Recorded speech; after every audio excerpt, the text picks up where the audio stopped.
welcome to the final session of Day 3 at the 2013 IPC Swimming World Championships. Bonsoir mesdames et messieurs et bienvenue à cette troisième soirée de finale des championnats du monde IPC 2013. Please welcome to the pool deck the officials for this session. Veuillez maintenant s'il vous plaît accueillir les officiels pour cette session.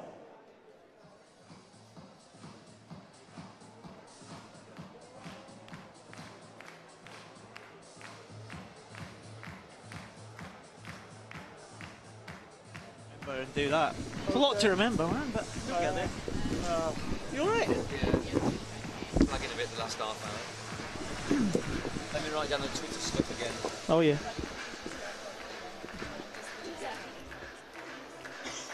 Twitter at, what is it, Paralympic? Sport.tv, I think. No, Twitter. Oh, Twitter. IPC swimming, I think. Yeah, at IPC swimming. Twitter at IPC swimming. The Twitter address is.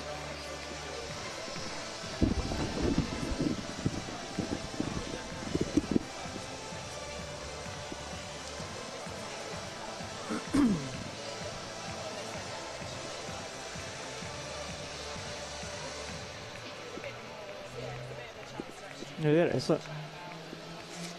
17, 18, 19, 20, 21, 22, 23, 24, 25. IPC swimming.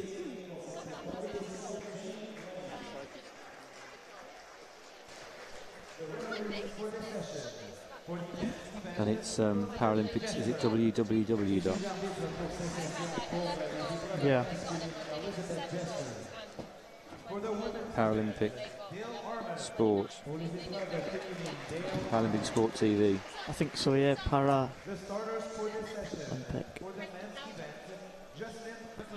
Yeah.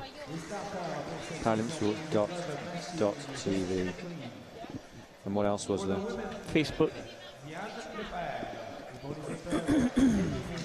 Facebook. Need a man on the button.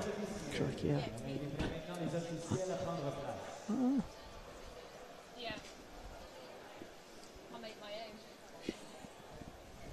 Get a few strong men. I'm not getting it now. Don't worry. So you can also join us on Facebook.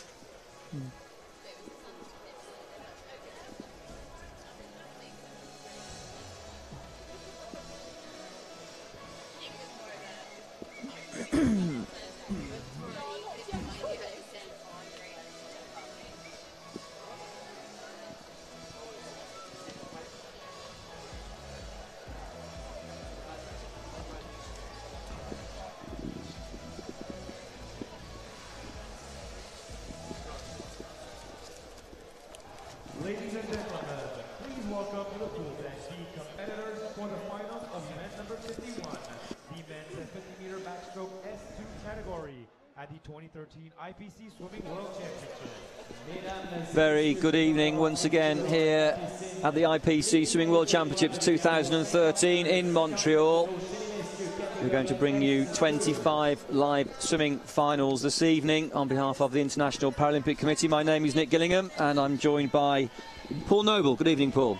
Hi, Nick. Yeah, a lot to look forward to tonight. We also had a heat session this morning. We saw 3 world records go in the heat, so what can we expect tonight? More records, I hope, more good swims, and more world champions being crowned tonight.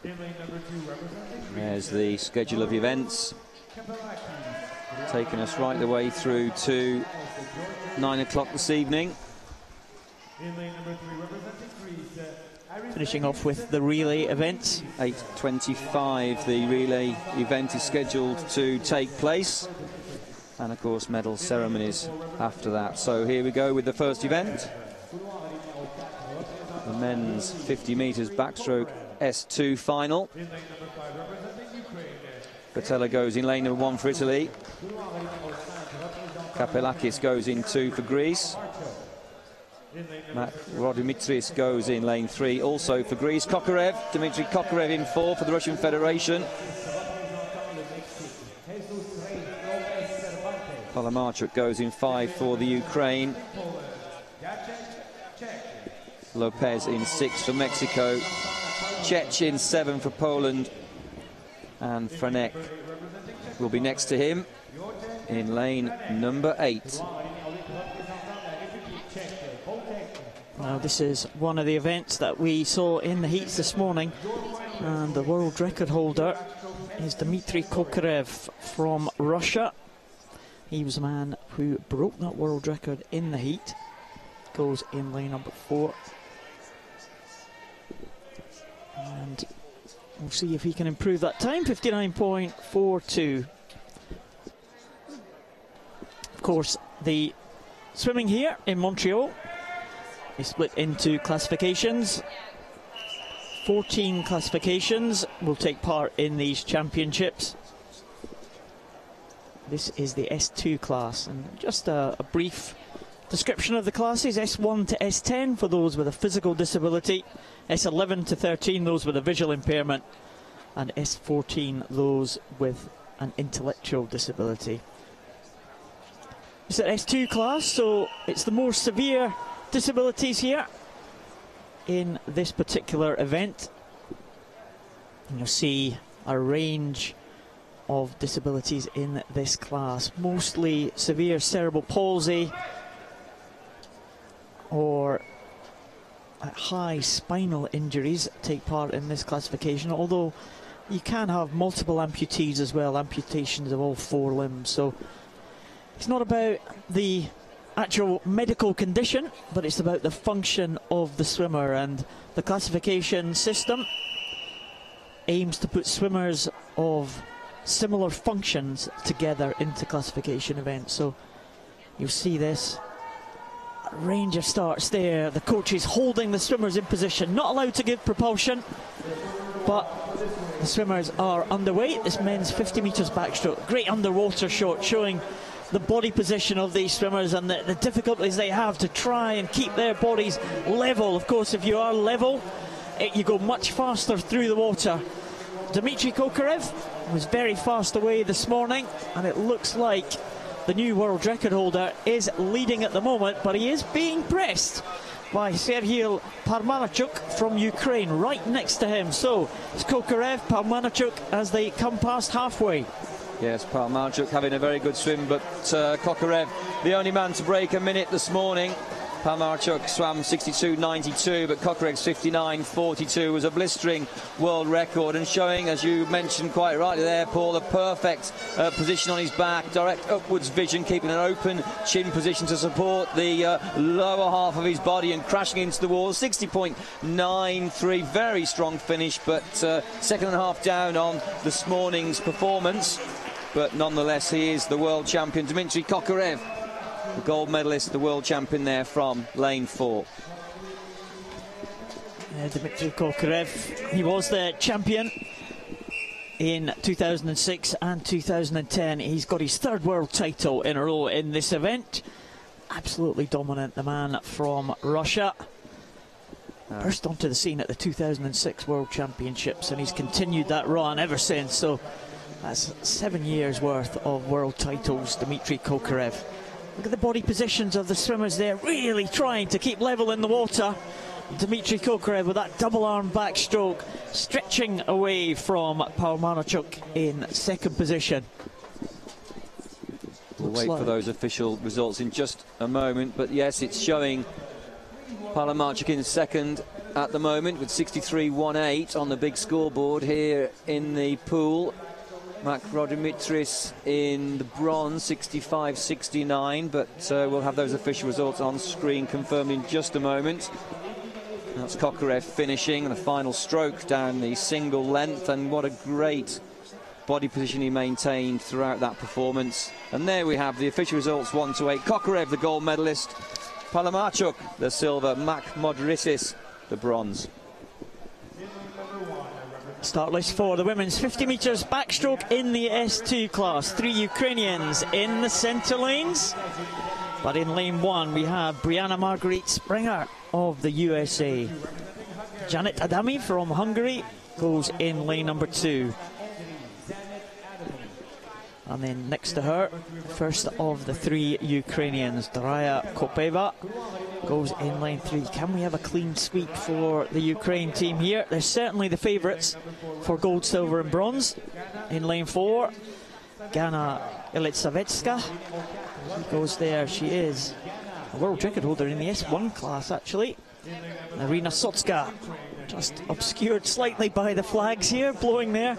She goes in lane number 5. And she will be expected to push Ilitsavetska, because the entry time's very, very close.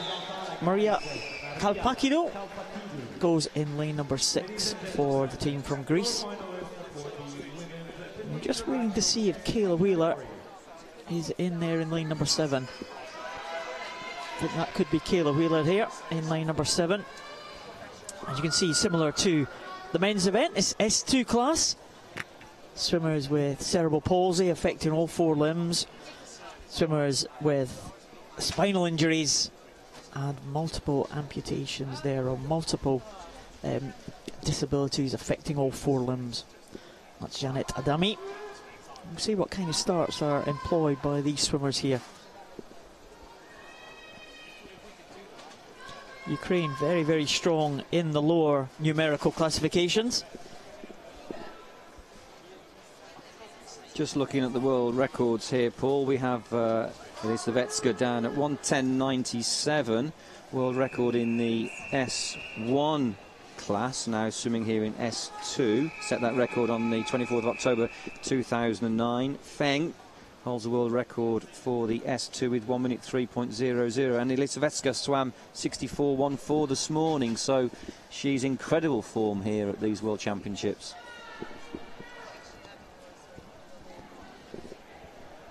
Swimmers just taking their time, and they're given time, of course, to take their position. Yeah, this will all be built into the programme. Programme is run pretty much according to schedule the whole way through in the first couple of days, to allow these swimmers in the lower classifications and this time be built into the programme. And their way, the 3 Ukrainians in the centre there. Can anyone stop a 1-2-3 for the team from Ukraine? They're at the top of the medal table already after day 2. And can they add to that total of medals that they have? Looks like it is Gana Ilitsavetska who is leading them out here. The favourite for this one, the 32-year-old from Ukraine, going in lane number 4. Gana Ilitsavetska there, full body length and a half clear of Sotska. I thought Sotska would be a lot closer in lane number 5. She's in second place at the moment. Kopaiva chasing that down though, just 1 lane above Ilitsavetska there with the pink hat. And just see in the corner of our screen there, Kopaiva in second. That swimmer right there, lane number 2, is Adami of Hungary. But the gold medal is going to go to Ilitsavetska. Let's watch the time. My goodness, very quick indeed. 1 minute 3:21. Oh my goodness, 21 100ths, just shy of the world record held by Feng. Superb performance, and Sotska taking the silver, Kopaiva the bronze. So it's a 1, 2, 3, 4 Ukraine. Great Britain did it last night.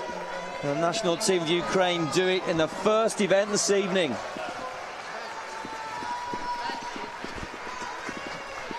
Adami there coming in.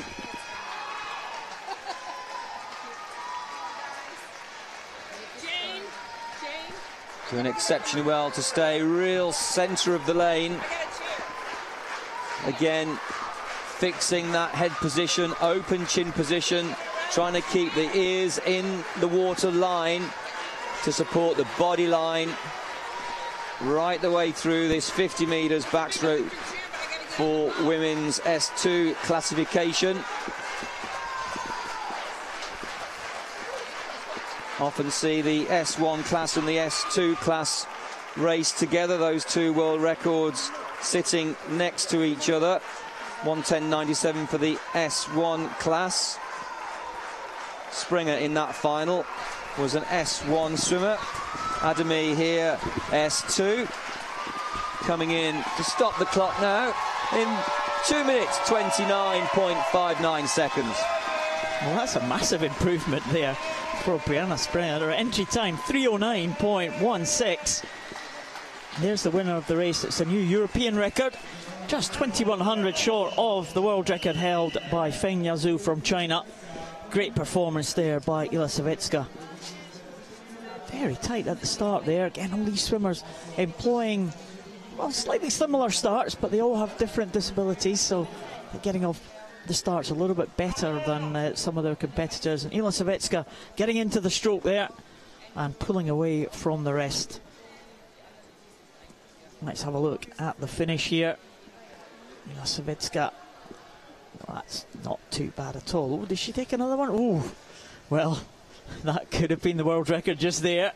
That extra stroke there.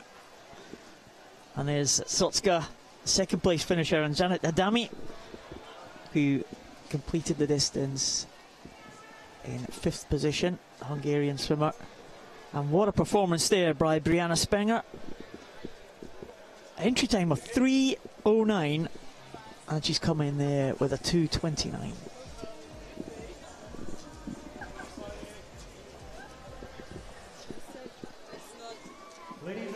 So there we have the official results for the women's 50 metres backstroke S2.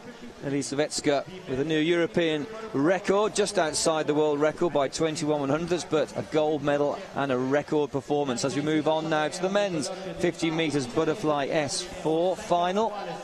5 swimmers line up, and there they are, lanes 2 to 6. In lane number 2, representing Mexico, Arnulfo Castorena. Saw him yesterday in the 50 metres breaststroke.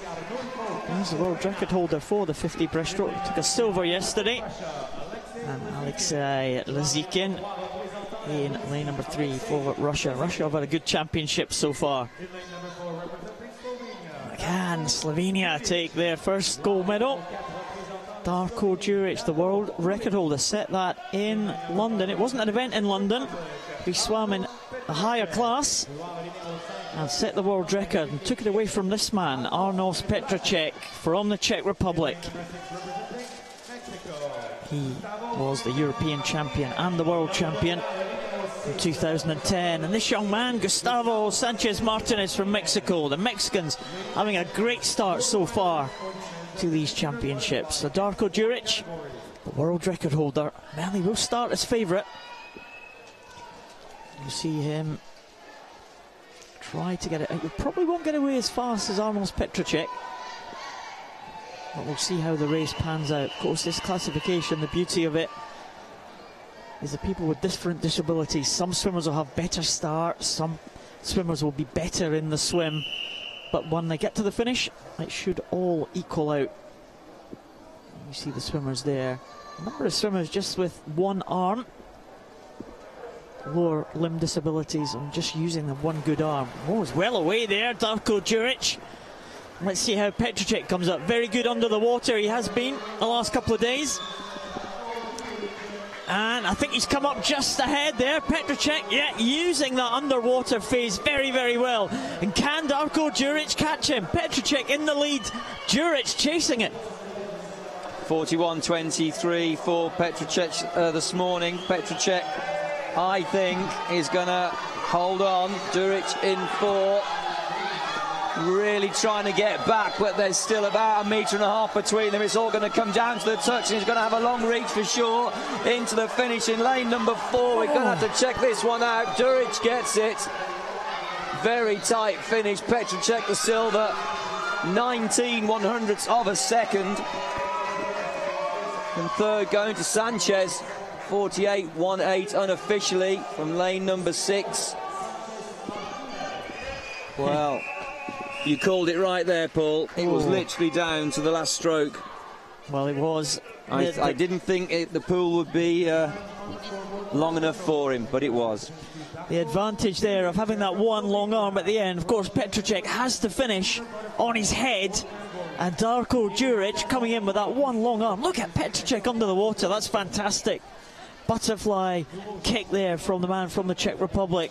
And coming into the end here, into the last few meters, it looks like Petrocek's got it, but the reach of the arm, oh, just coming over, and that was vital. Darko Djuric looking over slightly. He'll be aware of Petrocek. Petrocek having to finish with his head. Oh, not much in that.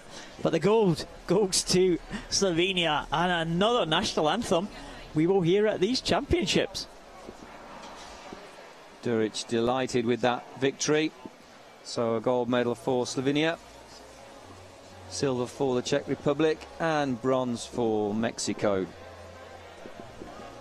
Sanchez Martinez did do well there on the outside of the field. They were delighted with that. As we move on to the men's 50 metres freestyle S6 final, 8 competitors will line up, and we'll see the world record holder go in lane number 4, 30.01 to qualify. The Paralympic champion in London last year. He set the world record there in taking the title in 28.57. So lane number 4 will take on his nearest rival, lane number 5, Crispin. Nelson Crispin goes for Colombia. There's some members of the Russian national team just chilling and relaxed in the atmosphere of these World Championships in Montreal. It's still, you're talking about chilling. It's not very warm here again tonight. We had storms last night. We just had a shower of rain just before the event started tonight, and it's pretty cold at the moment. You've got your jacket on. You're all right. I'm in my official IPC t-shirt. Nice, you're a team player. No, we were swimming in the rain, weren't we, last night? It was did stop play for a while. The rain was coming down louder than we could speak, wasn't it, at one point? But we pulled that back, and the swimmers didn't finish too late last night, just about 20 minutes behind schedule. So here we are, the finalists for the men's 50 metres freestyle S6. Oyama goes in lane number 1 for Japan, 33.52 to qualify. Glock goes in lane number 2 for Brazil. Brazil are having a good World Championship here. Zheng, representing the People's Republic of China, goes in lane 3, 30.93. One of 3 gentlemen that swam inside 31 seconds this morning. Zhu there, the world record holder. Look at that. Well, he cruised to 30.01 to qualify, fastest next to that man, Crispin, Nelson Crispin of Colombia, 30.74. Matthew Hanapel of Australia, 32.36 this morning. Christakis goes in lane 7 for Greece, 32.98. That was good for him. And to complete the lineup, the competitor next to him in lane number 8, Adriano de Lima. So 2 Brazilians in this final. He swam 33.67 to take that outside lane. So here they are, 8 competitors all set for this final, the men's 50 metres freestyle S6. Looking forward to watching Zhu Jing from China, the world record holder. He really is a sight to behold. He really goes at some rate. This man, he's got, well, as you can see, one arm slightly longer than the others, but double arm amputee. Not the best of start for Zhu Jing, but he's got a real high stroke rate there. Look at that arm go around there. He's behind at the moment for Zheng Tao, but with Zhu Jing coming through, real high turnover there. Zhu Jing and Zheng Tao coming through, and Nelson Crispin for Colombia also in the medals at the moment. Well, Zheng going extremely well. Zhu's going to get the gold medal of the world champion, the Paralympic champion. It's tight on the finish, but he gets the touch in first place, a gold medal. 29.56, not quite on song, 99/100, let's call it a second, outside of his own world record, but that does not matter. The gold medalist, extremely high stroke rate there, as you said, Paul, There's the dive start. Quite a mix of distance cleared there, and that's through the air and underwater. But that man in lane number 3 and 4 going around there. That white cap, look at that little arm going around. What a turnover this man has got. Fantastic. Even in slow motion it looks quite fast. I don't think I could turn over like that.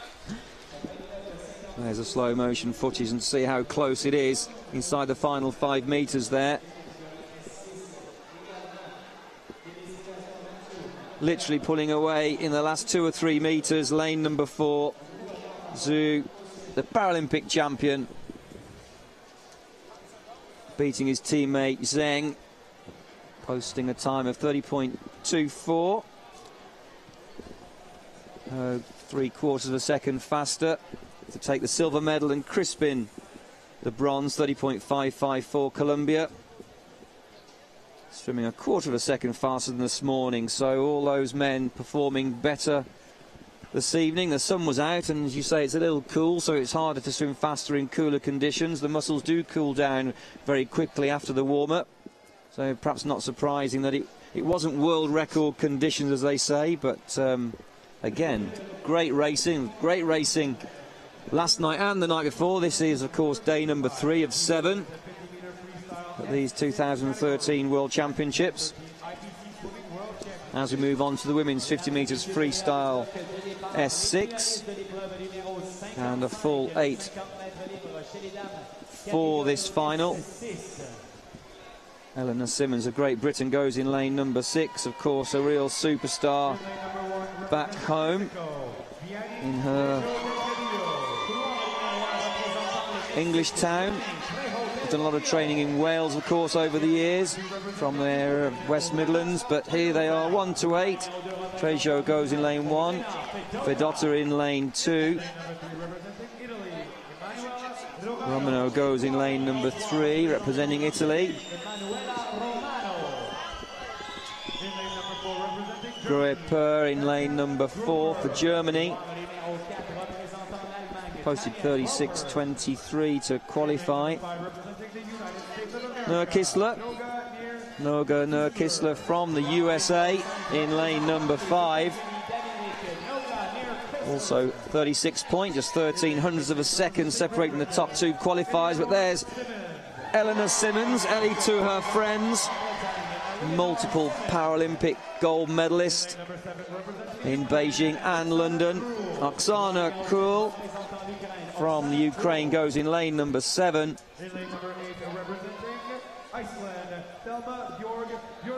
And Bjorn Dottir in lane number 8. 41.65 she posted this morning to qualify for the national team of Iceland. So competitors all set now as they hear the sound of the whistle and focus their minds for the last few moments before the sound of the start of this, the women's 50 metres freestyle S6. Tanya Grupa, the fastest qualifier, goes in lane number 4, probably the favourite for this event. And a good reaction time from the German Tanya Grupa. Ellie Simmons in lane number 6, probably won't get off the block as well as Tanya Grupa, but she will come through in the closing stages. Ellie Simmons, more of a 400 and a 100 metre specialist. Tanya Grupa from Germany has got to try and get ahead of Ellie Simmons to try and hold off the blistering finish of the Great Britain swimmer. Tanya Grupa leading them in, but Simmons is coming through in the closing stages. Groper's going to get it, I think, in lane number 4, but it's going to be very close for the minor medals. Groper gets it, stopping the clock, 35.82. It's very tight indeed, 36.33 for second. Romano. And did Ellie Simmons snatch the bronze? I think she was just outside. She was 700ths outside. Nurkisler taking the bronze. Oh, hang on though, Nick. We've just come up on our screens here, and there's a disqualification listed against Tanya Grupa from Germany. So that has changed the order. Not sure what that is for at all. But you can see Oksana Krul at the top of the screen there as they go past the halfway mark. Tanja Groper clear ahead, the German swimmer. I did say she had a quick start. Maybe it was too quick. Well, quite possibly. There isn't to be any movement on the starting blocks, and that will cause some controversy. There's already been one significant appeal from a final result yesterday. A swimmer clearly placed 7th and was given 8th, and that video appeared on YouTube, which is being used as evidence, and so disappointing to see disqualification across any race, of course, and it would be nice to know exactly why that has happened. And there's the official result. The disqualification is listed on the official result. The gold goes to Italy. Emanuela Romano, Noga Near-Kistler, the silver, and Ellie Simmons, the bronze. So by default, perhaps, Ellie Simmons elevated to that 3rd position. Did take that bronze for her collection. It can only be for the start, though, Nick, can't it? On freestyle? That's right. These competitors can swim any of the 4 competitive strokes. Oh, she did, yeah. Oh, I knew. I said it was quick. Too quick. Without sound, it's difficult to say. It may be that all 7 were very slow to react to the sound of the start, but it did look a little quick. Anticipated the sound just perhaps too much so, and because of that gave away the gold medal. So next event, the men's 50 metres backstroke S5. Seago's in lane 1 for Malaysia, 10. Ricardo 10 in 2 for Spain. Leslie in 3 for New Zealand. Daniel Diaz, the world record holder, goes in 4 for Brazil. There he is, 34.99. Next door to the Brit, Andrew Mullen of Great Britain. 2nd fastest qualifier, but some 2 1/4 seconds down on Diaz. Oroglu there. Lane number 6, he posted 43.97 to qualify. Next to Larsen of Denmark. Jonas Larsen, 46.82. Next to the Irishman, James Scully, with 47.95. James Scully there. Great bronze medal for the Irish team yesterday. This man, Daniel Diaz, the world record holder, was beaten on day 1 in the 50 butterfly, but made amends for that on day 2 by winning the 200 freestyle. Andrew Mullen, young man from Great Britain, in lane number 5 now. Already a medalist, a bronze medalist in the 50 metres butterfly. He was 4th in this event in London. Daniel Diaz was the champion in London last year, and they will be the 2 favourites in the centre lanes. We'll see if Daniel Diaz can challenge his own world record, 34.99. Swimmers using cords there to hold themselves up on the block. And Daniel Diaz is away very quickly, as is Andrew Mullen. He had a good start. Also, the GB swimmer, Roglu, also going well from Turkey in lane number 6. But there appears to be no catching Daniel Diaz. He is now about a body length ahead of Andrew Mullen in the silver medal position. Roglu in the bronze medal position. But Diaz coming into the final 5 now. Diaz coming in under the flags, into the red markers. 35.97, a dominant performance by Daniel Diaz. Andrew Mullen in 2nd position for Great Britain. Great swim there for Andrew Mullen, 39.21 for Mullen. And in 3rd position it was Cameron Leslie from New Zealand, who came up very strongly in the closing stages there to clinch the bronze medal.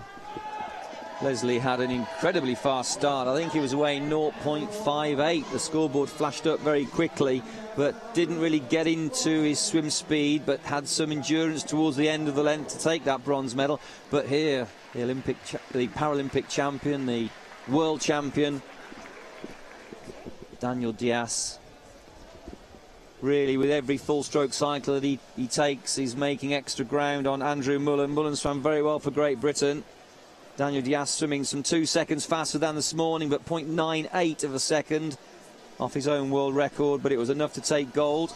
And there's Andrew Mullen finishing with a splendid silver medal for himself and Great Britain.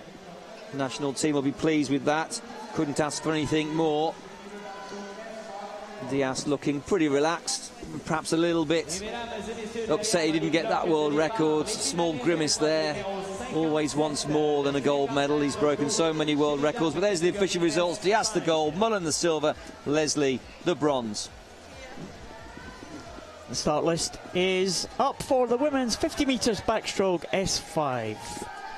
Natalia Prologaeva from Ukraine, the world record holder, goes in lane number 4. Giulia Giretta from Italy is lane number 1. Natalia Chauvel, already twice a medalist at these championships, goes in lane 2. She's from the Belarus team. Anita Fatix from France goes in lane number 3. Next to the world record holder Natalia Prologaeva, just getting some heat into those muscles there. The world record set in 2010 at the previous World Championships in Eindhoven, 38.68. Katerina Liskova from the Czech Republic goes in lane number 5. She's the closest entry time to the world record holder. Alicia Giamis from USA in 6. She's next to the South African Beth Nothling, who goes in lane number 7. And completing the lineup in the outside lane from Japan is Yuka Kawamura. Well, Prologaeva, some 41.98 to qualify. I would think that'd be very comfortable for her, and actually 7 seconds clear of the rest of the field. But some 3 seconds, 3.30 seconds shy of her own world record that she set 3 years ago now, on the 17th of August 2010. There's Fatis from France, lane 3. There's lane number 8. Kuramura of Japan taking to the waters.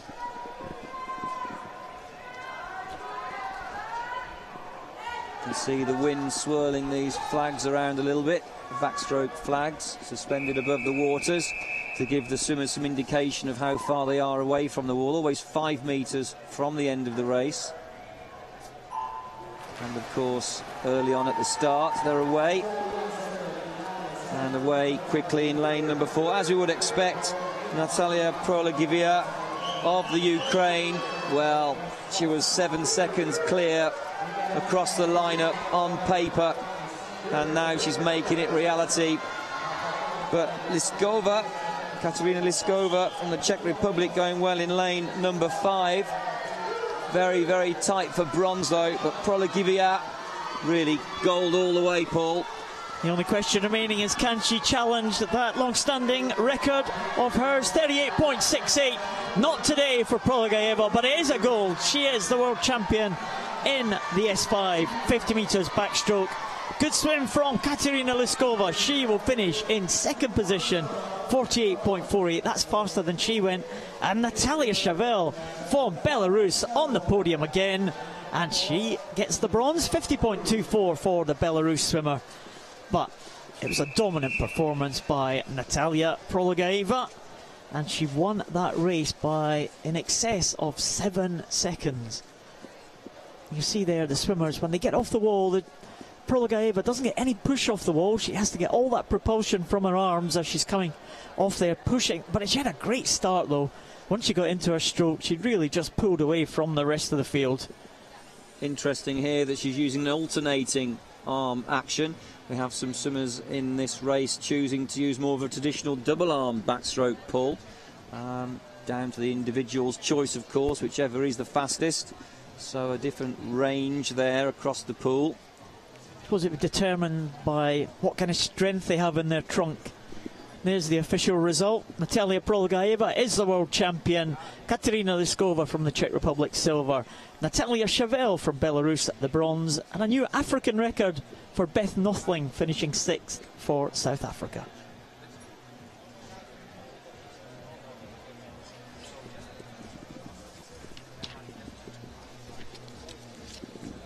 So here we have the men's 50 metres freestyle S7 start list, final for 8 competitors.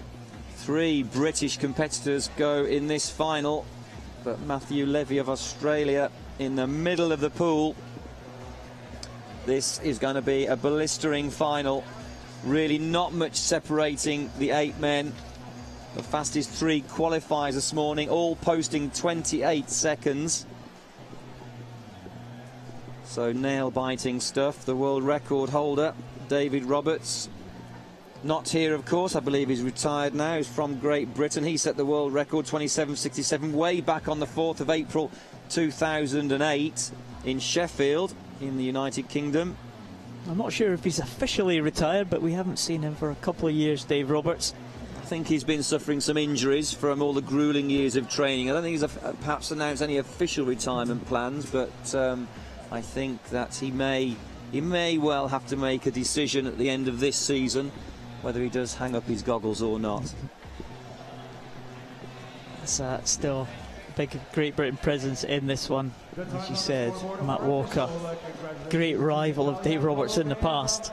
He goes in lane number 5. Matt Levy next to him, the Australian swimmer. And that is going to be a real battle, but there's danger all over the pool for this one. Jonathan Fox in the outside lane for Great Britain. He was a European silver medalist a couple of years ago. And Pan Xiaoyun was a silver medalist in London last year, the Chinese swimmer in lane number 7. So danger all over the place. So here they are. The men now walking out, the finalists for the men's 50 metres freestyle S7. Jonathan Fox there in lane number 1, dipping nicely under 30 seconds, stopping the clock in 29.72 this morning. So Jonathan Fox in lane 1 for Great Britain. Next door to Joseph Craig, his teammate, 29.23 for Craig this morning. Bodeko of the Ukraine, 28.89. Well, that's quick. Next door to Matthew Levy of Australia, 28.67. Matthew Walker, what a great competitor he is from Great Britain, 28.76. Sokarev of Russian Federation goes in 6th, next to Pan of China. And to complete the lineup there, Messeri in lane 8. He stopped the clock 30.40 to qualify in the outside lane. But there is Levy, Matthew Levy of Australia. Well, I think he could get very, very close to the world record of David Roberts. But the 3 Brits in this final will want to do something about that. So let's see what's going to happen right here, right now. Well, Matthew Walker, the world champion in 2010. The world champion back in 1998. He's been around for a while. Can he get on the podium again? Matt Walker. It's a decent start. Quite a good start from Matt Walker. He's away well ahead of Matt Levy. And just being pressed now by Sukarev, 1 lane up. But Matt Walker, he's got the edge. This always happens with Matt Walker. He goes out hard and the rest come back to him towards the end of the race. And that's just what's happening. Matt Levy's got it, but Matt Walker coming into the finish here. It could well be goal for Walker. And it is. Lane 5, Matt Walker has got it. 28.50. Well, I'm really not sure because some of the times have not come up, but Matt Walker has got it. Levy's time has not come up, Bodiko's time not come up, and Joseph Craig has not come up. And as it stands, Matt Walker is the world champion, and I think that result could be confirmed there, Nick. The timing has just gone awry, but to the naked eye, I think Walker got it. Certainly to my eye, absolutely. Fox and Craig were the fastest away, 0.73, but who cares about that? You've got to get to the end of the pool quickest, and really, Matthew Walker was quickest up into his stroke. He was quickest to 25 metres halfway down the pool, and he was quickest to the finish. No question. Matthew Walker, the world champion right there. the times have come up now, and the result there, Walker is confirmed as the world champion, 3 100s ahead of Joseph Craig, so it's 1-2 for Great Britain, and Bo Dyko in third place, the bronze for Ukraine, just a tenth of a second behind Walker. Walker has done the treble, world champion in 2013, 28.50. The silver to Joseph Craig, the bronze to Yevgeny Bodyko. Great Britain's Jonathan Fox in seventh. But what a close race. Oh, and the drama when the time didn't come up. Well, you've got to feel for Matthew Walker, because you could see him looking at the electronic scoreboard and he was absolutely delighted, but then realised times are missing and must have been thinking, is it mine? Well, it was, so let's move on. The next event, the women's 50 metres freestyle S7. Gasiva goes in 1, Meehan goes in 2. Susanna Rogers for Great Britain in this final also. There's Meehan for Canada, Sarah Meehan. Great support here for her. Canadians wanting to show how well they can do at these championship events. Jordan from the USA goes in 4. Courtney Jordan stopping the clock in 34.18 to qualify fastest. Palian goes in lane number 5, but next to her also from Canada is Nelson. Lane 7, Kirsten Brun of Germany. And Howarth in lane number 8 for New Zealand completes the lineup. This is the S7 class. Swimmers generally affected in 2 limbs, either down one side of the body or legs or arms. And we have a good start there from Courtney Jordan in lane number 4. She'll be the favourite for this one, but going very, very well there. Up in lane number 6 could be Brianna Nelson, the home swimmer from Canada, and Brianna Nelson is leading them home as they come into the last 25. But let's watch out for Susanna Rogers. Susanna Rogers going very well in lane number 3. She's in bronze now, she's into silver, she's chasing down the goal, but the goal's going to go to lane 4. It looks like Courtney Jordan. Courtney Jordan 33.42. Rogers takes the silver. 33.42 for Jordan, 33.84 for Rogers. And bronze, Nelson of Canada. Canada get the bronze, 34.18. 5/100ths of a second ahead of Palian of the Ukraine. Now that will please the Canadians. And here, the 25-metre marker across the pool. That was Nelson. Susanna Rogers down in about 5th at halfway. But there at the top of the screen, yes, Brianna Nelson. Lane number 6, 34.64 she posted this morning, but what a tight finish again. The blue hat of Susanna Rogers of Great Britain there in 3. Couldn't stop lane 4 though. The gold to Courtney Jordan of the USA in 33.42. So the official results, Jordan from the USA takes gold, Rogers the silver, Brianna Nelson the bronze. And 5th place also for Sarah Meehan from the home country, Canada.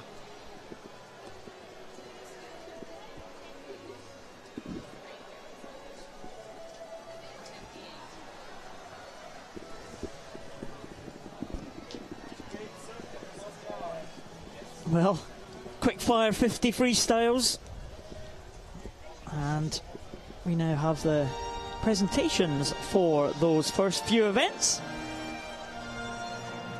3 presentations here.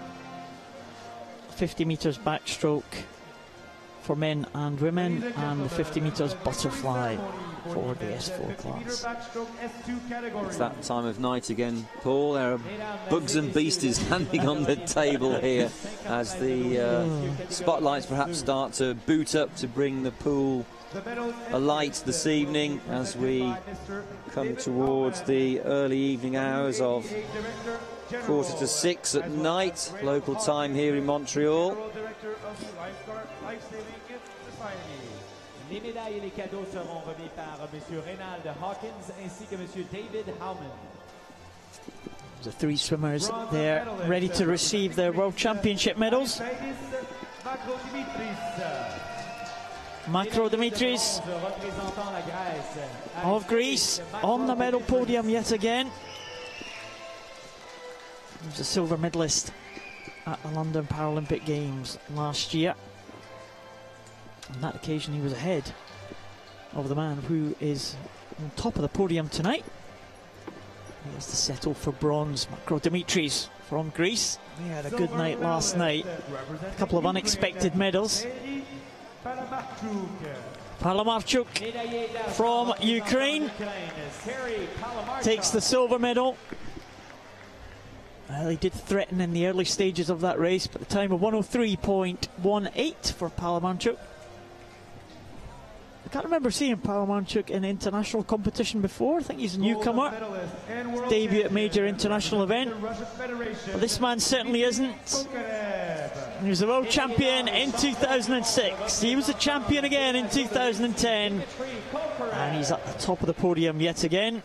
The champion in 2013 from Russia, Dmitry Kokarev. Ladies and gentlemen, please rise if you can for the national anthem of the Russian Federation. Mesdames et messieurs, veuillez vous lever si possible pour l'hymne national de la Russie.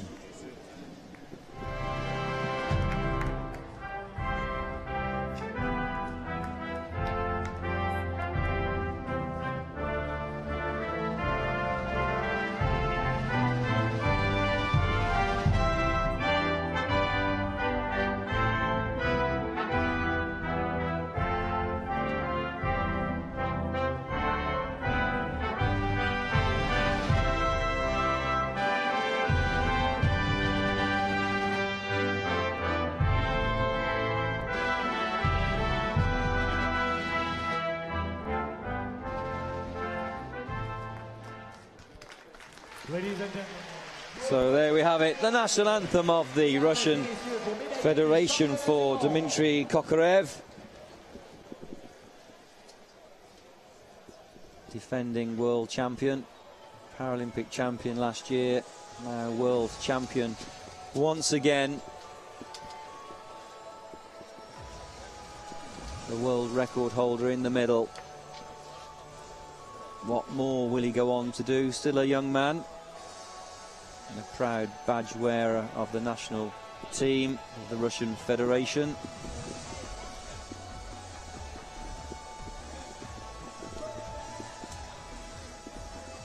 Do send us your thoughts and perhaps questions as well. You can find us on Facebook, but also on Twitter at IPC Swimming. And do tell all your friends and family about this wonderful event, and they can tune in and watch on www.paralympicsport.tv.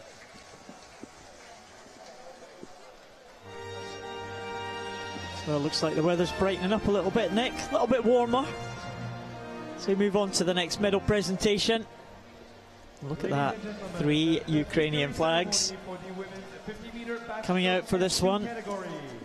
We saw 3 GB flags last night in the women's SM9 200 metres individual medley. We've got another treble here. There's Daria Kopayeva, the bronze medalist on this occasion. It's the same 3 swimmers that are on the podium as were at the last World Championships back in 2010 in Eindhoven in the Netherlands. In a slightly different order this time. Kopayeva got the silver medal on that occasion. She's now got the bronze. She's swapped places with this swimmer, Irina Sotska. The bronze medalist last time, now the silver medalist. Real strength in the lower numerical classes for the Ukrainian team. They're leading the medal table last night, and they're going to be very, very tough to dislodge from that. The world champion yet again is Gana Yelisavetska from Ukraine.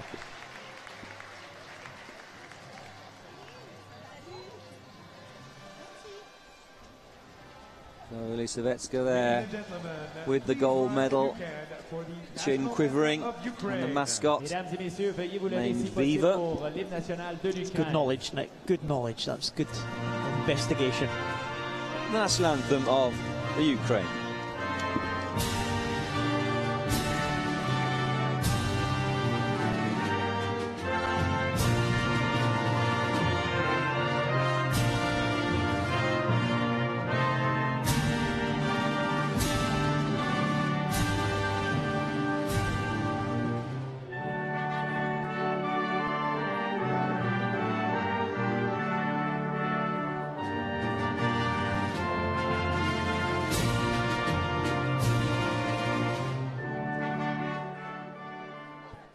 Ladies and gentlemen, Love to see the emotion on the podium there even before the national anthem. Tears of joy, of course, as they say. Reflection on all the hard work, not just over this year, but all the years, and it's harder to stay on top once you're at the top. Lisavecka, the world champion. There's always newcomers coming into the Paralympic swimming programme. Always new faces you see at the competitions. You've just got to try and stay at the top. Very tough to do. There's the New Zealanders. Well, they've got a medal today already. We'll wait for those presentations in a short time. Move on to the next presentation now, as the S2 women leave the poolside. We're in for another new national anthem here in the 50 metres butterfly S4. Ladies and gentlemen, the victory ceremony for the men's 50-meter butterfly S4 category. Mesdames et messieurs, voici maintenant la cérémonie de remise des médailles du 50 mètres papillon chez les messieurs catégorie S4. Bronze medalist representing So here are the medalists for the men's 50 metres butterfly S4.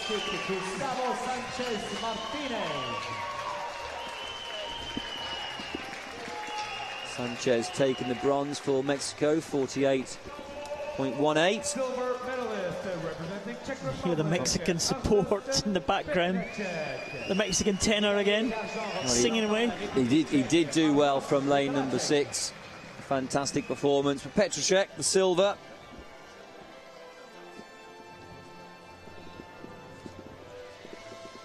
That was very close finish. He was close, and he's been around for a number of years now. Representing Slovenia, Darko Duric. Darko Duric, the gold medalist from Slovenia.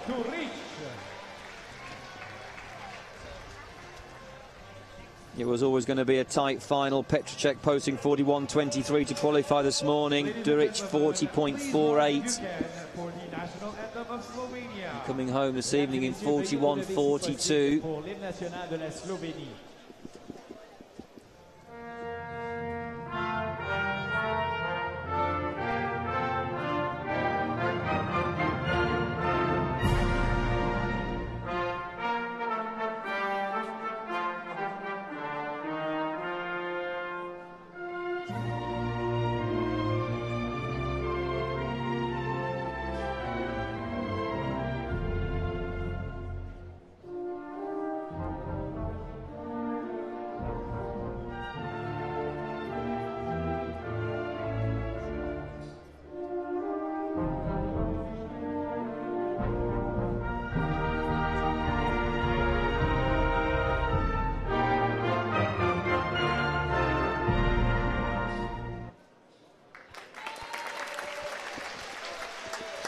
So the national anthem of Slovenia surrounding the swimming pool hall underneath the words of courage, determination and victory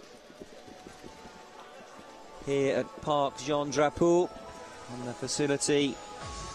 A fine one it is in Montreal for these 2013 IPC Swimming World Championships. There was a lot of concern at the start of this event that the local organising committee couldn't deliver the number of volunteers to allow this event to happen smoothly, but as it has turned out, each night has been highly successful. and some great racing indeed across some 600 plus competitors across 75 nations. We're just looking at the medal table there, Nick. Ukraine still at the top of the medal table as we stand at the minute.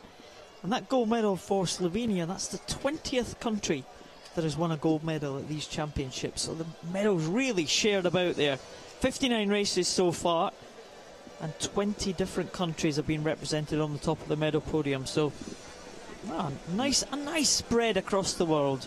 And that is good to see. It's good to see that it's so competitive. It's not just 3 or 4 or 5 countries dominating.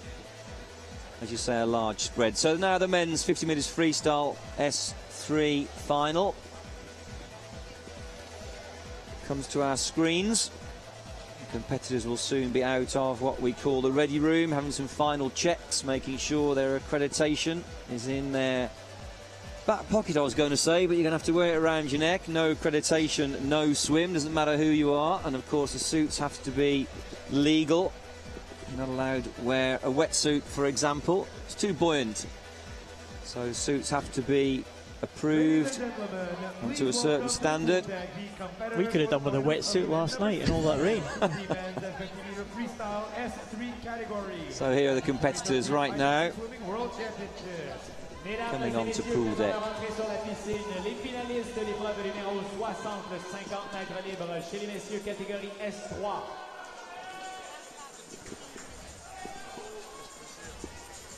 It's Christopher Tronco first onto the pool deck there. Mexican swimmer. Again, like the Ukrainians, the Mexicans have a number of lower class swimmers. Mikael Fredriksson for Sweden in lane 2. Grant Patterson from Australia. They call him Scooter. No idea why. It's his trademark, isn't it, really? He goes everywhere on a scooter.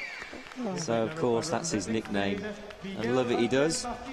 World record holder we just saw go by there, Dimitro Vinohradets. Next to him, Miguel Angel Martinez Tuelo from Spain.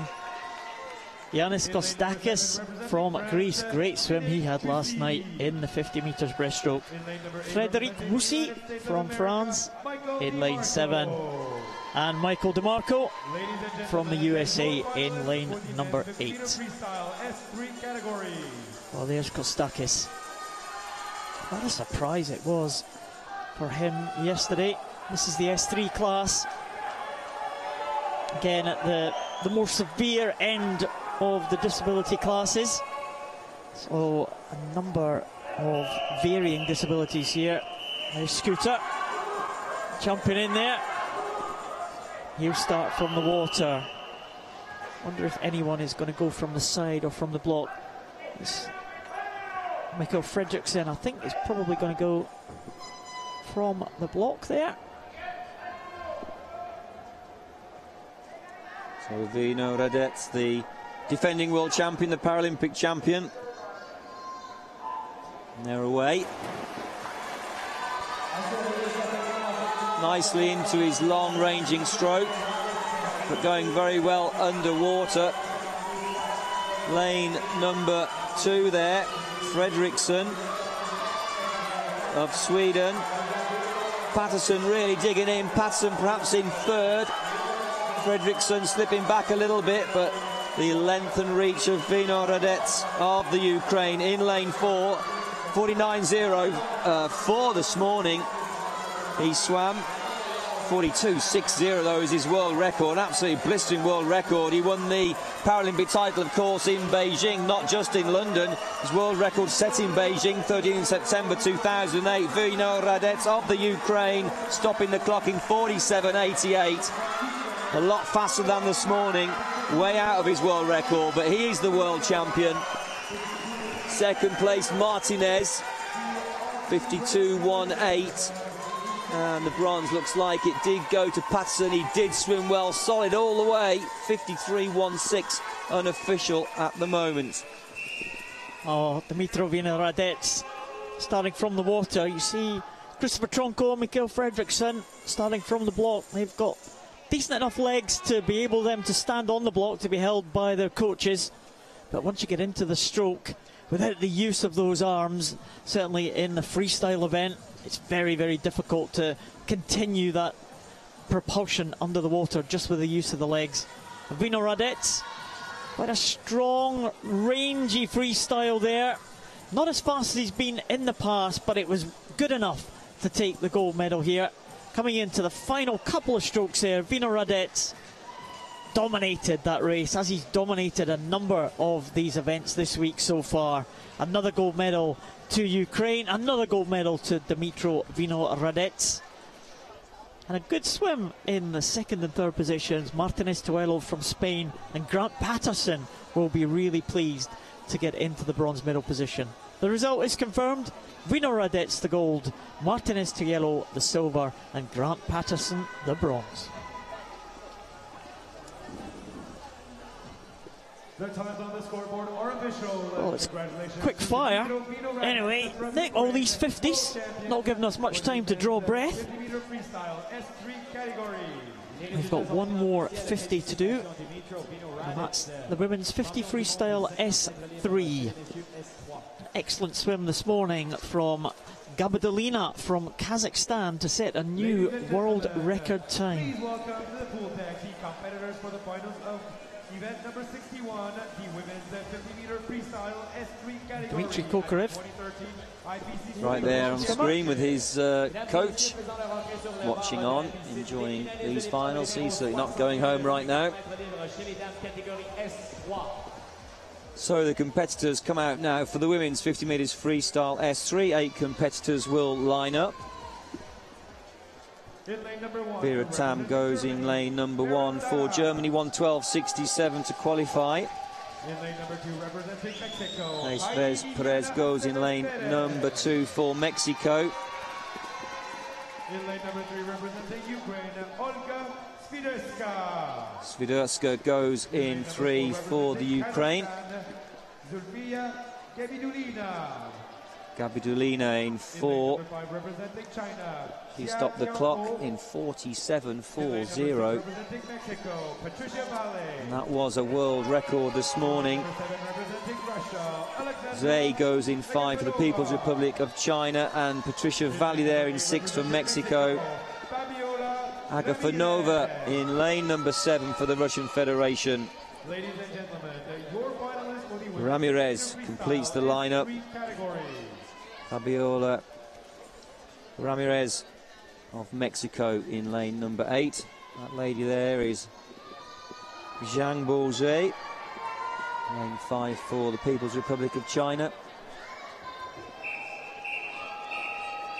And the single towel allowed on the starting blocks to stop any erosion. It's quite tough sandpaper almost, Paul. It is quite uncomfortable to sit on, I must say. Not so bad if you're standing. Of course, one towel allowed because you're not allowed to have any extra height off these starting blocks, only allowed to be 75 centimetres above the water surface. The more height, the more advantage, the more clearance through the skies you can get, and therefore further down the pool. So once again, very strict rules and regulations, and that's absolutely right.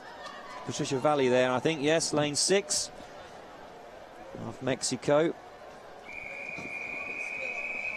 Yeah, 3 Mexicans in this one. Can any of them challenge the new world record holder, Gabidulina, and the former world record holder, Jingbo Chai? Before getting away well, Gabidulina getting away from Jingbo Chai in the early stages. Can she hang on? It was a great swim this morning, 47.40. The Chinese swimmer only just behind, 47.98. But it's a very positive start from the swimmer from Kazakhstan. I don't think I've seen a Kazakhstani swimmer in the World Championships before, let alone challenging for the medals. But Gabidulina and Swiderska now coming back in from Ukraine as they come into the last 10. Gabidulina, can she break her own world record once again for Turkmenistan? Lane number 4, 47.40. It's going to be a very, very tight finish. Oh, and it does go to lane number 3, we believe, 47.43. It's on the screen. It was the final stroke. Gabidulina, the silver. 51.43 for Zhu. Zhang Guangzhou. Oh, what a finish there, Nick. What a finish there by Olga Swiderska. She was eclipsed by the two swimmers this morning in the heats, Gabardolina and Jai Jingbo. But she has come through in the final and absolutely blitzed the last half of that race. We thought Gabardolina had got it in the bag there, but she went 47.79, slightly slower than she did this morning. Look at that start there. Gabardolina in the blue cap, Swiderska, who eventually won the race, is well down on the start there, and Gabardolina just stretching away in the first half there. Jingbo Chai was never really in it, and the battle was really between lanes 3 and 4. Gabardolina into the last 5. That's the last 5 meters, the red markers. She's got it won, but look at Swiderska coming through, and what a finish there by the Ukrainian swimmer. She wins it 47.43, just 3 100s outside the world record that was set this morning. Here it is, right on the finish. Bang, Swiderska. Oh, just about there, gasping for breath there as she comes into the final. Gabardolina perhaps not needing to take that last stroke again.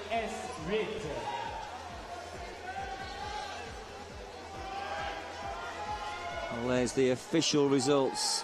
Swiderska, the gold medalist. Gabardolina, the silver in a nail-biting finish. So now the next event, the men's 400 metres freestyle S8. The start list for this final. And there's the 1 to 8. Wang goes in lane number 1 for the People's Republic of China. Oliveira of Brazil goes next door to this competitor, Yinan Wang of the People's Republic of China, and he goes next door to Oliver Hind of Great Britain. Hind, the fastest qualifier, 4:35.56. Next to his brother in lane 5, Sam Hind, stopping the clock, 4:37.63 to qualify second fastest. McAllister, representing Canada, goes in lane number 6. Boa in 7 for the Netherlands. Denis Tarasov in lane number 8 for the Russian Federation. 4:50.43 for that man to qualify in lane 8. The two Hind brothers in the centre lanes. Oliver Hind in lane 4, Sam Hind in lane 5. Sam Hind still the world record holder. He was a Paralympic champion back in 2008, and he set that world record in 2010, and no one has touched it since. But the Paralympic champion, Yinan Wang, upset the Hind brothers in the London Paralympic Games to win gold. Ollie Hind taking silver and Sam Hind taking bronze. So Ollie Hind, he's in good form. He's got 2 medals already, including gold in the 200 metres individual medley last night. Can he add to that tally? Can Sam Hind get in the medal? Can Zach McAllister from the home nation challenge for the medals from Canada? But Yinan Wang, I think, is going to be the big threat. The swimmer in lane 3 from China, leading probably at the start there, right up there in lane number 8. Denis Tarasov from Russia. Well, at the top of the screen, we've got Jaicho Wang of China. 1 lane away from him, clear of Oliveira of Brazil, is his teammate Yinan Wang. Of course, Sam Hind, the world record holder, 4:26.08 in lane number 4. Oliver Hind going well in lane number 5 at the moment. Sam Hind looking in a good position. Looking very comfortable at the moment with long rhythmical strokes, turning first in 1:03.12. That's a good split time for Oliver Hind.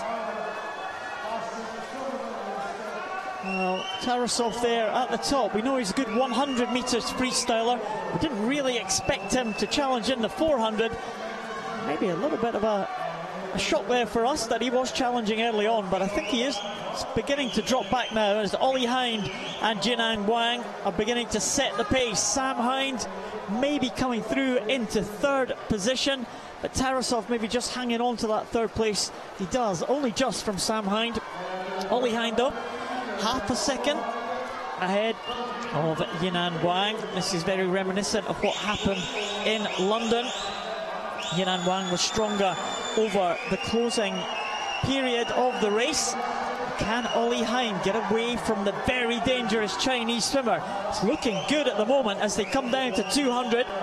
Ollie Hind looking absolutely excellent, and Yinan Wang is in his wake. Tarasov and Sam Hind at the moment in a battle for bronze. Well, Oliver Hind in great form, 2 minutes 10.13, and really that is inside world record pace. We'll have to check official splits, but in terms of pace, he really is well inside the standard that Sam Hind set of 4:26.08. If he keeps this pace going, or even drops off somewhat, he can afford to do that, not only to take the gold medal, but also the world record. So, still in the lead, Oliver Hind, and checking the official splits of the world record set by his brother, he is well inside at the moment. Can he keep it going? Oh, when Sam Hind set the world record, he went through in 3:18.50, and look at Oliver Hind. There's no one else in the picture. This is a fantastic performance by the younger Hind brother. Sam Hind has moved through into third position now and challenging for second. Tarasov still there. 3:18.50 was the split when Sam Hind broke the record. He's half a second inside Oliver Hind. With 100 to go, Ollie Hind leads Yinan Wang from China in second position. Sam Hind now in third position. The two Hind brothers on the medal podium there. Zach McAllister from the home nation moved into fifth behind Denis Tarasov. But there's the battle for silver. There is the man who is surely on his way to a gold medal. Oliver Hind, he got a gold medal last night in the 200 IM. Surely he's going to add to that here in the 400 freestyle. The only question is, can he challenge his brother's long-standing world record? So Oliver Hind now approaching the closing stage of this, the men's 400 metres freestyle S8. There's the battle for silver and bronze. Can Sam Hind come through for Great Britain? It looks like he is at the moment, but let's keep our eye on the clock. Is it going to be a new world record? It's standing at 4:26.08. It belongs to Sam Hind, but we're looking at Oliver Hind at the moment for gold. It's just going to be outside. He couldn't keep the pace going, but here's the battle for silver. Sam Hind may get there, maybe not. Lane number 3. We'll check. 4:34.52. It does go to Sam Hind. It's gold for Great Britain. It's silver for Great Britain by 2/100ths of a second. And the Great Britain fans celebrating there. Ollie Hind, yes! That's what he wanted to do. He wanted to beat Yinan Wang since last year. The Chinese swimmer did both of the Hind brothers in the final last year. Real surprise that the Chinese swimmer won that one. But he wasn't going to beat Oliver Hind, and he didn't beat Sam Hind. Sam Hind clinching the silver medal by just 2/100ths of a second in that late challenge against Yinan Wang from China. But Oliver Hind, well, he really stretched away in the centre part of that race. That's the battle for silver. Sam Hind coming through, challenging Yinan Wang in that closing 100 metres there, pulling back on terms with the Chinese swimmer. Coming through there just in the closing stages. But there's no sign of Oliver Hind in that shot because he'd already finished. Oliver Hind was winning that race. He won the race in the end by nearly 7 seconds. That is a real dominant performance by Oliver Hind. He's really put a marker down to the rest of the world.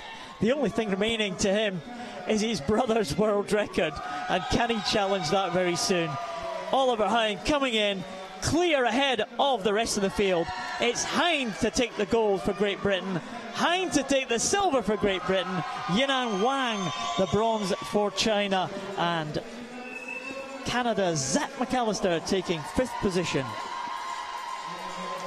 So now the women's 400 metres freestyle S8. Same event lineup. take their introductions behind the blocks. Berube goes in lane 1 for Canada. Camille Berube next to Vinther.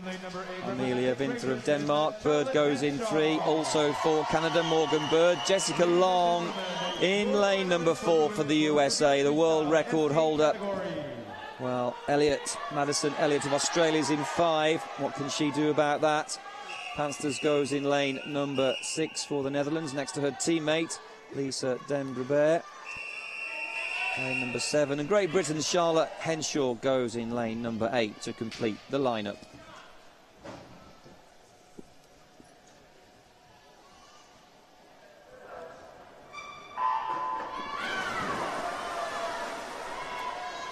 Away nicely, and I must say, what a great start by Madison Elliott, lane number 5. Blistering first 20 metres after a great start. They're halfway down the pool. Jessica Long trying to chase her down, and back on song now. 8 lengths off the pool, of course. Jessica Long's record of stood since the 31st of August last year, when she took the Paralympic title in London at the Paralympic Games. 4:42.28, exceptionally strong, tough world record. Not sure that will go this evening, but look at the length and reach of her arms. Great leverage underwater as she's pulling down through the centre of the body line. That was, I think, Bird in picture. It was a tight shot, quite difficult to tell from the national cap that she was wearing. We could see the USA national flag, though, there of Jessica Long. She turns first in 1:08.66. Jessica Long has dominated this event since she came onto the scene as a 12-year-old at the Athens Paralympics back in 2004. She's had nearly 10 years at the top and still producing the times. Around about a second short of world record pace in the early stages, but look at how far ahead she is. Madison Elliott going well for Australia in 2nd position, and Amelie Vinther also from Denmark in 3rd place. Amelie Vinther, medalist in the last World Championships, bronze medalist there. She took in Eindhoven in 2010. Jessica Long was the champion in 2010, as she was in 2006, and she's had 3 Paralympic titles in this event. So it's going to be some performance to beat Jessica Long. Not even in the shot there, as the camera pans there, we see Madison Elliott in the yellow cap of Australia fighting with Amelie Vinther for the silver medal. Let's watch the split now for Jessica Long as she comes through halfway. 2:19.80, still about 1 second out of that world record pace, but I don't know, if she's gone out a little bit slower, she may be able to bring it back a little bit faster. Very tight for 2nd position there, just 0.5 of a second. Elliott just hanging on to 2nd from Amelie Vinther. And Morgan Bird from Canada now in 4th position. Can she pull up into the medal positions in the closing stages of this 400 freestyle? Vinther looking pretty tough in lane number 2, I must say, having the swim of her life. Jessica Long still in the lead, 2:55.66.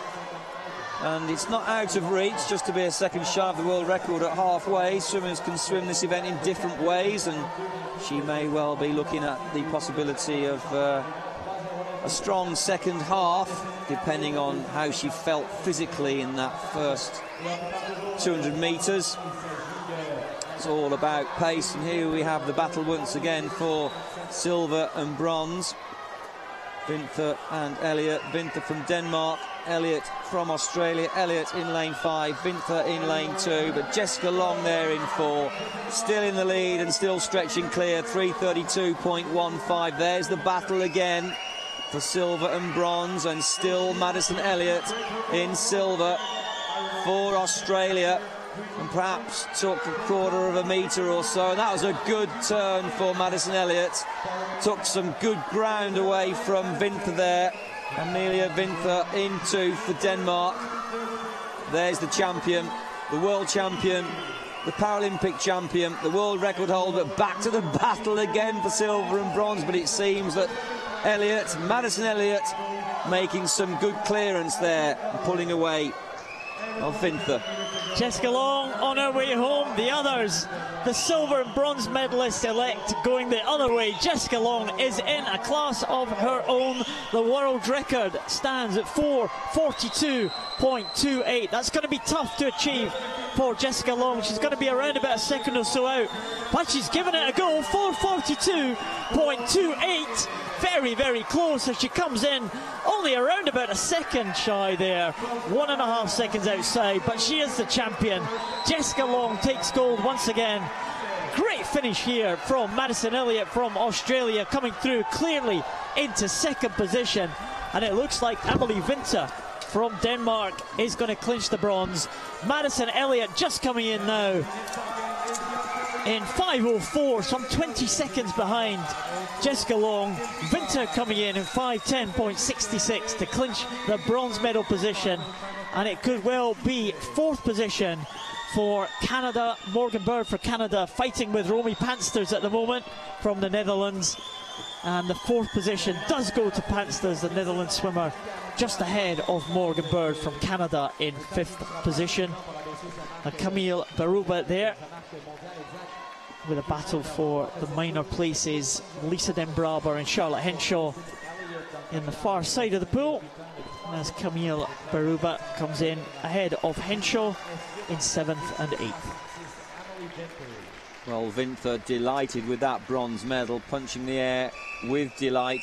Vinther the bronze. Elliott did swim so well, so tough down the final 100 metres and more so down the last 50, but Jessica Long, well, this event was hers all the way after the first 30 metres, because we saw a great start there from Madison Elliott of Australia with a yellow cap, lane number 5 there, and the yellow markers matching the cap, of course, that she sports. But that's the battle, Vinther and Elliott. There's the champion piercing the water with those fingertips, so precise. Look at that precision swimming, the art of swimming there demonstrated with superb front crawl technique.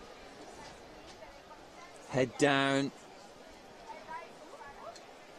breathing there to the right hand side, keeping a nice low tight head position. And the final 2 strokes into the finish, head down again, the lungs are bursting. I realised she won, and 2.5 shy of her own world record. Came back pretty much on world record pace, just lost the second down the second 100 metres for a fantastic 4:43.76. So it's gold for Long, silver for Elliott, bronze for Vinther. Great performance by Morgan Bird of Canada and Camille Berube also of Canada.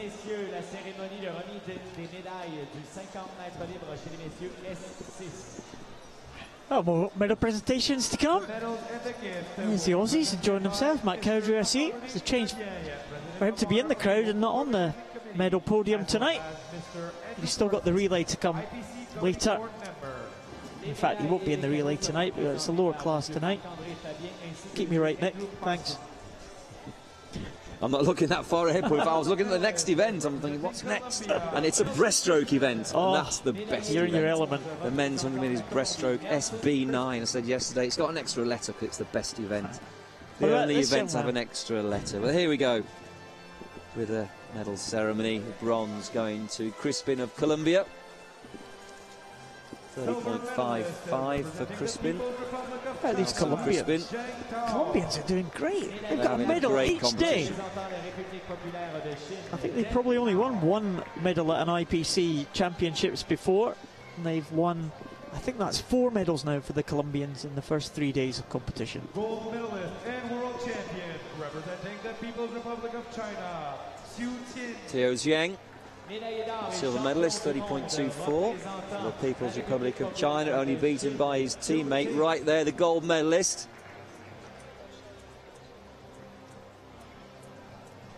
Qing Zhu, 29.56, checking the results.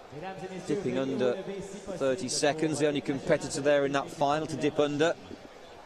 Of course, his world record was 28, but nonetheless, a great performance. And now the national anthem of the People's Republic of China.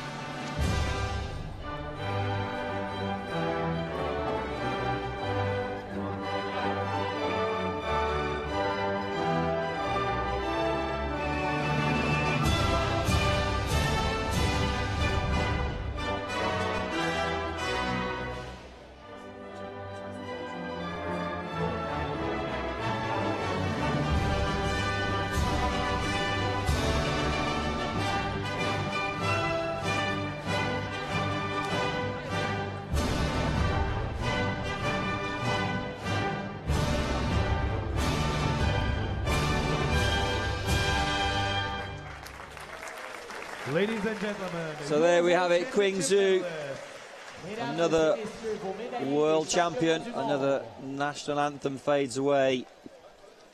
Another set of photographs are taken of these champions. You're all champions when you're on the podium, of course, but there can be only one gold medalist. Sometimes two. You can dead heat, as they say, and stop the clock at the exact same time. It's actually set to the nearest hundredth of a second. You can often see one flashing up in first and 1 second, yet it's the same time, because behind the scenes there are thousands of seconds separating, but it's manually set, so the nearest you can get is to the nearest hundredth of a second. So now the next victory ceremony for the women's 50 metres freestyle S6. Ceremony for the women's 50-meter freestyle S6 category. I can spot a famous face there on the right-hand side. Looks like the figure of Eleanor Simmons of Great Britain. Not a typical sprinter, but did very, very well to take bronze. By default, though, there was a disqualification in this final.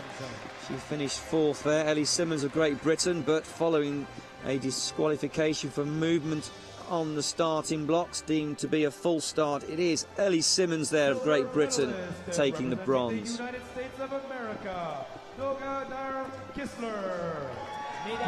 Kistler, silver medal. Two swimmers ahead of Ellie Simmons, probably not the ones that she would have expected to be beaten by. It's relatively new names coming through, challenging for the medals at the very top level, at world level. And a real surprise for the gold medal. Romano from Italy. That would not have been one that we would have picked beforehand, but you can see just there from the scoreboard how close it was. 36.33 for the winner, 4 100ths behind for the silver medalist. And the bronze medalist Ellie Simmons just 14 100ths behind. So it's these very small margins that the medals are decided by. But for the first time at these championships, we will hear the national anthem of Italy.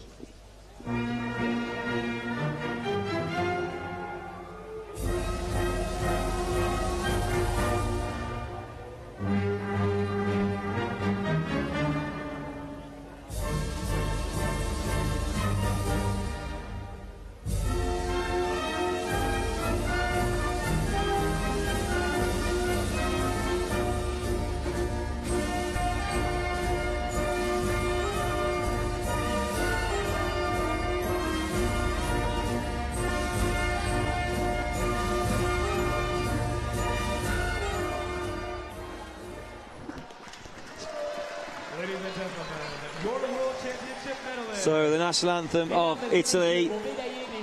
Got a good sized team here, 12 competitors on the national team, but the first time to be on the podium, as you say there, Paul. That's a nice photograph. That is a lovely photograph. So natural. They're so competitive, yet so respectful of one another. We often heard the national anthem of Italy, the great visually impaired swimmer Cecilia Camallini. Jigging and dancing on the podium. Absolutely, we loved that one, didn't we? She's a great character, Camallini. I was speaking to the coach today from Italy, and Camallini was one of the stars of the last couple of years, not at these championships. So we said, well, has she retired? No, she's done everything. She's a Paralympic champion, the world champion. Has she just had enough? And he said no, he's hoping that she's going to come back. She graduated this year, so she's having a year off after the Paralympic Games. And hopefully she'll be back competing for the Italian team in the championships to come over the forthcoming years. Often these swimmers, sorry there, Paul, just often these swimmers can delay their education or extend it over quite a number of years, and obviously need to focus on all their training up to a major games like the Paralympic Games. So perhaps no surprise there, get our studies out of the way this year. Well, we saw the New Zealand fans earlier. This is what they've been waiting for. The bronze medalist in the men's 50 metres backstroke in the S5 class, Cameron Leslie. Silver medalist representing Great Britain, Andrew And listen Mullen. for the Great Britain fans. We saw Team Mullen in the stands a couple of days ago. We haven't seen them on screen today, but I'm sure they're there to cheer on the silver medalist in the 50 metres backstroke, Andrew Mullen. It was an excellent time too. 39.21 for the young Great Britain swimmer. And he's chipping away at this man, Daniel Diaz, but Daniel Diaz from Brazil is still the top man in the 50 metres backstroke. 35.97. Great victory for the Brazilian star. And he will be one of the stars at the Rio Paralympic Games, there is no doubt about that. And I'm sure we'll be hearing this anthem at those games in 2016 very often. The national anthem of Brazil.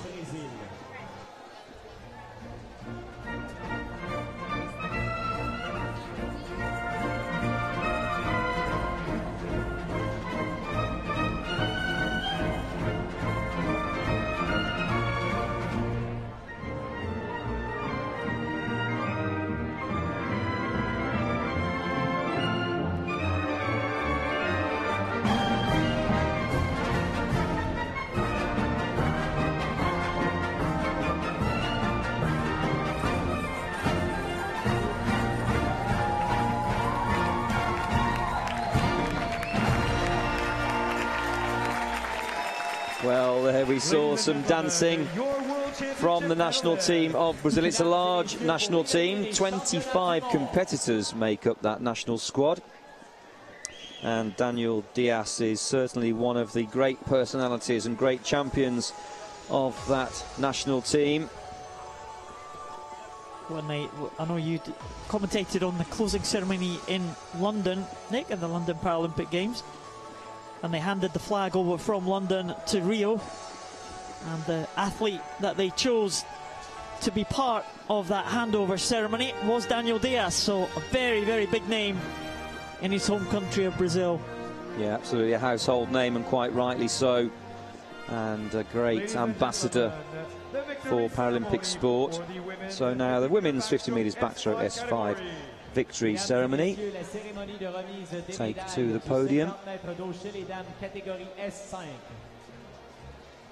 Bronze medalist representing Belarus, Natalia bronze there. Chevelle from Belarus, 50.24. She stopped the clock. Natalia Chevelle.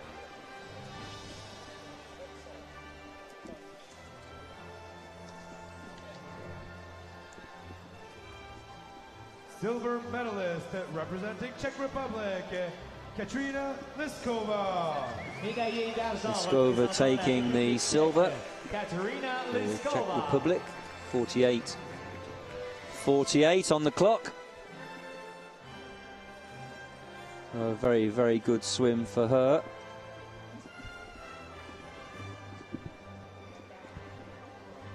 Gold medalist and Katerina Liskova, the silver medalist. That lady right there, Prologieva, gold medalist, the world champion.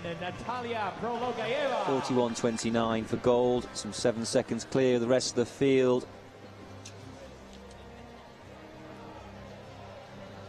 The world champion, the Paralympic champion, now the world champion again, Natalia Prologieva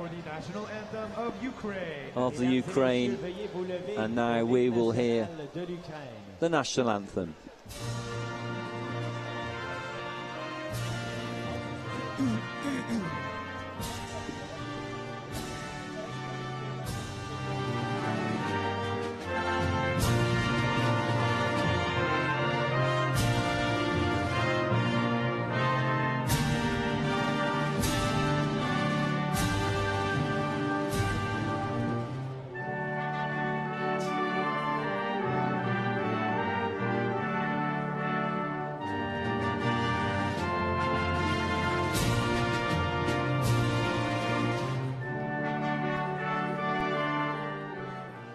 Ladies and gentlemen, your World Championship medalist, So there we have it once again, another world champion. Australia rejoicing there in the celebrations, although they weren't on the podium, having a great time. They'll celebrate anything.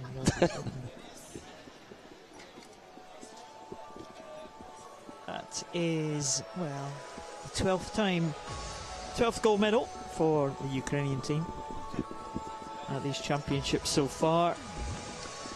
Ukrainian team, Paul, they seem to do extremely well on the medals table. They seem to be taking more medals in the lower classification. That's really where their strength is, isn't it? Compared perhaps to Great Britain, who were, I think, second in the end of the medals table back in London 2012, to gain their success at the higher levels. But there we are.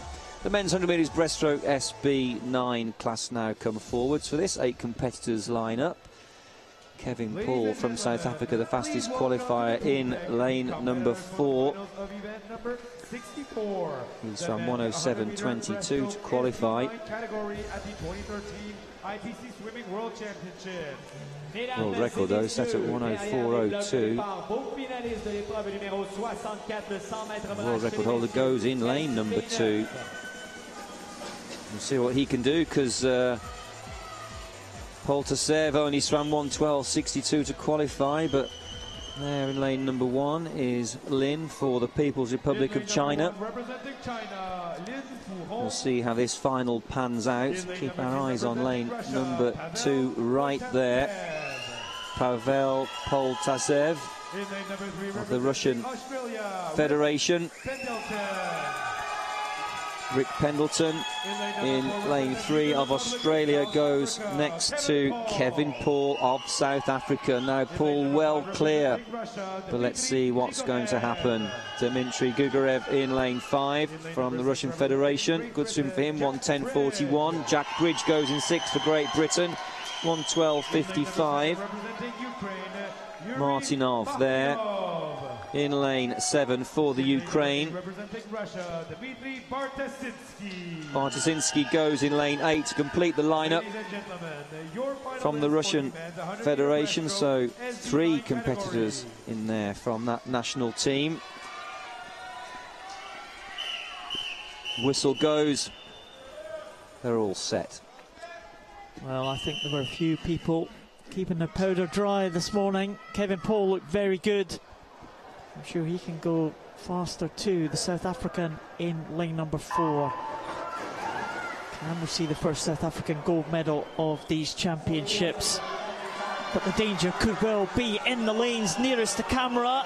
Lin Furong and the world record holder Pavel Poltasev, the medalist, the gold and bronze medalist from London in 2012. Kevin Paul took the silver on that occasion.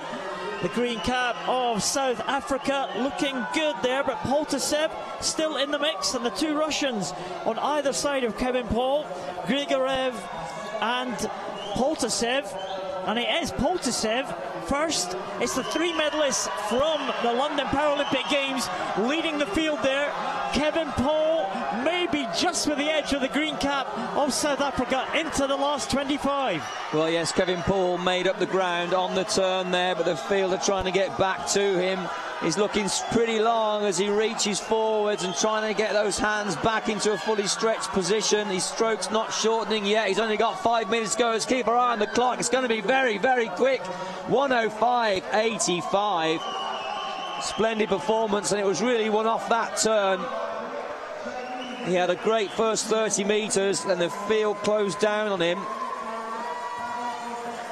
He wasn't first at the turn, but he was first to finish. He surfaced first. After the turn, you're allowed 1 pull and 1 kick underwater. You're also allowed 1 dolphin kick, 1 breaststroke arm pull, 1 butterfly leg kick, 1 breaststroke leg kick. You've got to be up and surface before you do anything else. There's his dive entry. He entered the water first. He was 0.66 of a second off the starting block. He was the fastest off the blocks, quickest to hit the water, and first into position. There, surfacing now, and a good metre clear of the field when we get to the 15-metre marker down the pool. a very important reference point, because coaches will be analysing how quick their swimmers get to that point, and it's all about reactions off the blocks and how fast you move underwater, how far you travel down the pool underwater, and how many strokes you take to get to 15 metres. You've got to find easy speed to that point to take you through to victory, and Kevin Paul found that. He is the gold medalist. Paul Lynn Paltazev, that's the 1, 2, 3. Grigorev just out of the medals, very tight for bronze. Start list for the final of the women's 100 breaststroke SB9. Sophie Pascoe, the fastest qualifier in lane 4 from New Zealand. Next to Yurchenko and Harriet Lee, the 3 medalists from the London Paralympic Games. New Zealand, Sophie Pascoe. Timofeeva, European medalist a couple of years ago, goes for Ukraine in lane 1. Zhang Meng from China in lane 2. Chantal Ziedeveld from the Netherlands in lane 3. Sophie Pascoe goes in lane 4 from New Zealand, the gold medalist from the Beijing Paralympic Games back in 2008. Yurchenko, the London gold medalist in 5. Harriet Lee, the bronze medalist from Great Britain, in lane 6. Nina Ryabova from the Russian Federation in lane number 7. And Sarai Gascon from Spain, winner of the 50 freestyle yesterday. She goes in lane number 8. This promises to be very tight. World record still held by Jessica Sloan from Canada, and that stood since the year 2000 in the Sydney Paralympic Games. Can anyone challenge that? Sophie Pascoe has got to be the favourite for that one. The great New Zealand swimmer, silver medalist. She was beaten by Yurchenko in London, with Harriet Lee in 3rd position. Harriet Lee is the reigning world champion, taking that title in her first international competition in Eindhoven in 2010. And it looks like it could be Sophie Pascoe leading, with Harriet Lee fighting with Nina Ryabova for 2nd position as they come to the turn. Sophie Pascoe it is. Ryabova and Harriet Lee half a second down on Sophie Pascoe. Very, very tight for silver and bronze, but Sophie Pascoe on her way home, and at the moment she looks unbeatable. Pascoe very strong indeed, again very tough out of the turn. Ryabova still going very well, but Sophie Pascoe of New Zealand, 1:18.14 this morning to qualify. The world record's 1:16.93, held by Jessica Sloan of Canada. But this is all about Sophie Pascoe tonight from New Zealand in lane 4. Let's keep our eye on the clock. It really is going to be very tight. She's 1 stroke away. Well, it's gold. It's not a world record, though. 1:17.53. Only 0.60 away from that record. What a fantastic performance for Sophie Pascoe. An oceanic record there. Fantastic, tremendously strong performance from start to finish.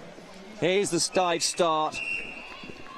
Just looking at the 2nd and 3rd positions there, it's 1/100th of a second separating Harriet Lee and Yurchenko, but the silver does go to the Great Britain swimmer Harriet Lee, with Yurchenko of Ukraine in 3rd position. Very tight, but there was no catching Sophie Pascoe. Well, all in the mix there, all bunching up for a share of the medals. You can't get tighter than that. 1/100th of a second. Harriet Lee did remarkably well. In the last 15 metres, she made the medal her own, but that lady, well, she's the champion. Sophie Pascoe, look at that. Huge smile on her face. And a huge gold medal as well. Won't be long, I'm sure, before she sets that world record. Not too shy away from that at all. So there's the official result. Pascoe and Lee in 2nd. Yurchenko, well, in the end, she had to settle for bronze. Ryabova dying away. Ryabova did very well for about 35 metres of that final, but didn't have the speed endurance. So there's the national team of Spain, looking pretty relaxed. And now the next final up, the men's 100 metres backstroke S14, the highest of all the classes here at the IPC Swimming World Championships.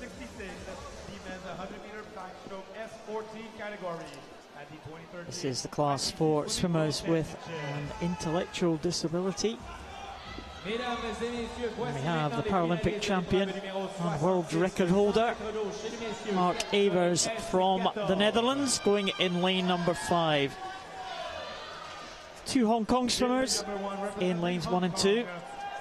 Hong Kong only with swimmers in the S14 class here at these championships. Lee Chung Sang next to his teammate Tang Wai Lok.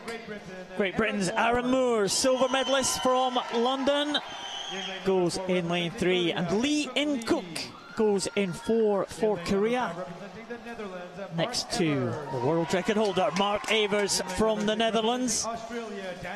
Daniel Fox, what a swim he had in the 200 freestyle just a couple of days ago to take gold.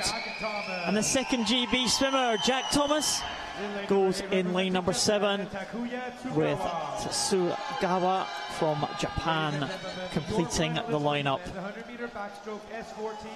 Well, Lee this morning swam 61.86, only 100th of a second away from the world record of Mark Evers, who set that last year when he won the Paralympic title. But I really do think that Mark Evers is going to take the world record tonight. I've just got a funny feeling. Well, it's Evers in 5.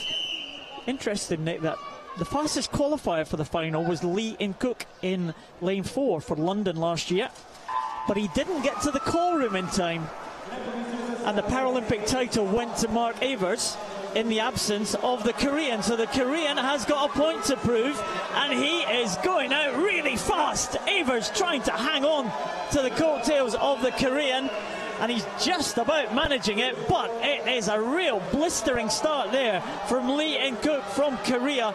Mark Evers in 2nd place, and maybe Aaron Moores in 3rd, although going well there in lane number 8 to Suga from Japan.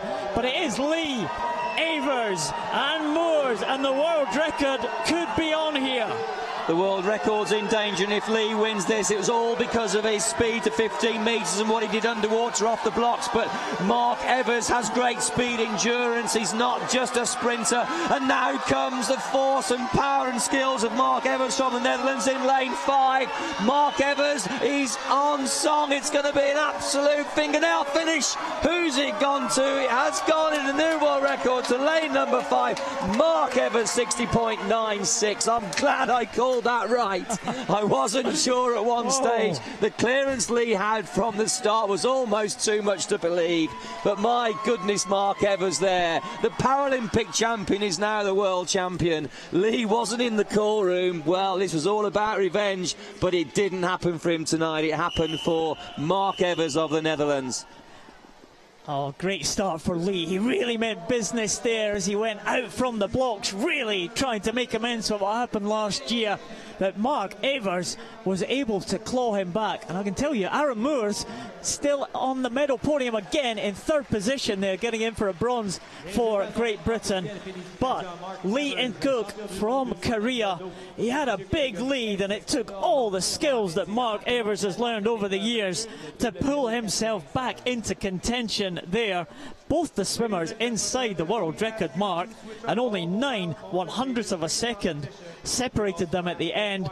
Look at that finish. Wow, what a finish. Mark Evers takes it 1:96 ahead of Lee In Cook, and Aaron Moores in 3rd position in a 1:03. Mark Evers, well, was he happy? Wow, that is pleasure and relief there for Mark Evers. There is the official result. It's a new world record for Mark Evers of the Netherlands to take gold. In Cook Lee from Korea takes silver, and Aaron Moores, Great Britain, takes the bronze. Straight into the women's 100 metres backstroke S14 class. Chloe Davis of Great Britain swam well to qualify, centre of the pool. Good lane draw for her in lane 3. So here's the full lineup. Amanda Fowler goes in lane 1 for Australia. She's right next door to her own teammate, Taylor Curry. There she is, loosening up those shoulders. Great flexibility there. In lane number 3, representing Great Britain, Chloe Davis. There is Chloe Davis of Great Britain, next door to the world record holder, Marlo van der Kolk from the Netherlands. Bethany Firth goes for Ireland, next door to Jessica Jane Applegate of Great Britain. She qualified in 1:10.89. Clark, representing Australia, goes in lane number 7. Justin Mortimer goes in lane number 8. Moria, I should say. Justine Moria of Canada. 1:16.89 to qualify. So the whistle goes. All eyes on centre of the pool. Marlo van der Kolk, 1:07.02 to qualify. With a new world record, of course, this morning. But Bethany Firth of Ireland also 1:07.65. So this is going to be very, very tight. Bethany Firth with a great start there. The Irish swimmer getting ahead of Marlo van der Kolk in those opening few metres. Bethany Firth has really got to try and stay on terms. You've got to think that the Irish swimmer is going to be stronger coming back, as we saw Marlo van der Kolk just tie up slightly in the 200 freestyle a couple of days ago. But first to the wall, it is van der Kolk. Bethany Firth in second position. Chloe Davis for Great Britain in third place. And Taylor Corey from Australia is in fourth position. But Bethany Firth now being headed by Marlo van der Kolk from the Netherlands. The gold medalist from Ireland from last year is in silver medal position. And coming back on Marlo van der Kolk. What a finish this could be. Van der Kolk's just heading off Bethany Firth. Firth was great out of the turn for 20 metres, but couldn't keep it going. 1:06.70 for a new world record. Marlo van der Kolk of the Netherlands. Well, we saw a gold for the Netherlands a moment ago. Mark Evers, we've seen gold again for them in the name of Marlo van der Kolk. 1:06.70. Bethany Firth only just outside of what was the world record a few moments ago, 1:07.41. So Marlo van der Kolk, the first person ever in the world to dip under 1 minute 7 seconds. Bronze goes to Applegate. For Great Britain, 1:08.90 for her, so she will be very pleased with that. She was just 3 100s ahead of her Great Britain teammate Chloe Davis. The two teammates fighting it out for bronze and fourth position, but Applegate it is getting on the medal podium again for the GB team. The final turn there, the only turn in fact, van der Kolk coming over just about ahead of Bethany Firth. A little bit of a smile on her face almost there, or is it a grimace as she comes into the final stages. Marlo van der Kolk, she is the champion, the world record holder, 1:06.70. And Bethany Firth in second position. The result is confirmed. Marlo van der Kolk takes the gold in a new world record time. Bethany Firth in second. And Jessica Jane Applegate takes the bronze ahead of Chloe Davis. Canadian swimmer Justine Moria finished in 8th position.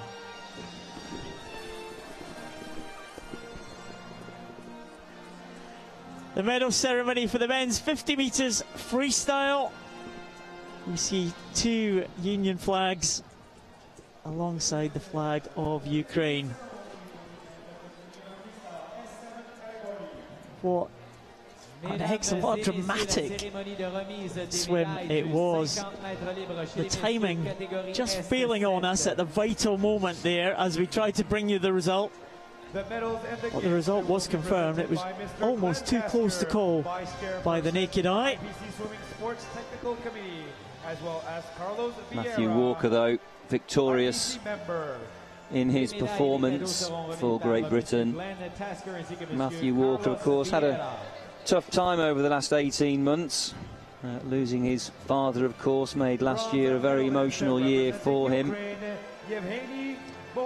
Great to see him forging through and continuing to do well. Quite a veteran of the national team now. But there's Bodejko from the Ukraine, the bronze medalist, 28.60. A young lad with a big future, of course. Yevgeny Bodejko. Excuse me, Yevgeny Bodejko. Frog in my throat. Joseph Craig of Great Britain. Silver medalist.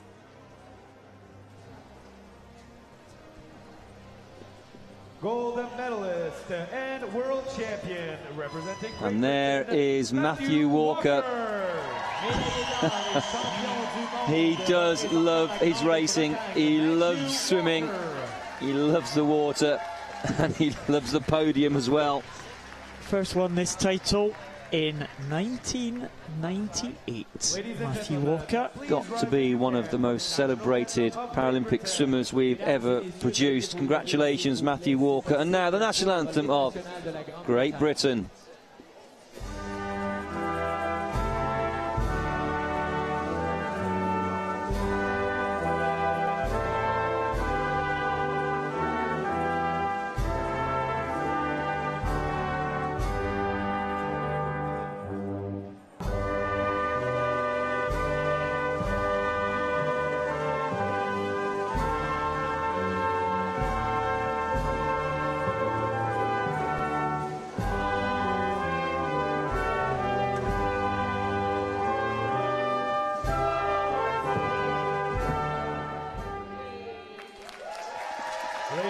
What I find interesting about Matthew Walker is actually one of the nicest gentlemen you could ever meet. Yet you see him behind his blocks, and when he finishes a race, you want to run a million miles. He looks a scary person. But then all the emotion comes out, and he's always crying on the podium, and he never holds back. And I think that's wonderful to see how much it means to himself. And after all these years, it never becomes normal. It's extraordinary, and he's never less emotional. Yeah, a great gentleman, and once again a great competitor and ambassador for Paralympic sport. He's been on that medal podium at major championships for the last 15 years, and he's still holding the youngsters at bay. Joseph Craig and Yevgeny Bodejko, teenagers. It's the old man, Matthew Walker, 35 years of age this year. The women's 50 metres freestyle, S7. Mesdames et messieurs, la cérémonie de remise des médailles du 50 mètres libre chez les dames catégorie S7. Bronze medalist representing Canada, Brianna Nelson. From the home nation, the bronze medal goes to Brianna Nelson of Canada. What a great swim that was. She went out really hard and clung on to the bronze medal position in the closing stages. Susie Rogers from Great Britain on the medal podium. Again at these championships, having a great battle. She's beginning to form a real duel with the swimmer at the top of the podium, Courtney Jordan of the USA. Less than half a second separating the top two. Courtney Jordan, as she was a couple of days ago, is yet again a gold medalist. Mesdames et messieurs, veuillez vous lever si possible pour l'hymne national des États-Unis d'Amérique.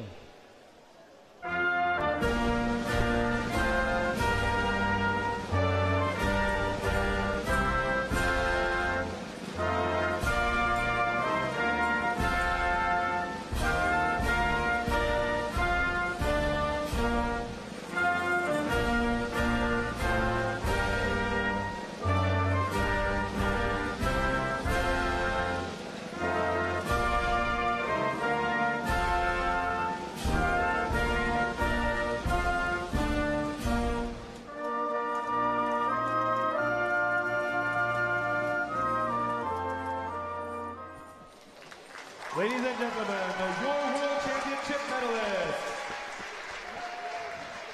Well done, Courtney Jordan, Susie Rogers and Brianna Nelson.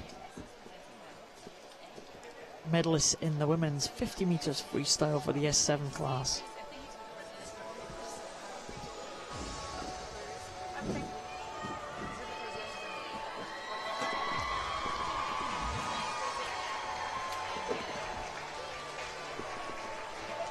Still lots of action to come here from Montreal. We're just a minute short of 7 o'clock local time. The action here due to go on till nearly 9 o'clock, just before 9 o'clock, so stick with us. I'll bring you the best of the Paralympic swimming action right here in the Parc Jean Drapeau in Montreal. Freestyle S3 category. The next medal presentation is for the men's 50 metres freestyle in the S3 class. There's the man they call Scooter, Grant Patterson. The Aussies celebrate. I wonder why he's called Scooter.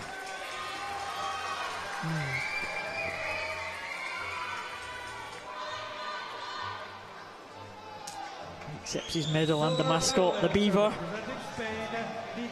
here in Montreal.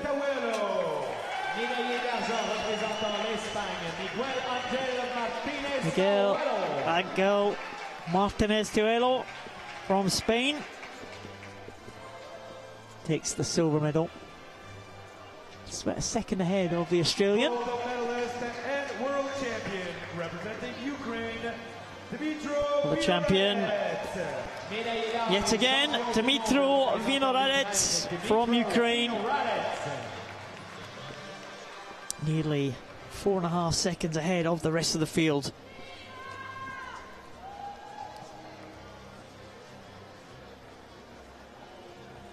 Accepts yet another medal and another gold for the all-conquering Ukraine team at top of the medal table at the moment.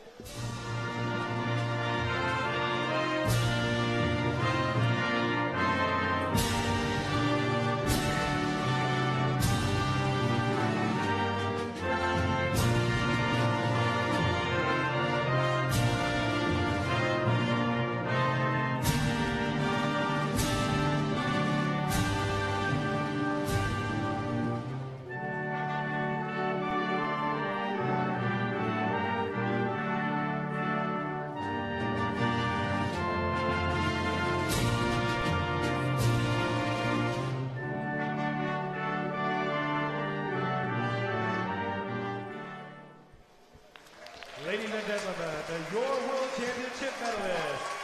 Mesdames et messieurs, vos médaillés des championnats du monde.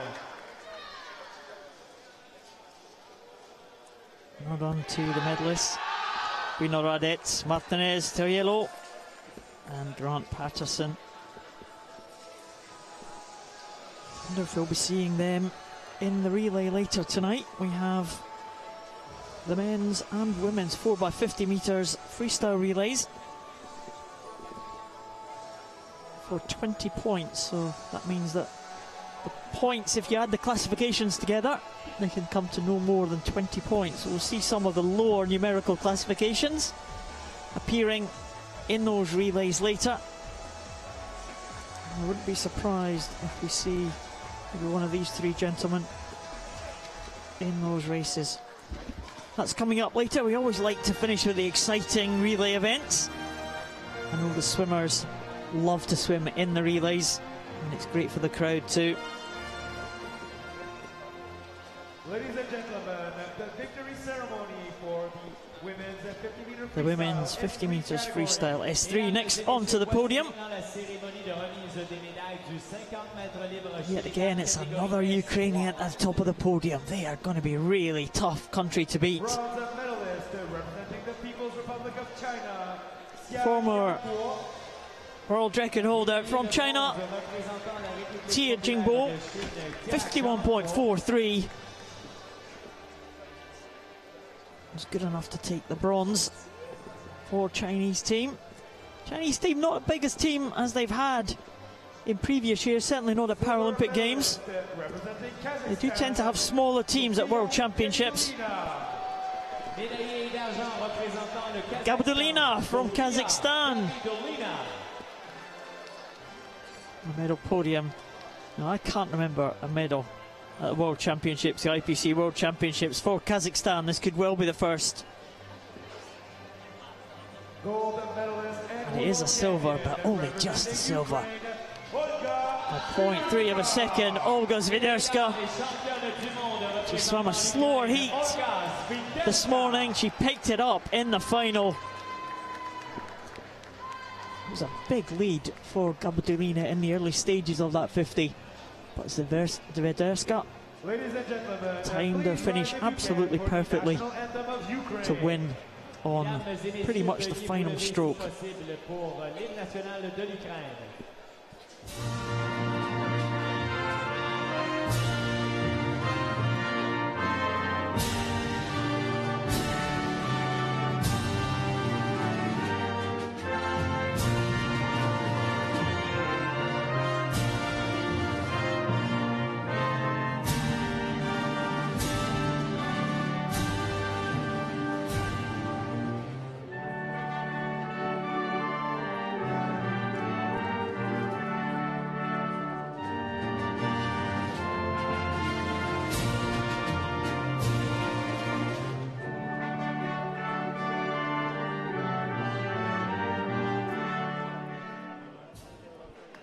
Ladies and gentlemen, your World Championship medalists. Are really pushing the times of the S3 class into different levels. Olga Swiderska and Sofia Gabdulina. New world record holder set that in the heats this morning.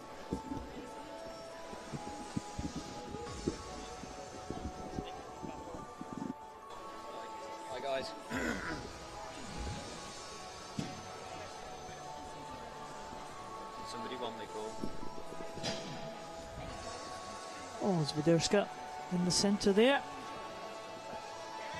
That's the medal presentation. We'll move on to the next event due on pool deck.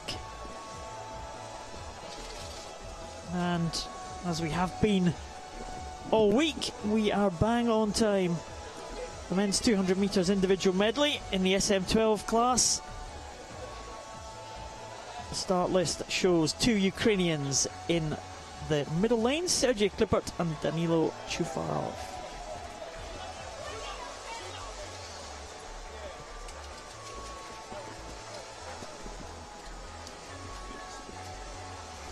Baraksa, the world record holder in this event, 2:11.11. Set that record 3 years ago.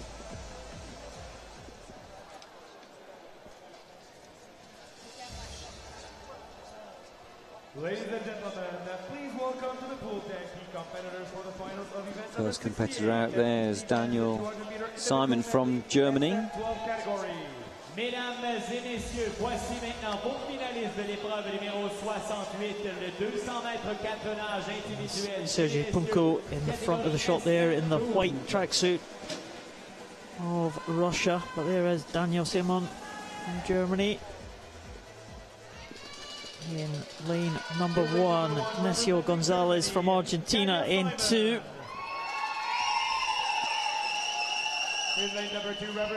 Lane 3, the silver medalist from the London Paralympic Games, Alexander Nevelin Svetov. Watch out for this man on the backstroke leg. Sergei Klippert from Ukraine. He has the fastest qualifying time. Was out with the medals in London. He'll be looking to make amends here. Danilo Chufarov, his Ukrainian teammate, right next to him. And Sergei Punko, experienced man, formerly a Belarusian swimmer, now representing Russia. And he's next to his Russian teammate, Stefan Smagin and Oleg Telienko. Completes the lineup, the third Ukrainian swimmer. 3 Russians, 3 Ukrainians. in this one, alongside a German and an Argentinian. It's funny how the former Soviet republics really dominate some of these visually impaired classes. Very much strength in depth here, as we can see that the two Ukrainians in the centre. Now there'll be entry times of 2:17 and 2:18. Very nice start from lane number 5, Chufarov. Punko behind his blocks didn't seem to look quite as fit around the middle of his body, around his core, as I've seen him in the past. We'll see exactly how fit he is in a moment across this quite a grueling middle distance event. Chufarov, Danilo Chufarov, strong at this butterfly leg from the Ukraine there. Clearly in the lead, but looking very, very comfortable. 27-21. Nevlin in second, Smagin in third. And great underwater also for Chufarov. Watch out for Nevlin Svetov on the backstroke. He is the backstroke champion, so expect him to come back. The swimmer there in lane number 3. And he is coming back into contention, but Chufarov in lane number 5, interestingly, is the only swimmer who's chosen to have a tapper in this classification, visually impaired class. The S12, they can have tappers if they so choose, but the only one that has chosen to do that is Chufarov. Nevlin Svetov has come through into second position at the halfway stage, and Sergei Klippert in third with 1:03.46. Well, Klippert seems to be demonstrating a better breaststroke technique. Going down this third 50, very, very important length it is in this middle distance event. Chufarov seemed to be very low in the water. There's more resistance coming at you as you kick backwards to drive your body forwards. And he's a big, powerful man, but the power's still taking him clear. Clear he is of Klippert. Punko in third still. Too much, I feel, for Klippert to catch up. This is the final length. We're some 16 metres away. The world record 2:11.11. He's not going to go, but it's a fantastic performance. It's going to be very close. In fact, I do wonder. 2:10.87. That was a blistering last 20 metres. The power was there. The stroke didn't rate up. The length was there. The power was there. The 6-beat leg came in with choppy waters. But I thought it was looking to be around about a 2:11 or 2:12.0, but the last 20 metres was absolutely lightning for that man right there, Chufarov of the Ukraine. And there's the dive entry. Oh, Chufarov really took it out very hard in lane number 5. He probably wouldn't have expected that. 2:10.87, a new world record there for Chufarov. Fantastic swimming there. Expected Nevlin Svetov to come back into contention on the backstroke, but once they got into the breaststroke, it was Chufarov just holding off the challenge of his teammate Sergei Klippert in lane number 4. Chufarov coming away a full body length away there, and what a superb freestyle leg there. He went in just about 30 seconds for that final 50 on the freestyle leg, and he was clear ahead of the rest, coming into touch in 2:10.87. A very fast finish there by Nevlin Svetov to get in ahead of Sergei Klippert for the silver medal. But no doubt about the winner. That is Danilo Chufarov for Ukraine. Yes, excellent. And the result is confirmed. It's a new world record for Ukraine and Danilo Chufarov. Silver to Russia, Nevlin Svetov, and bronze to Ukraine, Klippert. And there's the start list for the women's 200 metres individual medley SM12. In lane number 2, representing Czech Republic, Delgado goes in lane number 1 next to in lane number 3, representing Slovakia, her, Karina Zaradnikova from the Czech Republic. representing Russia, Petra Chekikova goes in lane number 3 next to Stukalova from the Russian Federation. Casals goes in 5 for Spain. Moro in 6 for Argentina. Frykova for the Czech Republic. Nicole Frykova in 7 to complete the lineup. 3:04.92 this morning. Blistering world record. Oksana Savchenko. 2:28.00. Set at the Paralympic Games.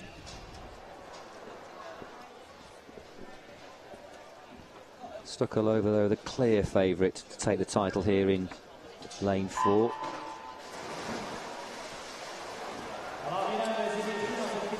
Some 14 seconds faster than the rest of the field, and already a second and a half ahead as we streak through this butterfly leg. Beautiful rhythm and length, almost like a diving dolphin at the front of a stroke. We've got a quick return of the head down for a stroke, taking a breath for a stroke. Extra couple of breaths into the turn there. 30.92 is quick. Some good dolphin kicking actions there. Breaking out at anything between 7 and 11 metres down the pool. Well, as expected, Stukalova has taken this on. 30.92 is inside world record pace. And Delgado Nadal in second position there for Spain. And Carla Casals, the Spanish swimmer, in bronze medal position. So, probably Stukalova now coming through in lane 3. Petra Kovalkova is coming through into second position. A good backstroke leg for her. But Stukalova 108.89 at the halfway stage. And that is inside world record pace. Petra Kovalkova looking very good on the breaststroke leg, but it's all about this champion way out in front. I can't believe how long her stroke is, yet how fast she's swimming. When she's kicking back, she just holds that leg length and glides forwards as the feet whip together. Very fast in the second half of the kick. But look there, she's being caught by a closing field of breaststroke specialists. They can close that gap quite dramatically, but she's away on the fastest stroke, 1:55.40 at the turn. And if there is any distance at all, you can double that distance, because breaststroke is the slowest of the 4 competitive strokes. So if you can take some advantage and make a break, make a clearance, you can double that off the turn. So the field really only ever chasing for the minor medals. But let's keep our eye on the clock. The world record's 2:28.00. It's going to be very tight just outside. 2:29.82 from lane 4. Darya Stukalova is the world champion. Here coming in, Casals for Spain.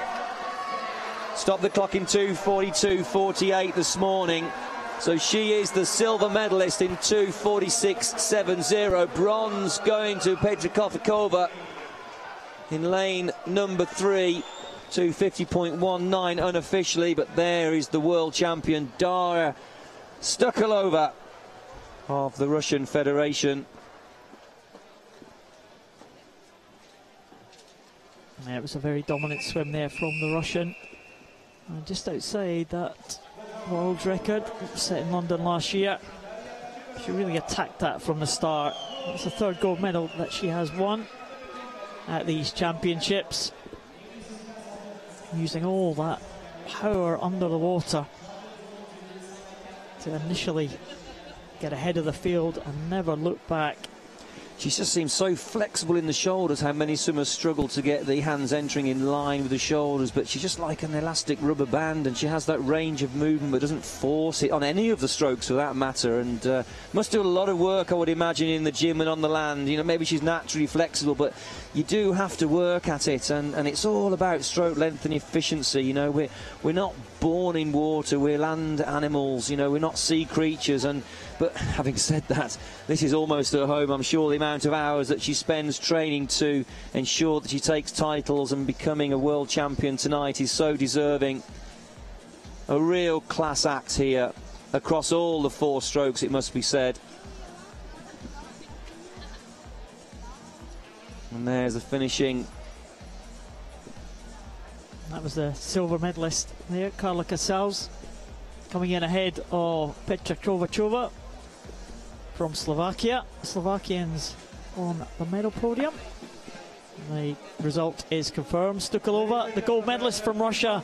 Casals from Spain takes the silver. And Petra Kovačová from Slovakia, the bronze. Mesdames et messieurs, voici maintenant les finalistes de l'épreuve numéro 70, le 100 mètres papillon chez les messieurs, catégorie S13. The men's 100 butterfly in the S13 class. Fastest into this final is Timothy Antalfi from the Australian team. Andrei Bukov goes in lane number 1 next to Golentovsky. In lane number 2, Roman Dubovi, the third Russian, goes in lane number 3, and Timothy Antalfi, the world record holder, goes in for the Australian.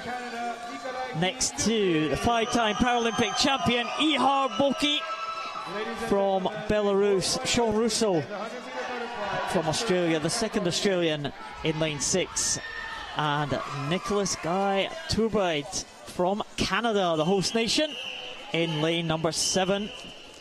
He completes the lineup.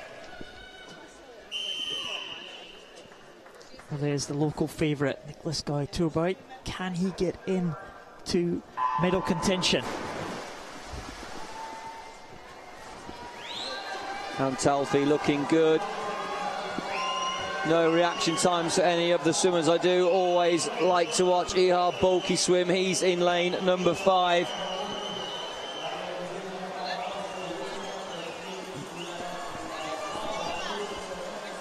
In the lead at the moment, Ihar Boki of Belarus, and that's quick.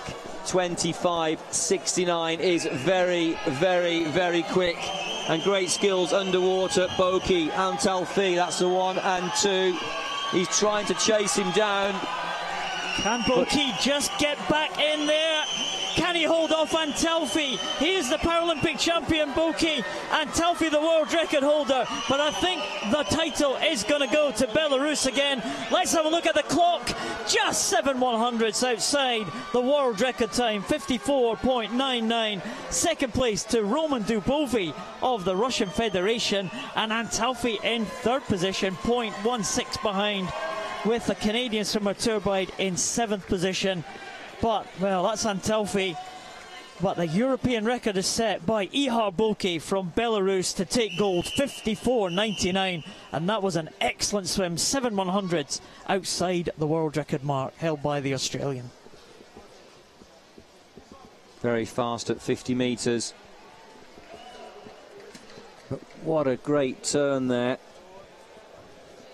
from a number of competitors, it must be said. Ihar Boki, Antalfi did very well, perhaps the better of all the competitors out of the turn and into his first stroke. We call that the breakout, and really did steal a lot of ground out of Ihar Boki. He was certainly head to head, but Boki then, with his pure speed, his pure swim speed, just stretched that stroke back into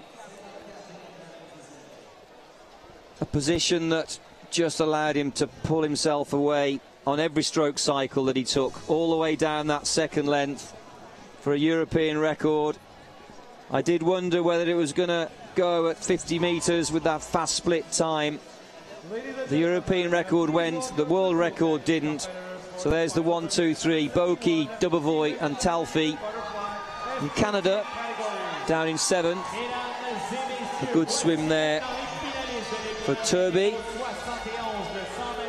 Women's 100 butterfly S13 on their way to the blocks. Valérie Grandmaison, the local swimmer from Canada, goes in lane number 3.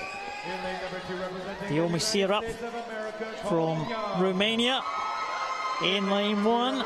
Colleen Young had a good swim yesterday. She goes in lane 2 for the USA. But Valerie Grandmaison, can she get on the medal podium? Can she be on the top of the medal podium? You have this lady to contend with, Rebecca Ann Myers from the USA. Tegan van Roosmalen, already 2 medals in the bag for the Australian, goes in lane 5. Leticia Freitas from Brazil in 6. Kaylin Curry from USA in lane 7. And Ragna Forsa from Norway is going in lane number 8. So Valerie Grandmaison in 3 for Canada. 1:10.05 to qualify. There's the world record of Yvonne Hoff. 1:05.95. But that young lady there, Valerie Grandmaison, the great face of Canadian swimming in lane 3. What can she do tonight? Can she dip under 1:10? I'm sure she can, but she's going to have to dip under 1:09. Myers stopping the clock in 1:08.87, and they're away. Valerie Grandmaison, good underwater, look at that, and into the lead. My word, that is blistering. She's 2/3 of a body length clear of the rest of the field. Myers can't stay with her. Can this be a gold medal for Canada? Valerie Grandmaison, Myers trying to get back at her with every stroke, of course, and she is. It looks like she's tiring a little. Valerie Grandmaison short into the stroke at the turn, 30.95, but good underwater, taking 1.5 meters away. Can the gold medal go to Canada? Well, we haven't heard, oh, Canada in this Olympic, in this pool in Montreal, but could it be the first time? What a fantastic swim here for Valerie Grandmaison. Rebecca Ann Myers coming back in the closing stages, but it's not going to happen for the American, because the gold is going to go to Canada. Valerie Grandmaison takes it in 1:06.73. The gold to Canada, silver to USA, and the bronze to Australia, Tegan van Roosmalen. But this young lady, she wanted that one so badly, and it's the gold to Canada that the Canadian home crowd have been waiting for all week. I think she adjusted her stroke into the turn there. She did 3 short strokes to make sure she finished on a full stroke. And let's not forget the S13 classification have a visual impairment, so the experience of her, she knew she had to do so many strokes to get down the length. She was long and she was strong and she was quick, and the experience, something told her brain to say do 3 slightly shorter strokes so you can touch the wall on a full stroke length. And my word, she was great underwater. She was great off the starting blocks. Look at the streamlining there, hands interlocked, their head tight between your arms, and head down into the first stroke. And once again, great range of movement, trying to get those hands in the shoulder line, and the hips coming up, head leading the stroke down very quickly. A strong double leg kick, kicking the hands in, kicking the hands out. Pure drama here, and Canada taking a fantastic gold medal here in the women's 100 metres butterfly S13. Pulled away out of the turn after great underwater skills. Maintained her speed on every single stroke across every single metre, just didn't tie up at all.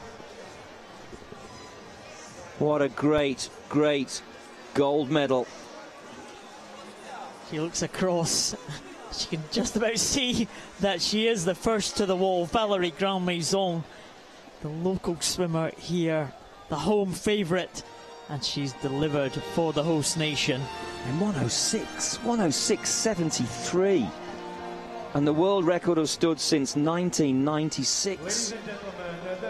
My word, what a performance. So there, flashing away from our screens, the official results as we move on now to another victory ceremony, the men's 400 metres freestyle S8.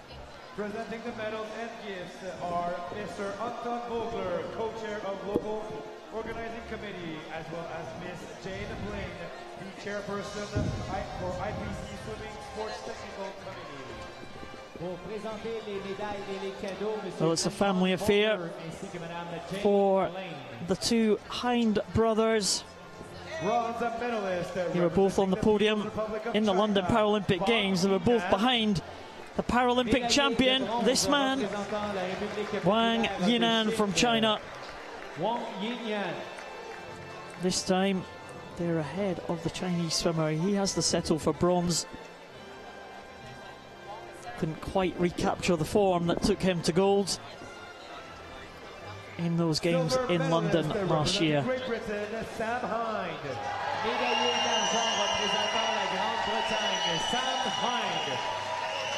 The silver medalist, he's still the world record holder, Sam Hind, the older of the Hind brothers.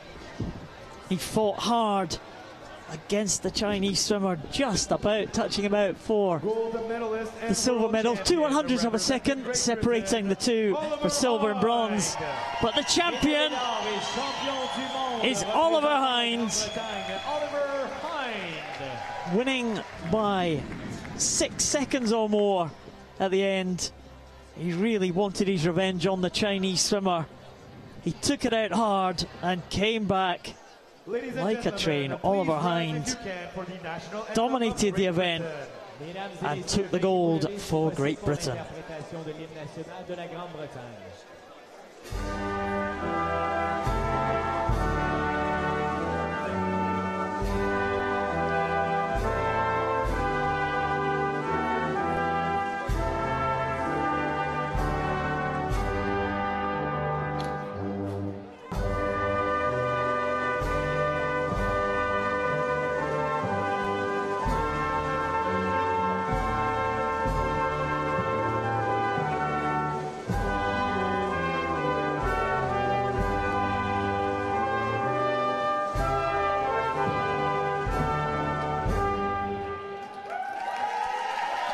Ladies and gentlemen, your Gold to Ollie World Hind, Championship medalist. silver to Sam Hind, and bronze to Wang Yinan. The three medalists from the London Paralympic Games last year.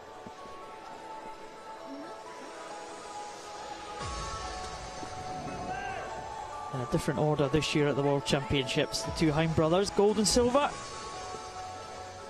That'll please the big support from Great Britain that have been at these championships.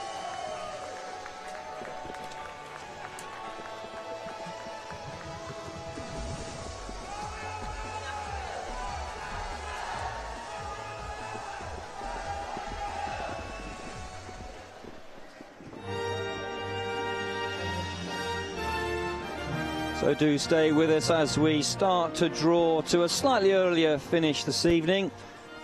Another victory ceremony, the women's 400 metres freestyle S8, but of course some more racing to come to our screens in a few moments.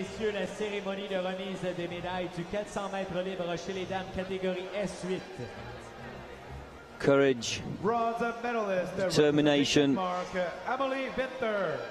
victory. Winther there, the bronze medalist from Denmark, 55 minutes 10.66.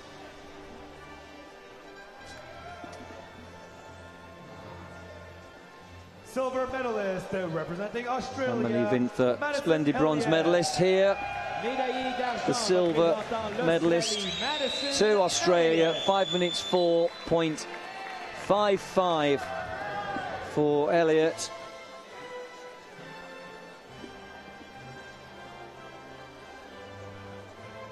Madison Elliott of Australia, the silver medalist. That lady right there, Jessica Long, 4:43.76. Well, she was in a swimming pool quite literally of her own.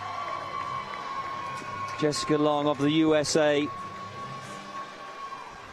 already a world champion, Paralympic champion last year, world champion again.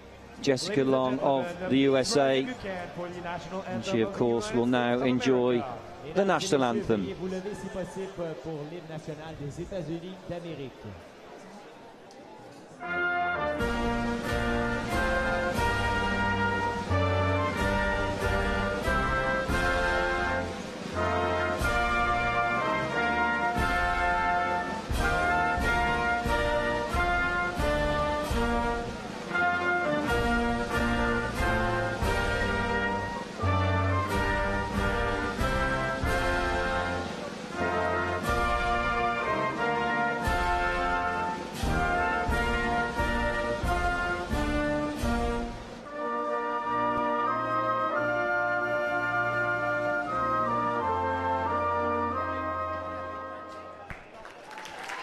Ladies and gentlemen, your World Championship medalist. Very patriotic young lady,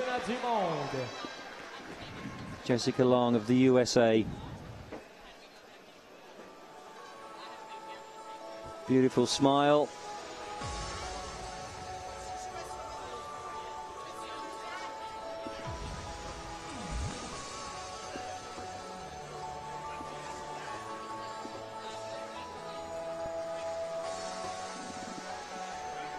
So the flags leave the poolside.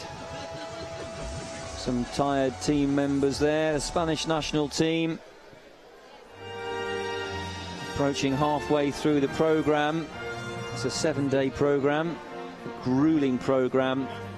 Here's the men's 100 meters breaststroke SB9 victory ceremony. 100-meter breaststroke SB9 category. Mesdames et messieurs, la cérémonie de remise des médailles du 100 mètres brasse chez les messieurs catégorie SB9. Bronze medalist representing the Russian Federation, Pavel Poltavtsev. Poltavtsev taking the bronze. Médaillé de bronze représentant la Russie, Pavel. There he is, stepping forwards for his medal and the mascot in the name of Beaver.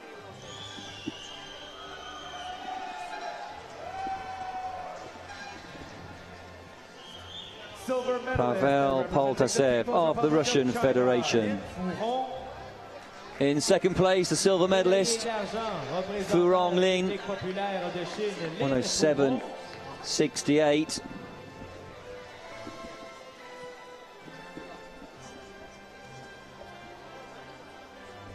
.71 seconds clear to take a great silver medal. Representing the Republic of South Africa. And here's the champion, Kevin Paul of South Africa, 105.85. Dominated the race.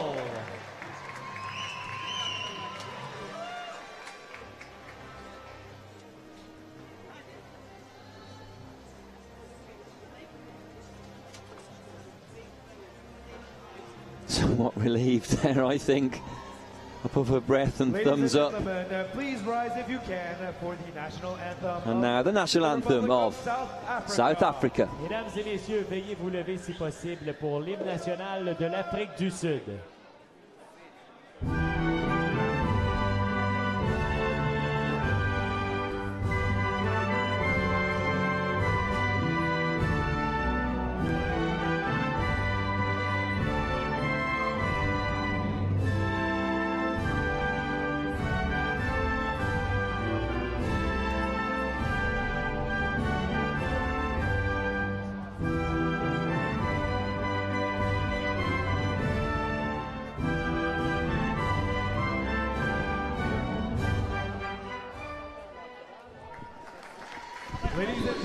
Kevin Paul, you are the world champion. Punches the air for one last time. He may even sleep with a medal tonight. Paul Lynn Poltavtsev, the 1, 2, 3 for the men's 100 meters breaststroke SB9.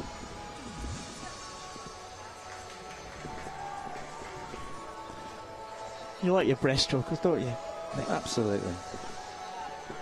It is a great stroke. Been involved with the sport all my life, of course, and love coaching. Spend a lot of my own time in these sorts of facilities, often around the world. It's great that your sport can take you to different corners of the globe, and what better to shout about something that you love yourself. So the next victory ceremony, the women's 100 meters breaststroke SB9. Bronze medalist representing Ukraine, Kristina Yushchenko. Yushchenko taking a great bronze medal, but she'll be kicking herself to be just 100th of a second away from silver. But much to the delight of Harriet Lee of Great Britain. So 118.89 for Yushchenko. Harriet Lee, 118.88 for the silver.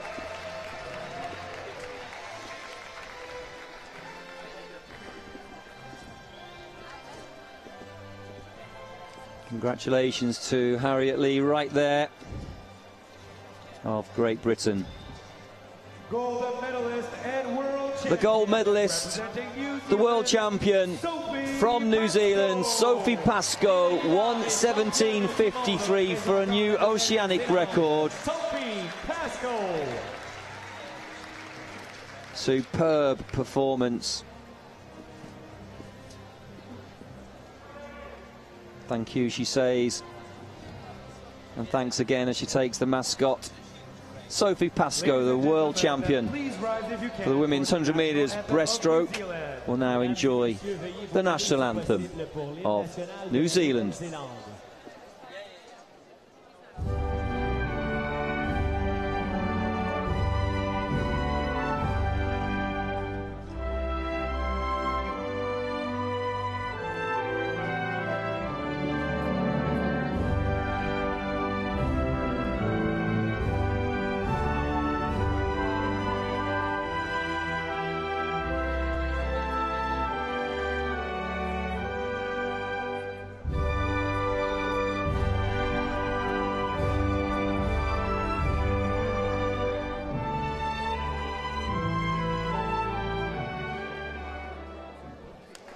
Ladies and gentlemen, your World Championship medalist. So once again, congratulations to all those competitors.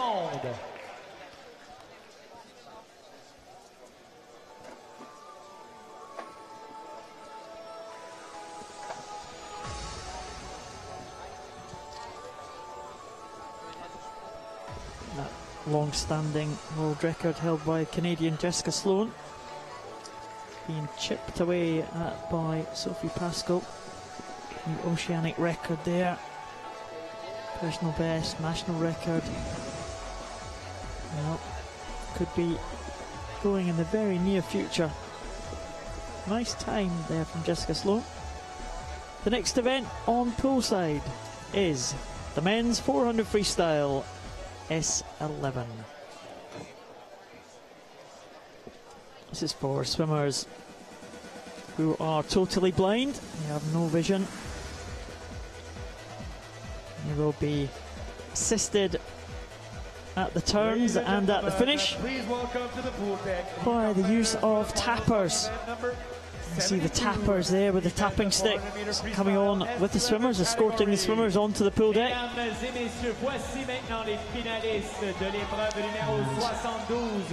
Favourites in the centre. Well, it's a Spanish swimmer, Israel Oliver, with the fastest entry time for this final. Colombians, they've had a good championship so far. Another Colombian in the final there, Urbano Herrera in lane 1. Taron Drake from the USA in lane number 2. Dmitro Zvalevsky from Ukraine in lane number 3. Israel Oliver from Spain in lane 4. Matheus Sousa from Brazil in lane 5. You'll notice the blacked out goggles that all these swimmers are wearing. Henry Herbst, bronze medalist yesterday in the 50 freestyle, and Sergio Zayas from Argentina is in lane number 7, the final swimmer. Swimmers, as I said, all wearing those blacked out goggles. World record has stood for 21 years. John Morgan from the USA set that mark, 4 minutes 20.83. Unlikely that that is going to be challenged tonight. But it's a great skill for these swimmers with no vision at all. They really must be able to get off the block straight. You don't want to veer into the lane ropes, or sometimes under the lane ropes, as we saw in one of the events last night. But the swimmer actually ended up in the wrong lane, but getting the dive a little bit at a wrong angle, and ended up under the lane rope and into the other lane. So let's hope that is not going to happen tonight. Just looking at the competitors there behind the starting blocks, Zayas' swim cap couldn't be fitted any tighter. Sucked across his head, and if you look at the cap of Sousa, he's rather like an outer space monster. Ridges all over it, carefully grooved with an integrated goggle throughout his cap, pulled right down across his forehead. There he is. Whereas some other swimmers wearing more of a traditional standard cap, silicone cap that's perhaps not moulded in the rather 21st century style of Sousa. But there's Yayaz. Couldn't get tighter than that. You don't want to wear it for too long. Well, you've got to make sure that these goggles don't come off, because if they do come off, there is the risk of disqualification, because the swimmers have to wear those blacked out goggles. It makes the competition fair. Some of the swimmers have light perception. They may be able to see very, very short distances, and if they can see the bottom of the pool, for example, or even an outline of that, it will give them something to follow. So they said it gave the swimmers an advantage. So no matter what kind of vision you have, very little vision or no vision at all, wear blacked out goggles, and that makes everything fair and above board. And if the goggles come off, could be considered it's been done deliberately. Put your goggles on a little bit looser, they come off, oh, it's not my fault. But actually the officials will say, well, it's your responsibility to make sure your goggles are on tight. But yeah, Sousa's right. goggles will not come off. They're fully knitted and integrated into his 21st century Dalek-like go faster race swim cap. But this S11 category, as you explained so articulately well and clear there, Paul, they will exit the pool, and before any official result is announced, it doesn't matter what the scoreboard says, every single individual would have those blacked out goggles checked as soon as they step out of the competition pool. And then after the 8th swimmer has been checked, the results, the final results, official results, will be posted. Does seem to be rather a delay here, we're not sure why, and swimmers getting wrapped up again as the evening draws in, taken to their chairs, staying focused, staying warm. Very important that the muscles are in fact a little warmer than body temperature. The muscles have maximum power output at 38 degrees. That's just marginally higher than your normal body temperature. Well, it doesn't take much guessing that all the muscles across these competitors now will be a little cool.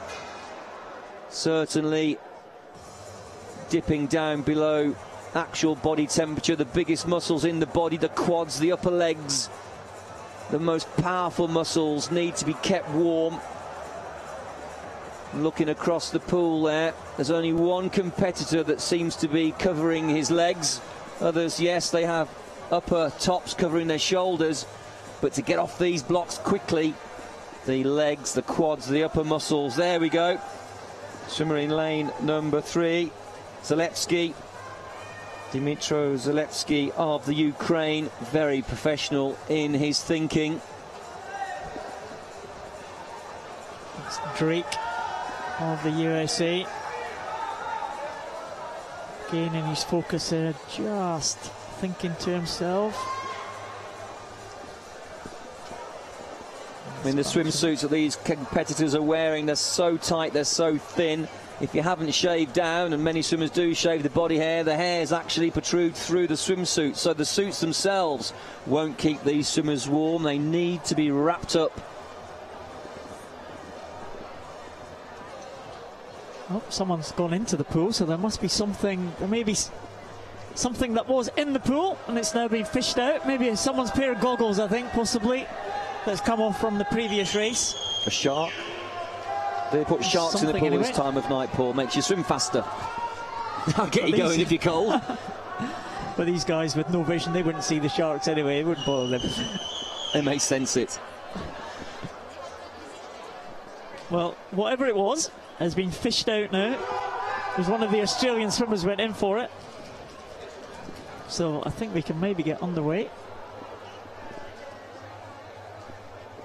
We shall see. The officials not really making any move to get this started at the moment. It's the penultimate individual event tonight. We'll be concluding with 2 relay events. The first relays of the week will be in front of us in just a moment. Ah, there's something. Now, it could have been a swimming cap, possibly. It's just being fished out of lane 4 there. Someone's cap, yeah. So I think we can now get on the way. We'll see the officials moving across. The swimmers just getting themselves ready there. Here's the South African, Henry Herbs. So, is that going to affect things? Let's hope not. Could be quite a close one, this one. Israel Oliver from Spain in lane 4 is the fastest into this final, 4:48.86. And Sousa from Brazil, second fastest, 4:51.70. Let's see how this race pans out. World record, as we said, stands at 4 minutes 20.83, held by John Morgan of the USA, and that's stood since 1992. That is unlikely to be challenged, but a great opportunity for some of these swimmers to get on the medal podium at a global event. I don't think we have any medalists in this 400 freestyle at a global event before. Sousa first out on the first 50. Henry Herbs looking for his second medal of the week from South Africa in lane number 6 in second position. Zalewski down in 4th at the moment. Not really performing as I would have expected down the first 40 metres, but seems to have found his speed now, pacing himself off the ankles of these two men in the lead. Lanes 4 and 5 respectively, Oliver and Sousa. Not a good turn there by Sousa at all. Lost a lot of ground. So in lane 4, Israel Oliver of Spain taking some advantage, getting a long way away from his nearest rival, gliding up, slithering up, staying close to that lane rope, helps him feel his way down the lane, of course, as a guide. Doesn't want to crash into it though. If he's too tight, it will slow him down. Moving across to his breathing side, so once again feeling the lane line, making sure he's keeping a straight line down the lane rather than trying to say centre of the lane where other swimmers would wish to swim in other classes.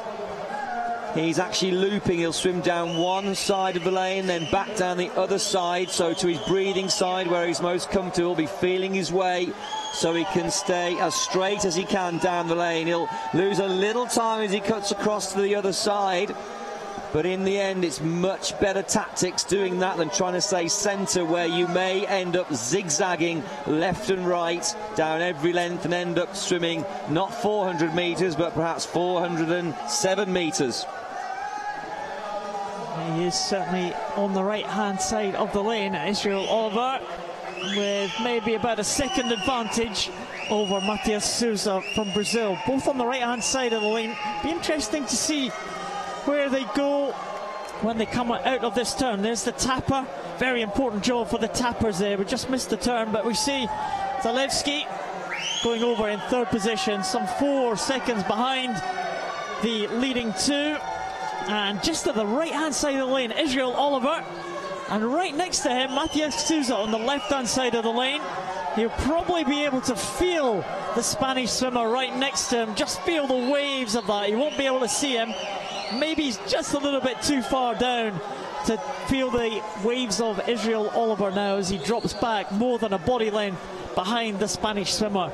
We've got 100 to go in the men's S11 400 metres freestyle, and another good turn for Israel Oliver of Spain, and he is coming through now on his last 100, looking like it's going to be a gold medal for the Spanish team, unless Matheus Sousa from Brazil can pull back something in this closing 100. Dmytro Zalewski of Ukraine in 3rd position, 3:39.63.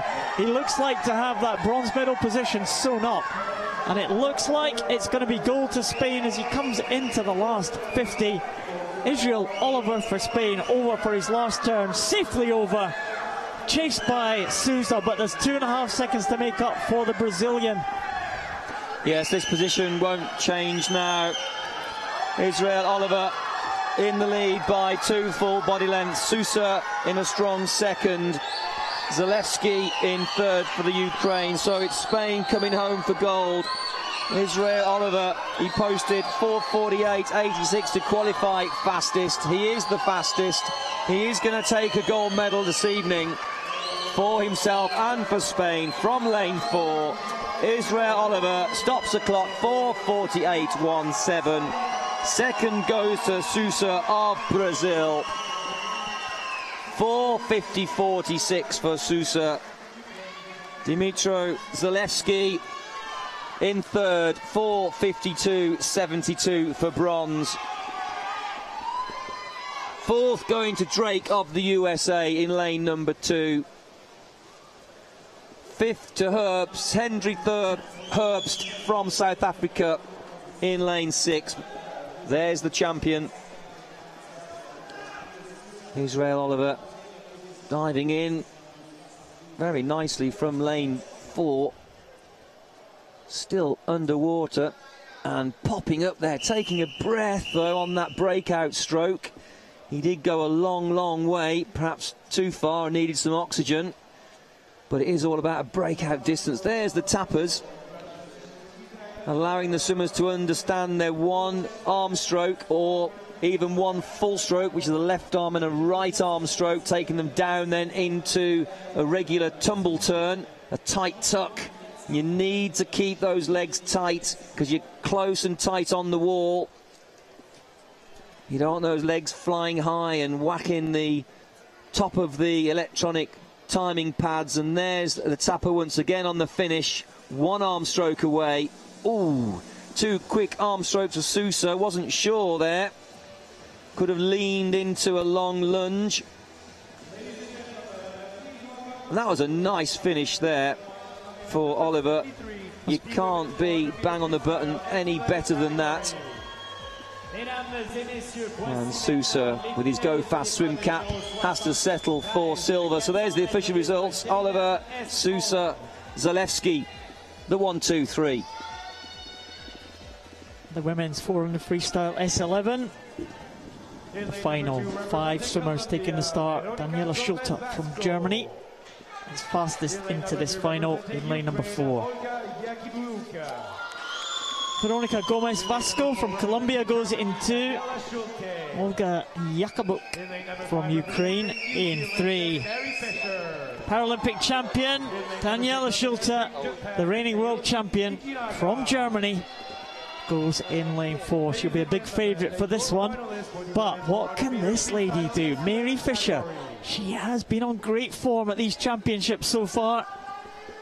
And Naomi Ikinaga from Japan. She completes the 5 swimmers in this final.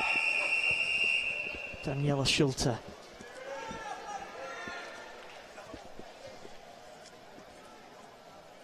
Entry time 5:11.32. She is the world record holder. That time stands at 5:10.77.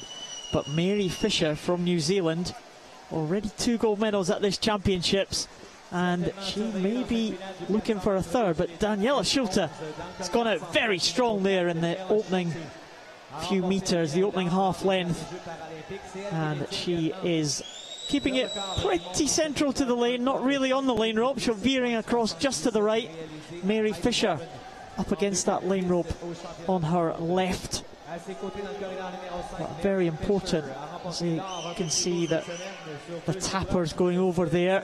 Schulte with a 3.5 second lead on the first 50.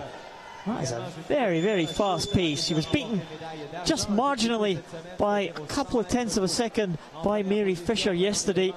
So it looks like Schulte means business here. She's going out for this one and just trying to break the spirit of the other swimmers in this race very early. She's making sure.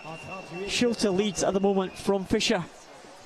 And Fisher a little unsure where she's in the lane. She went into the turn, she zigzagged away after the turn. The last 2 strokes, she deliberately went to the left-hand side of the lane, turned, hugged the lane rope for 4-stroke cycles, but then zigzagged and ended on the opposite side of the lane. It takes a lot out of you.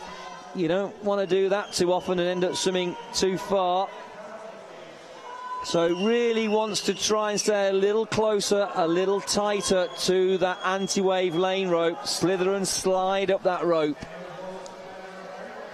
And try and give herself a good advantage in terms of swimming the shortest possible distance. There's the tapper, and that's the leader, Daniela Schulte. Well, she set the world record on the 19th of August 2010. She set that world record in Eindhoven at the World Championships. 5:11.32 to qualify in this lane number 4 for this final tonight.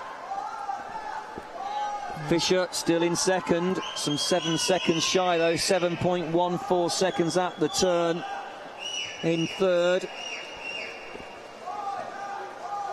Ikiabuk seems to have stopped the clock in 2:05.37, but here we are, 2:36.78 for Schulte. It's just around about a second or so outside world record pace for Schulte, but she has got a big lead there. Around about 8 seconds now. It's increasing as we go through the swim. Daniela Schulte from Germany. First, remember Daniela way back in the mid-90s. She went to the Atlanta Paralympic Games in 1996. As a teenager, she was Daniela Rolla then. Just being tapped there, reaching for the wall there as you saw her just go over there after the tap. She gave up the sport. Well, she had a family, she was married, and then she reappeared a few years later after being out the sport for some 5 or 6 years, I think it was. Reappeared as Daniela Schulte. We all thought when we saw the name, said, oh goodness, Germany have got another swimmer, another new swimmer, and then we saw and we thought, oh, it's Daniela Rolla. She'd been married, she's come back strongly. She's had her family, and she is still one of the top visually impaired swimmers in the world. 100 meters to go. Daniela Schulte from Germany leads the rest of the field. 4:01.05 for the German swimmer, some way outside her world record pace, but she leads Mary Fisher from New Zealand and Olga Yakubuk from Ukraine as they move into the last 100 meters. Nobody's going to catch Yakubuk for the bronze medal. Fisher, well, she's a long way clear of Yakubuk, so silver for Fisher. And the leader, the world record holder, the world champion, Daniela Schulte in lane 4, turns for the last time, 4:43.87, as she's on her way home now in this, the women's 400 metres freestyle S11.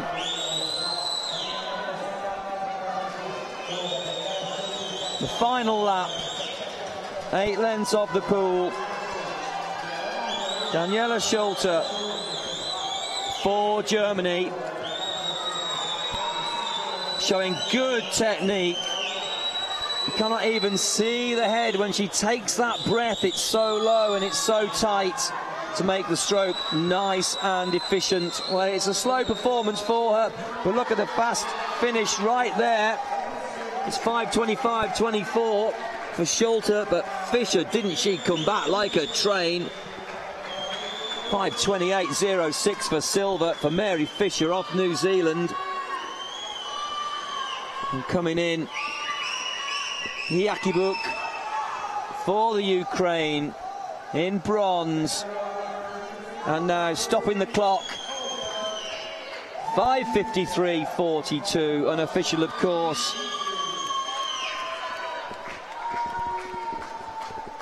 There's Ikinaga from Japan coming in there in 4th position, and still with just over 50 meters to go. Gomez Vasco from Colombia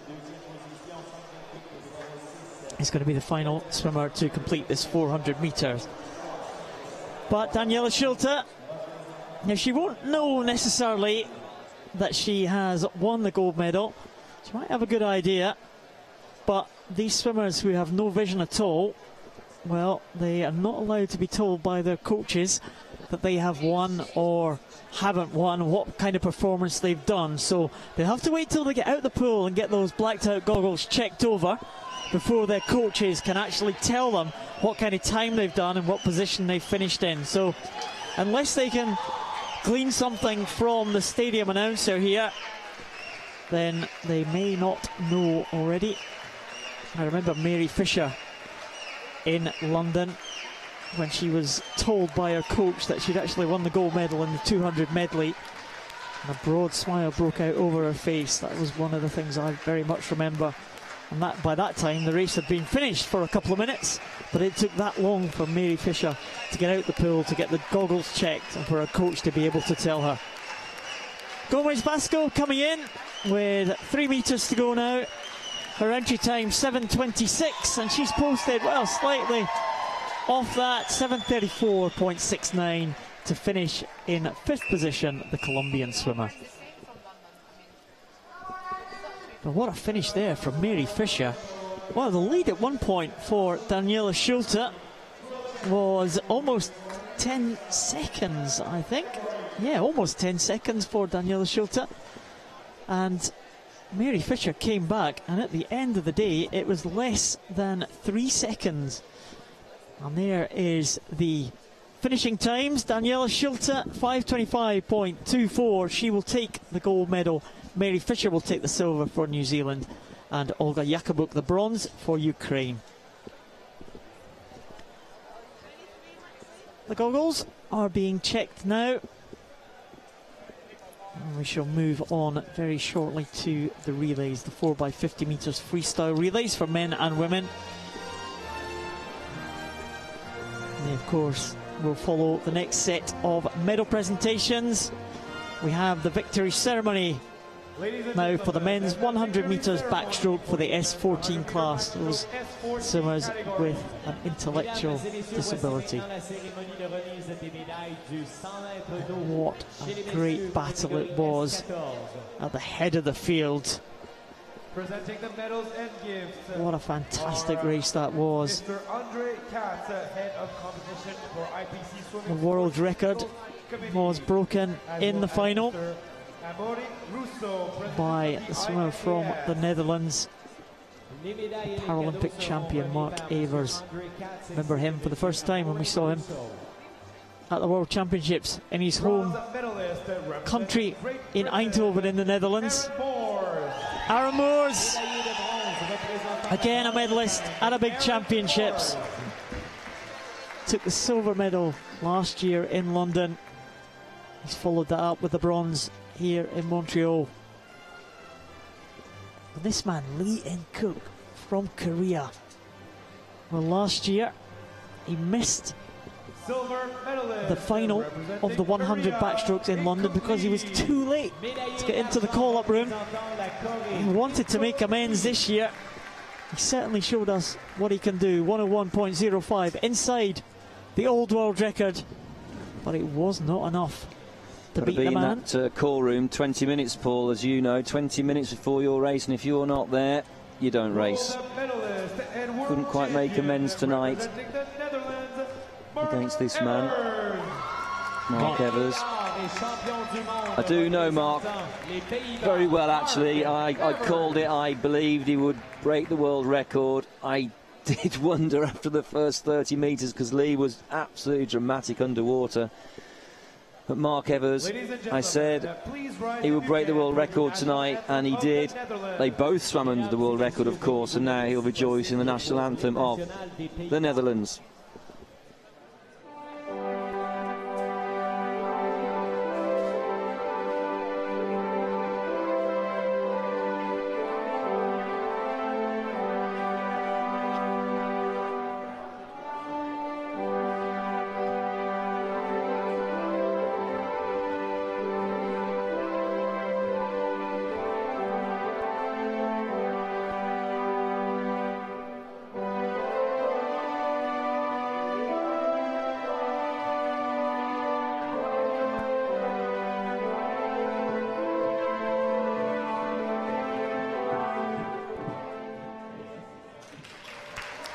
really matured into a great, great champion, Mark Evers. Mesdames et messieurs, pour médailler des championnats du monde. Just gets more powerful every single year and faster every single year. And he'll continue to do so, I'm sure, showing some emotion there behind the blocks, behind the podium, I should say. Yeah, the bottom lip was almost away there for Mark Evers. The anthem just cut out in time. But great shots there. Aaron Moores from Great Britain, very happy to be on the podium. But the two swimmers fighting it out for gold and silver there. Fantastic times from those two swimmers, from all three swimmers, to get on the podium here at the World Championships. Mark Evers takes the gold for the Netherlands. And that's 2 medals, 2 gold medals for the Netherlands so far. Ladies and gentlemen, the Here victory ceremony for the women's is the third gold medal. Backstroke S14 category. Netherlands having a great night. Three well-known faces on the medal podium. That signature red hair of Jessica Jane Applegate. That was the hair colour she was sporting for the London Paralympics when she won a gold medal in the 200 freestyle. Might not wash out, Paul. Well, would red suit you? You would know about that, I think. The sporting I'm not sure. Paralympic t-shirts. I'm not sure if the grey will wash out of mine. I've tried to get it out, but the red Paralympic t-shirt that you're wearing there does suit. Bethany Firth, medal again. The Irish team doing well, aren't they? Bethany Firth, she was the champion in this event in London. First Irish Paralympic gold medal in swimming for 12 years before Bethany Firth won that one. She's from the same area, same town as Rory McIlroy. Small national team, but highly successful. Malou van der Kolk. I don't know if you remember the World Championships in Eindhoven. There were very few Dutch gold medalists, but I remember this young lady standing on the top of the podium at those World Championships. And the whole place was just risen with the Dutch national anthem. Absolutely erupted, yes. Proud to be there myself, and let's just remind everybody that this lady right there was not too shy from the world record. She is the world champion. The national anthem of the Netherlands.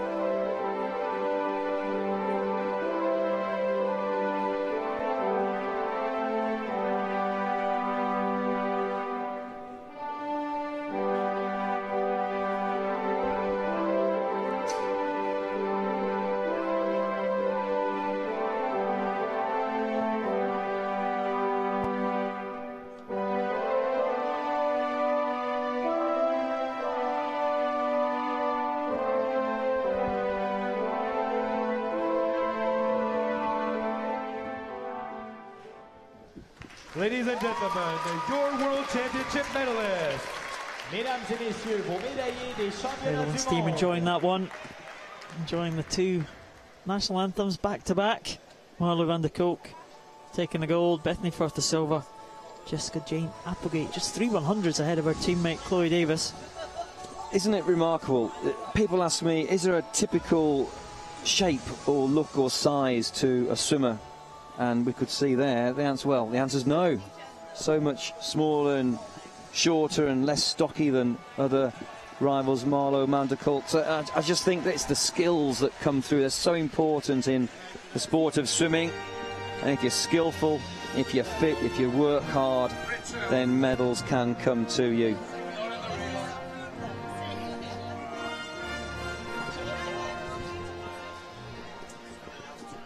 Ladies and gentlemen, the victory ceremony. Oh, the victory ceremony for the men's 200 metres individual medley. in the SM12 class. And again,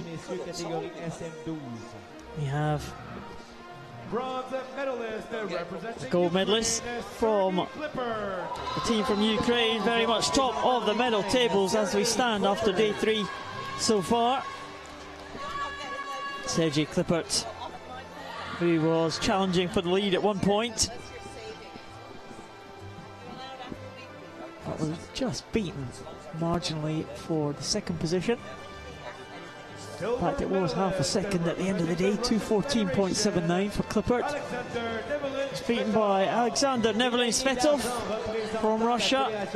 Came through very strongly on the freestyle leg, 2:14.21.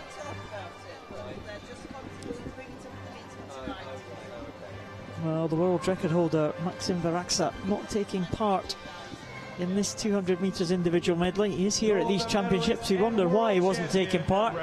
And maybe it's because this man was, because Danilo Chufarov broke that record of Maxim Varaksa. The new world record time was set 2:10.87. And if the Ukrainian team knew the capabilities of this man, maybe they rested Varaksa for other events that he has in the course of the week. Ladies and gentlemen, these championships. please rise for the national anthem. Great swim for Danilo Chufarov, the gold medalist in the men's SM12 200 metres individual medley from Ukraine.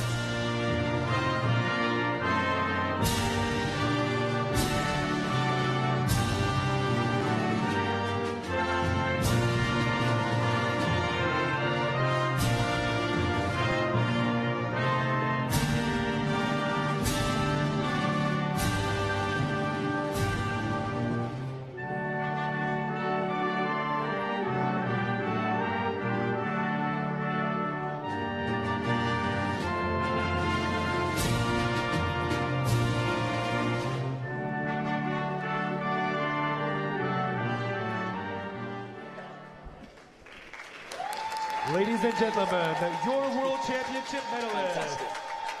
Well, the Dutch medalists have just passed us here on their way back from the medal podium, as we see the Ukrainian and Russian swimmers taking their medals and taking the pictures from the photographers and their beaver mascots. Everybody wrapped up now. It is a bit chilly here. Everyone's got long sleeves on, apart from you and I, Nick. Yeah, to be fair, Paul, I'm actually really quite hot tonight. I don't know, I'm kind of excited. Mark Evans just went running past and I wanted to give him a fat hug, but I couldn't reach over, and it was sort of a big shaking, kind of a strange handshake high five thing. Very pleased for the man, I must say. Nice to have a quick chat with him there. Quick change of positions there for the medal podium for the women's 200 metres individual medley SM12. What a great performance this was. A real dominating performance from the winner. And the Slovakian team have another medal at these championships. Petra Kovachova takes the bronze medal, 250.19.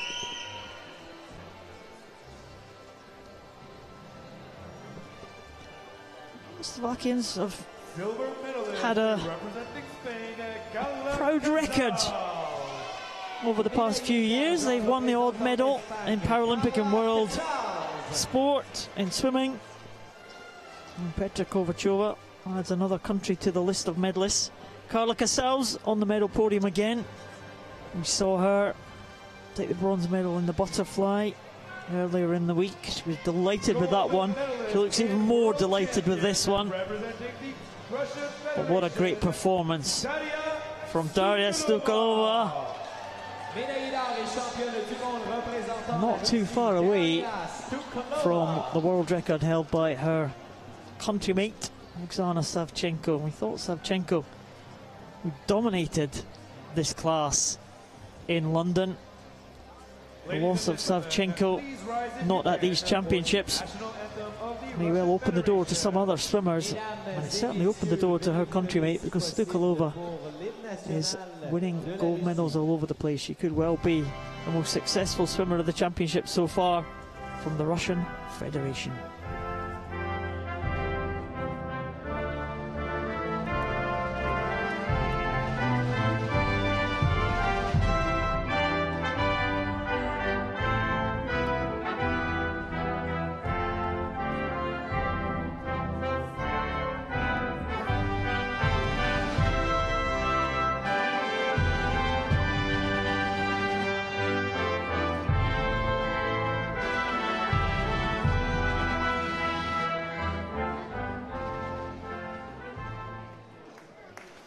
Ladies and gentlemen, the attractive Darya Stukalova of the Russian Federation. I do like the national anthem there of Russia.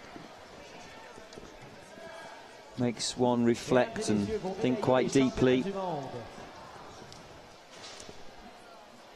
there's quite a few good anthems that I like. I like the French one. It's good. I like that. And the Italian one's yes, good. Yeah, yes. Italian's good. Yeah, we like that. That was only because of Cecilia Camellini's dance, maybe. No, the Italian one's very good. The Camellini jig, jig is the word, jig, yes. What about O Canada? Well, we've got to say yes, haven't we? Of course, we're here. Played for the first time tonight. As we move on to the penultimate event, the men's 4x50 metres freestyle relay, 20 points. These relays are always interesting. 5 national teams there will line up lanes 2 to 6. 20 points simply represents that depending on the class that you have, a certain amount of points are dedicated to that class and they cannot add up to more than 20. So we can actually see a mix of classifications in the relays, and the order, well, that's interesting because the management, the head coach, they can decide on the team order. So you may see a lower classification swimmer take on a higher classification swimmer, and of course touch the touchpad some 20 metres down or more, but then that order may reverse out and we can see real drama, chopping and changing all the time. Real cat and dog stuff in these very, very exciting relays. So do stay tuned. Yeah, basically, if you are an S1, that's worth 1 point. If you're an S2, it's worth 2 points, and etc. And you cannot have a combination that adds up to more than 20 points. So that, in effect, on average, it's 4 S5 swimmers, but you'll have S2s, S3s, S7s, and all the combinations there. We have the teams. Brazil in lane 2. Russia go in lane 3, Italy in 4, Spain in 5, and Ukraine in 6. There's the Brazilian team: Cordelio da Silva, Adriano de Lima, Claudialdo Silva. Very experienced That is a Paralympian. good team. That is a dangerous team. Daniel Watch out. Diaz is the anchor. There's the Russian team: Kokarev, Gladkov, Lizikin, and Sukarev. That's a strong team as well, Nick. Betella, Castagnino, Taras and Morelli. Italians starting off with a lower class swimmer, as are the Russian Federation, and as are the Spanish team: Martinez Toilo, Ricardo Ten, Miguel Luque and Sebastian Rodriguez. Spanish have been very successful in this relay over the years.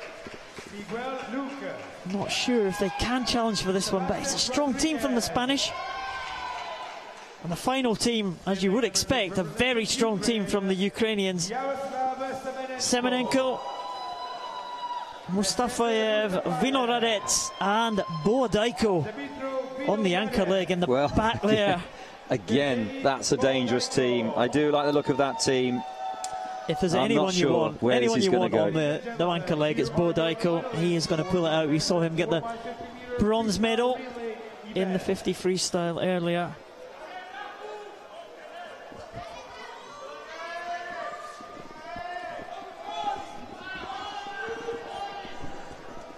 So moments away now from the start of this final. Men's 4x50 metres freestyle relay, 20 points.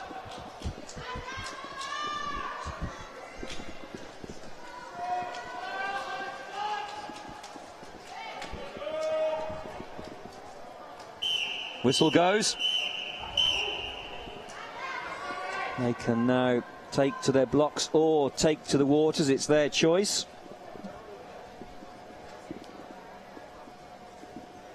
In fact, 4 of the 5 competitors all taking a seated dive position. No. Entering the water on the final whistle. Normally taking a seating dive off the blocks, that would have been unusual. It is allowed though. Yeah, it has number been of starting positions.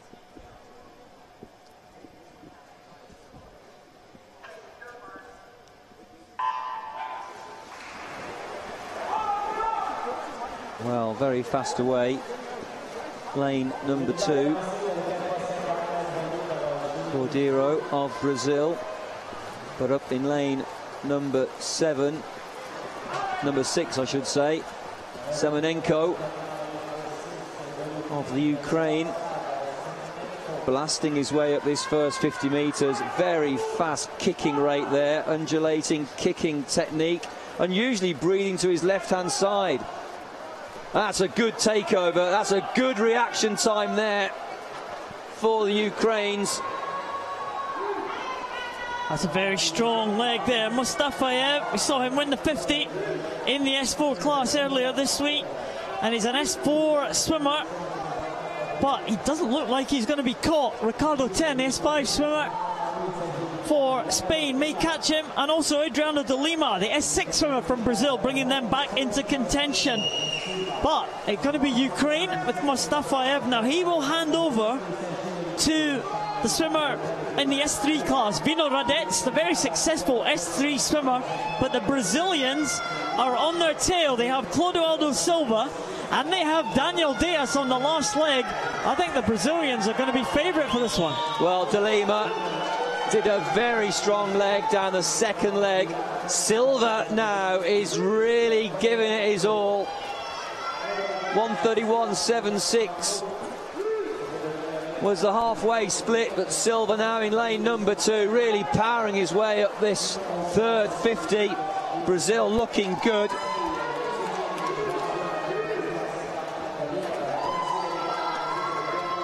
Well, let's watch the gap, Nick, as they come in. Daniel Diaz is away. The gap is, well, something like, oh, it's a big gap for the Brazilians here. I don't think Boadaiko is going to be able to bring that back. He's going to really try hard, the Ukrainian swimmer. You just see him in the shot there, but Daniel Diaz is coming away for Brazil. There's no sign of Boadaiko. He is coming back slightly, but the goal is going to go to the team from Brazil. Daniel Diaz was too strong, and what a time that was for them. 2:22.15. A great swim there, some 3 seconds ahead of the Ukrainian team. Boadaiko couldn't quite do it on the anchor leg, and coming through for third position, it looks like the team from the Russian Federation, and it was Sukharev in there for Russia. 2:46.32. It's a new America's record for Brazil. 2:22.15. A very swift time there. The Spanish finishing now in fourth position. Oh, and a bit of showboating there from the Italians. Morelli coming in, swimming butterfly on the final leg here for the Italian team. They're going to finish in fifth position if there are no disqualifications. But a great swim there for Brazil, and they are very pleased to win that one in a new America's record. Well, when I saw the lineup of the names there, I just thought, whoosh, that's going to take some beating. But there were a couple other good teams in there, but I think they really got the tactics right as well. The order of that was spot on. The order of classes that were selected to add up to 20 points was spot on, and of course they all performed. That's what it's about. You've got to perform, and they swam within exactly 4.0 seconds of the world record for a new oceanic record. So what a great gold medal for Brazil.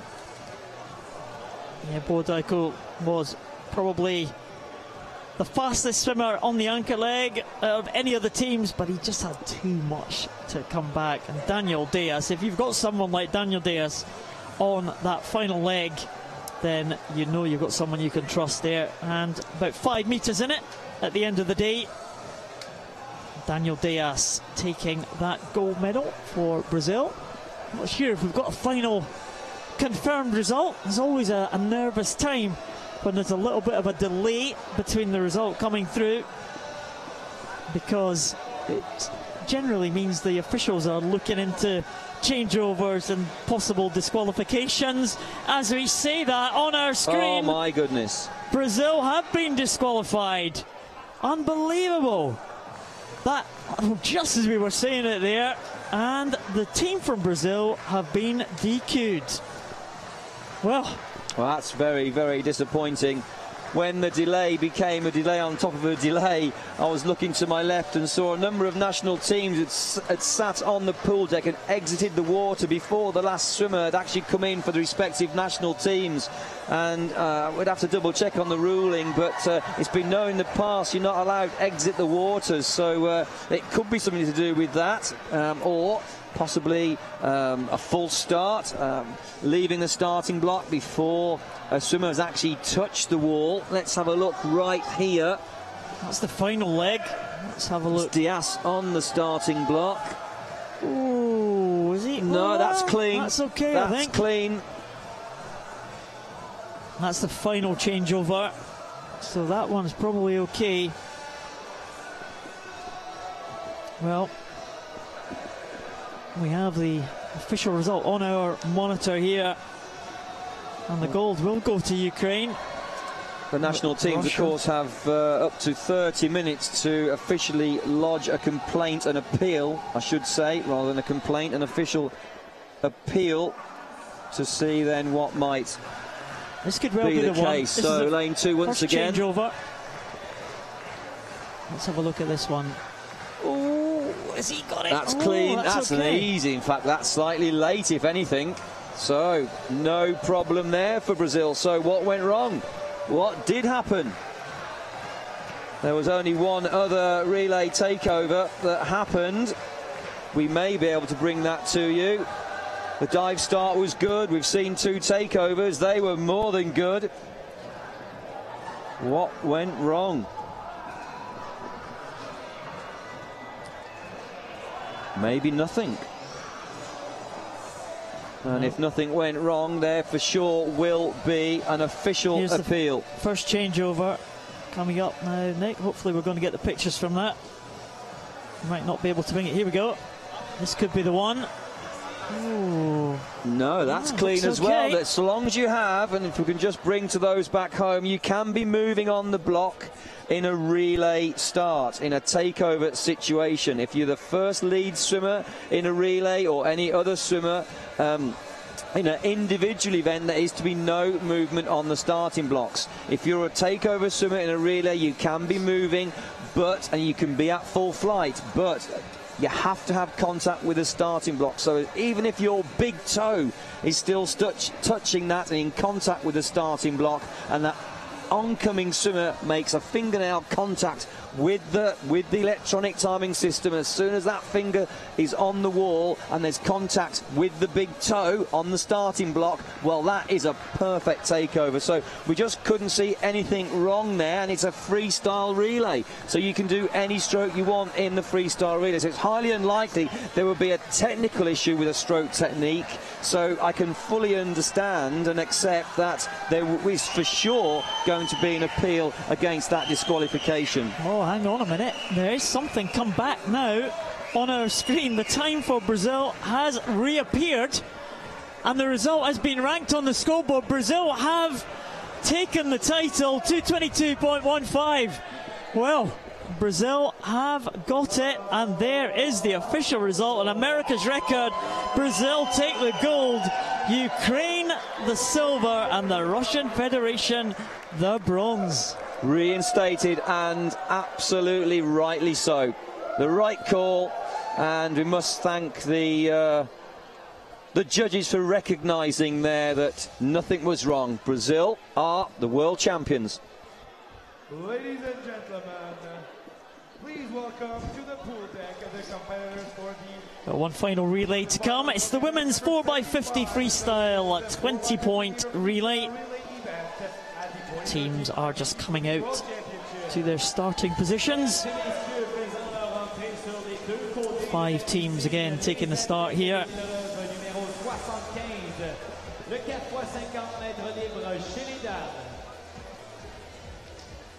Team from the USA go in lane number 2. In lane number 2 representing the United States of America. Cheryl Angelelli, Haley Berenbaum, Alicia Gelmas, and Noga Neer-Kistler. Good anchor leg, Noga Neer-Kistler. Silver medal tonight in the 50 freestyle. She is a good person to have on that final leg. The Russian Federation, Agafonova, Kolmogorova, Theodorova, and Guseva. Oksana Guseva, remember her on the anchor leg in London for the Russian team. The Italian team, Giretti, Chiaroni, Trimi, and then Manuela Romano. Manuela Romano, gold medalist in that 50 freestyle earlier this evening. A Hungarian team, Janet Adami, Gitaraxo, Kathleen Engelhardt, and Fanny Illas. Very experienced 2 swimmers in the centre there of that relay team, Gitaraxo and Kathleen Engelhardt, both gold medalists from Atlanta in '96, so been around for a long time. And what about this Ukrainian team? Savsovsta, Spiderska, Prolgaeva, and Palian. Big names there. Big names, big team, big opportunity, and I got the same feeling there that I had with Brazil, so let's watch out for the Ukrainians. They are, of course, the world record holders there. 250.11 set that record 2 years ago, so for sure the favourites in this final. The women's 4x50 metres freestyle relay, 20 points. Same drill as the last one. If you're an S1, you're worth 1 point. An S2, like Zanet Adami there, you're worth 2 points. And as long as the 4 swimmers don't add up to more than 20, you have a legal relay team.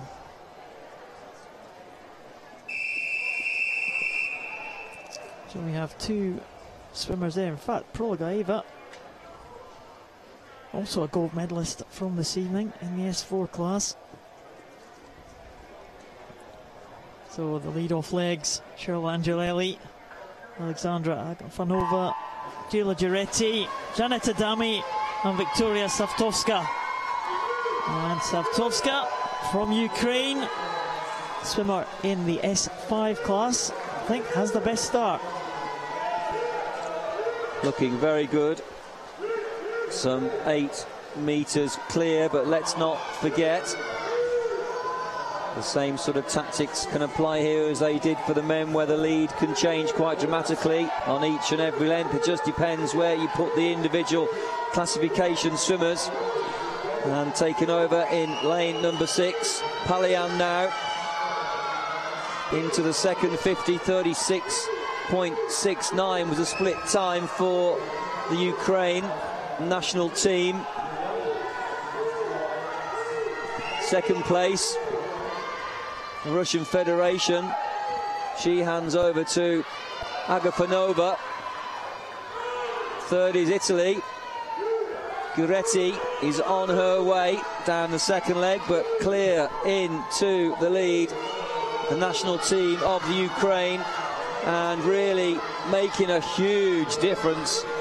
Looking across the pool for real rather than the picture, there must be some 19 metres. And look who she's handing over to.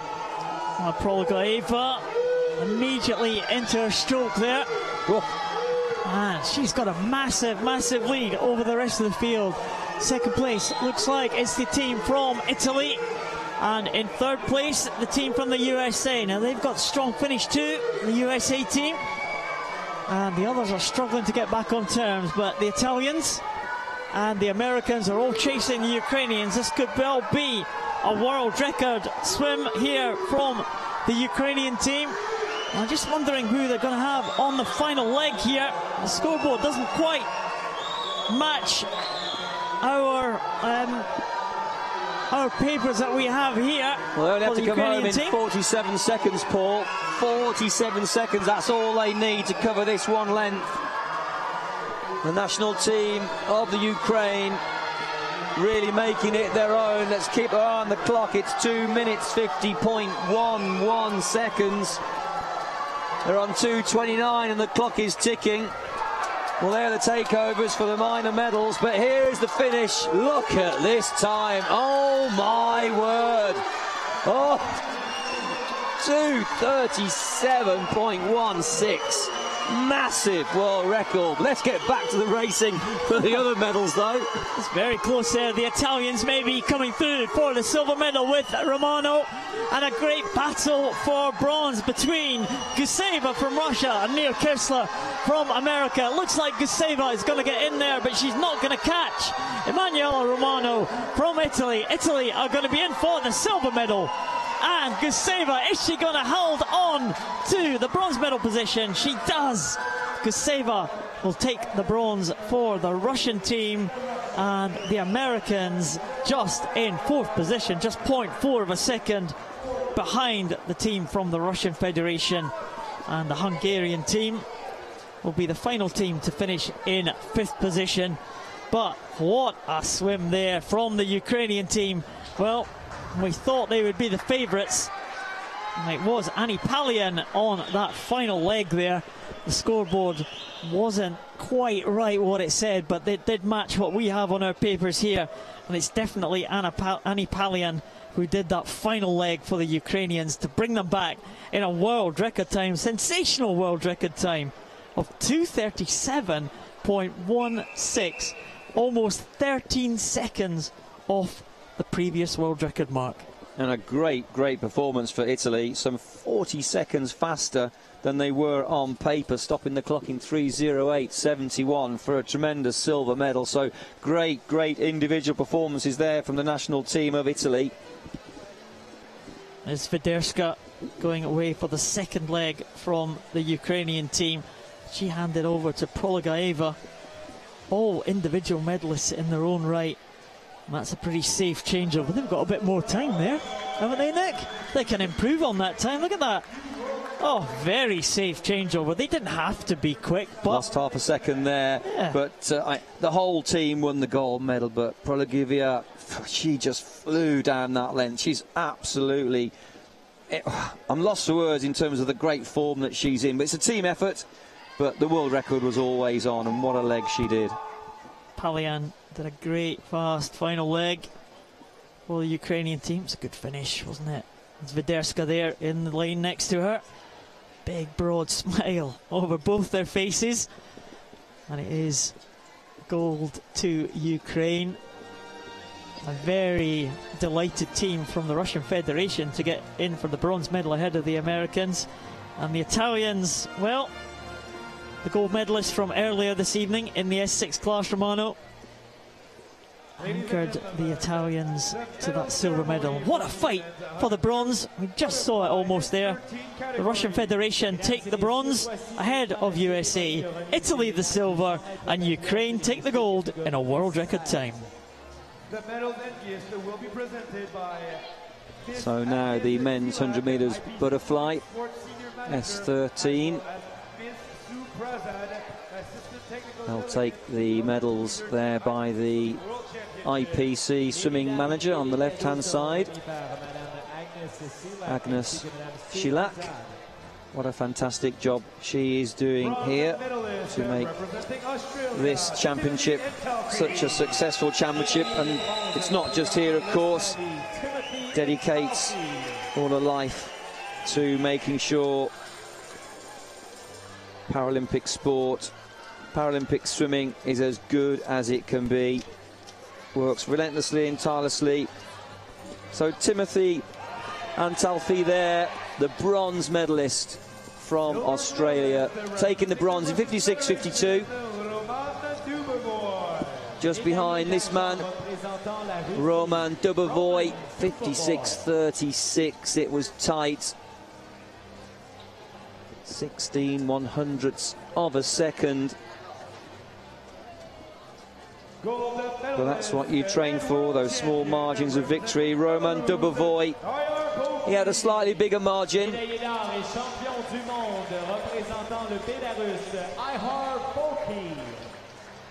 Ihar Boki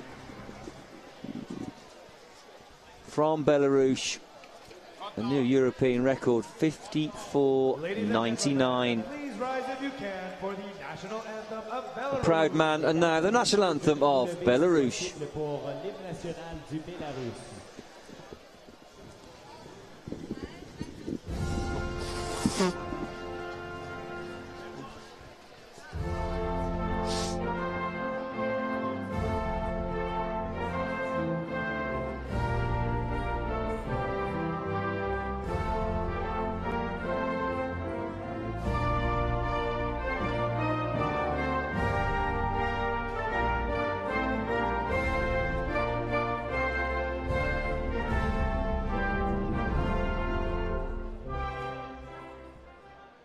Ladies and gentlemen, your World Championship medalist. Ihar Boki continues his great run of form here.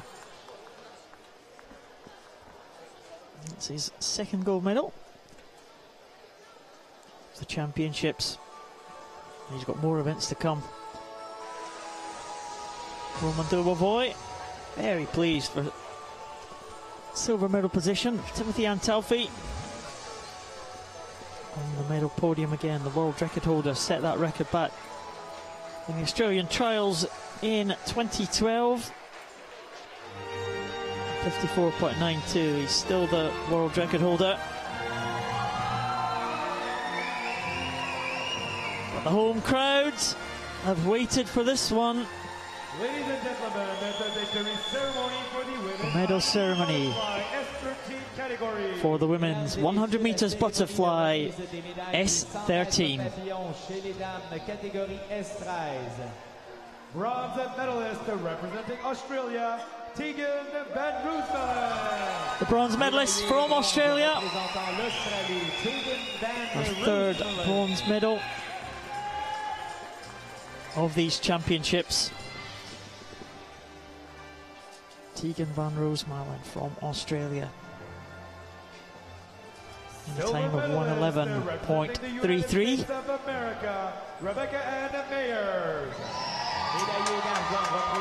Gold medalist from the 200 individual medley is now the silver medalist in the 100 meters butterfly. Rebecca Ann Myers from the USA.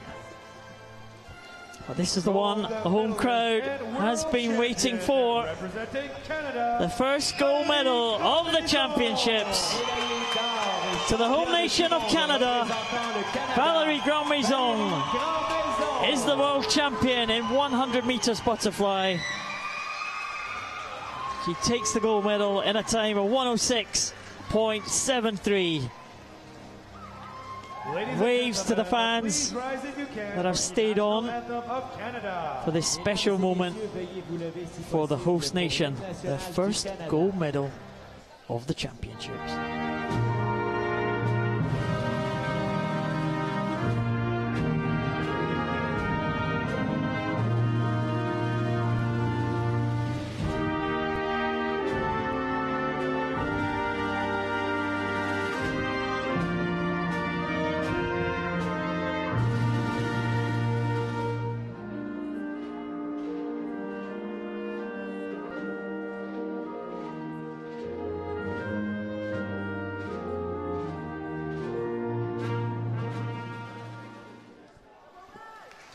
Well, I must say I shook the hand of Valerie not too long after the final, down in the area where she collects all of her kit and she's so powerful, nearly pulled my arm off. Really, the handshake was very deliberate when I congratulated her. She was very, very proud, and couldn't stop myself. First Canadian gold medalist here in the World Championships in Montreal, in this fine facility in Parc Jean Drapeau. And I'm sure there'll be more to come. We're only halfway through the programme, Paul, so the week is still young. Yeah, not even halfway. Still another 4 days of competition to come. We've had 3 days so far, and lots more action that we'll bring you here from Montreal. The Canadians, they are very pleased. Great result for Valerie. She was expected to win a couple of days ago, didn't quite make it, got the silver medal, but she's made amends tonight. The men's 400 freestyle S11 class. Ladies and gentlemen, the victory ceremony. It's gold for Spain S11 category. in the visually impaired class. These swimmers totally blind, no vision at all. Bronze medalist representing Ukraine, Breaststroke S2. You can see the bugs on the podium there almost. The bugs want a gold medal. I won't tell you where I've just been bitten, but the lights are drawing them in. There's Agnes Shilak again presenting the medals.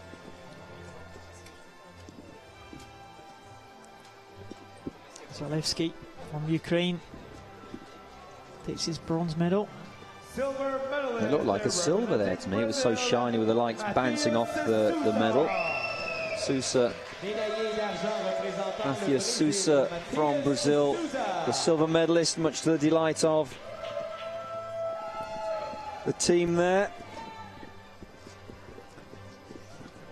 You've seen the medals, Nick?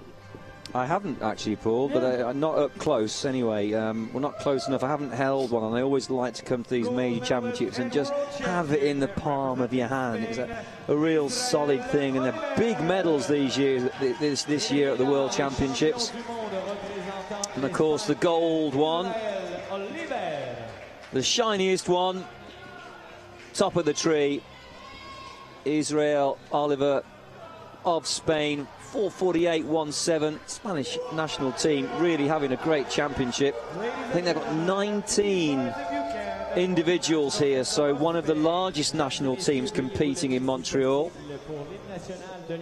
And now they can enjoy the national anthem.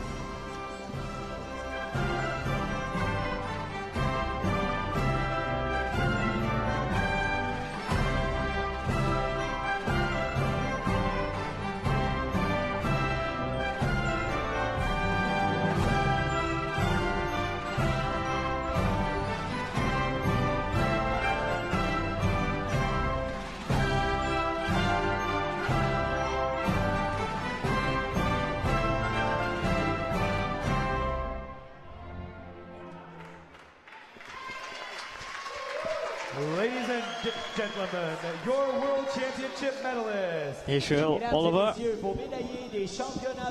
joined the national anthem of Spain. Not singing along because the Spanish national anthem doesn't have any words.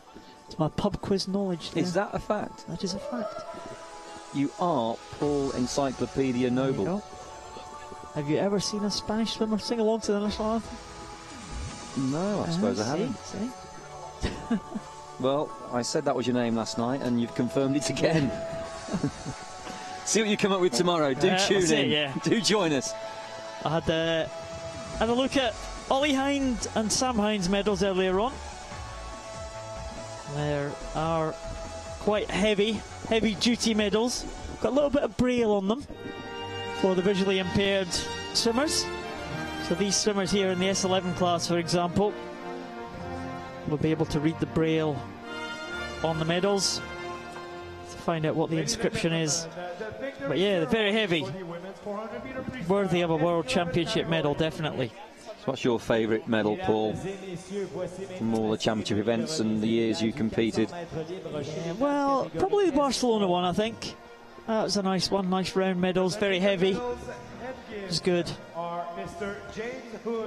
It's always nice to get a good medal, and when you think you've done a great performance to get an excellent reward at the end of it. The Barcelona medals were very stylish at the time.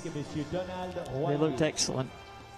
The Atlanta medals, I won a silver medal in the Atlanta Paralympic Games, and that's probably the biggest medal I've got. Size of a saucer. Massive. But I still think the Barcelona one was a little bit more stylish than it.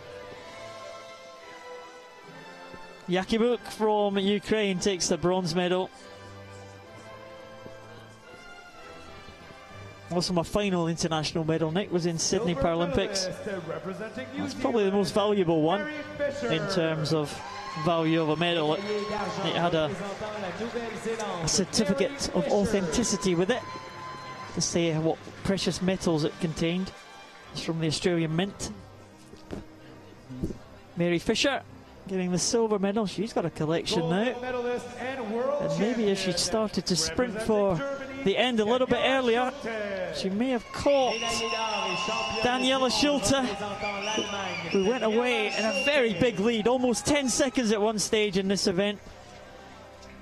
The final margin was somewhere about 2 seconds, 2.5 seconds.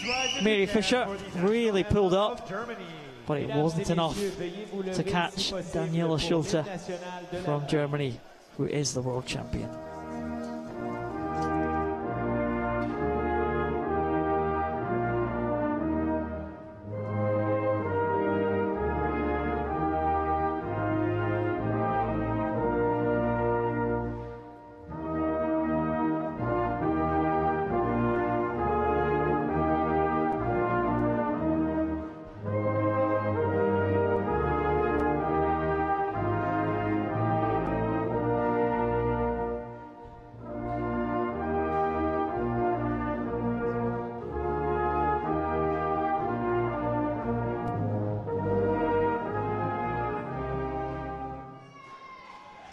Ladies and gentlemen, well, Daniela Schulte, you are the world champion, and I loved watching the super slow-mo pictures there brought to you by the host broadcaster.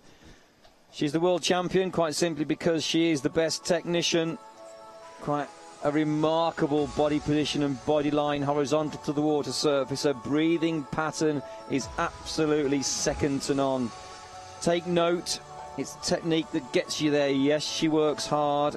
She's fit, she's strong, she's tough mentally, but all you young swimmers, don't just bash out the lengths.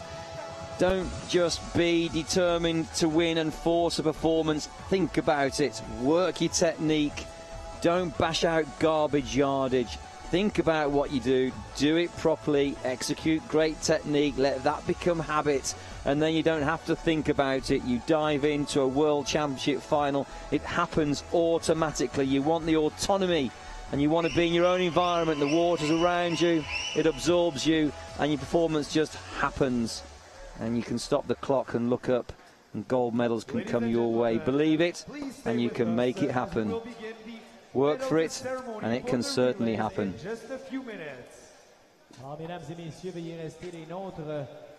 Men's 4x50 freestyle 20-point relay. Well, these gents certainly worked for it. They worked together. They worked together as a team. And none better than the Brazilian team, which we thought were disqualified at one point. The result just flashed up on our screen, a disqualification. I could see no reason for that. When the official result was confirmed, they were confirmed as the world champions.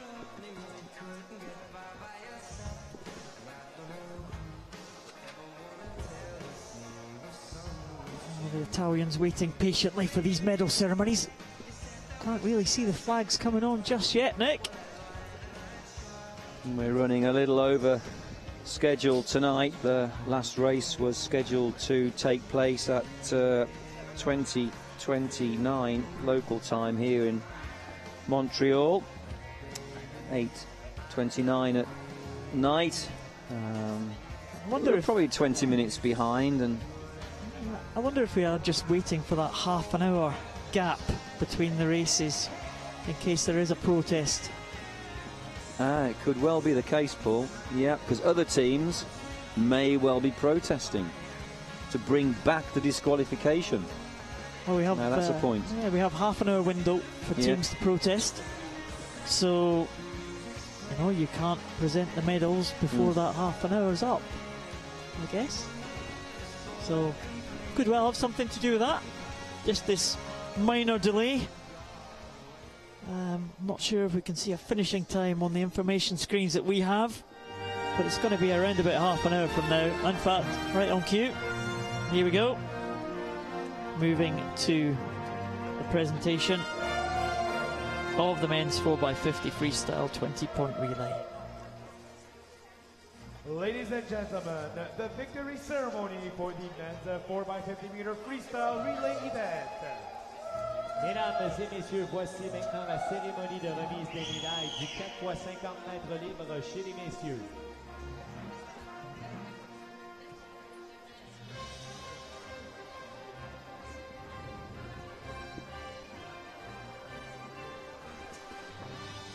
Bronze medalist from the Russian So all competitors behind the podium.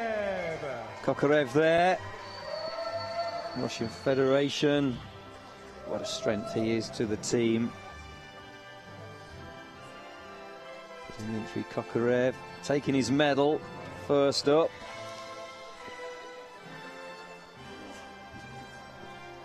And Beaver. How many beavers does Kokorev have in his bed then, Paul? Along with his medals. Where do they all go? That is the question of the day. There was a question put to a lot of the Olympic and Paralympic swimmers last year in Great Britain, in the United Kingdom, the lead up to London 2012, and they were asked, where do you keep your medals? And would you believe the answer was a sock?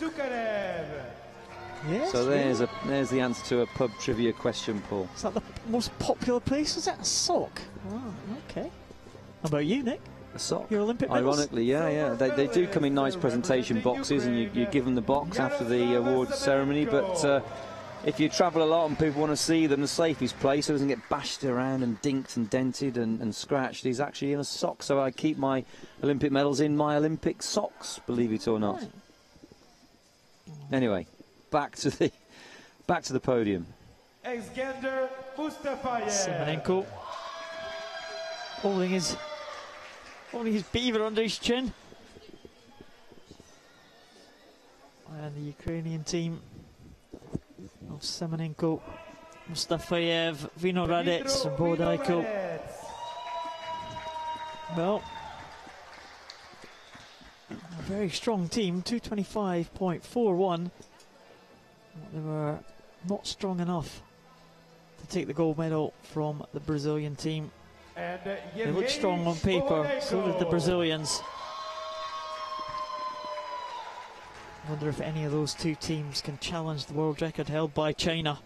They set that record back in the Beijing Paralympics in 2008, 218.15. Brazilian team have got 4 seconds to make up. But you wouldn't bet against them doing it. Very strong quartet there. Aldirio da Silva, Adriano de Lima, Claudio Aldo Silva and Daniel Diaz. Certainly the swimmers in the centre there, Adriano de Lima and Claudio Aldo Silva. Very experienced members of the team, been around for a long time. Claudio Aldo Silva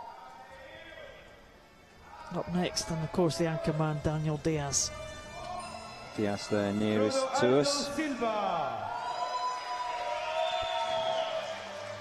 Moving back along the line though, Diaz there applauding his teammates.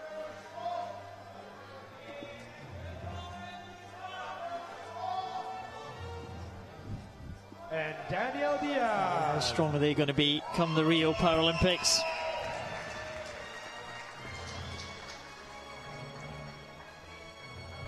Even faster, even stronger, I'm sure. Ladies and gentlemen, please, as the strapline says here above the scoreboard, courage, determination, victory, and these will take that forward to the next Paralympic Games. And now the national anthem of Brazil.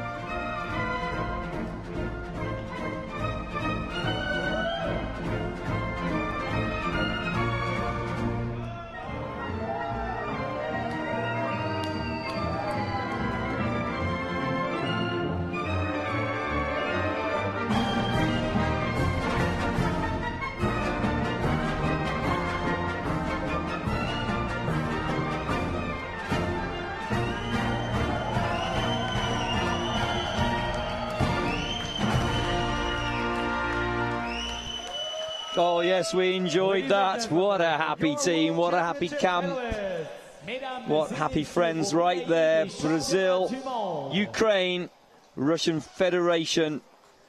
That's the gold, silver and bronze medalists. 12 individuals of the world's very best congratulate each other, and we'll leave the pool deck and go and get something to eat. Get yourself to bed. And it will all happen again tomorrow in the morning, 9 o'clock. Warm-up will be 8 o'clock. They'll be bashing out the heats, racing fiercely and determined to make the finals, which we will bring you live. Same time tomorrow night, of course. There'll be just as many races, just as many victory ceremonies. Do look forwards to that. These are great pictures, these. All the relay squads.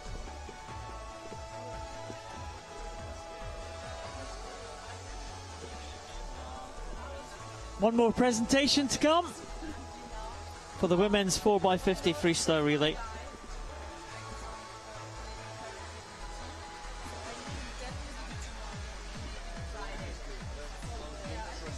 Always enjoyed swimming in the relay squads. It's a different kind of feeling when you're part of the team in that call-up room. Swimming always a very individual sport, but when you get next to your teammates in that call-up area, it's quite a different feeling there to be part of that quartet. You swim much in the relays, Nick, at the major events? Yes, well, the individual.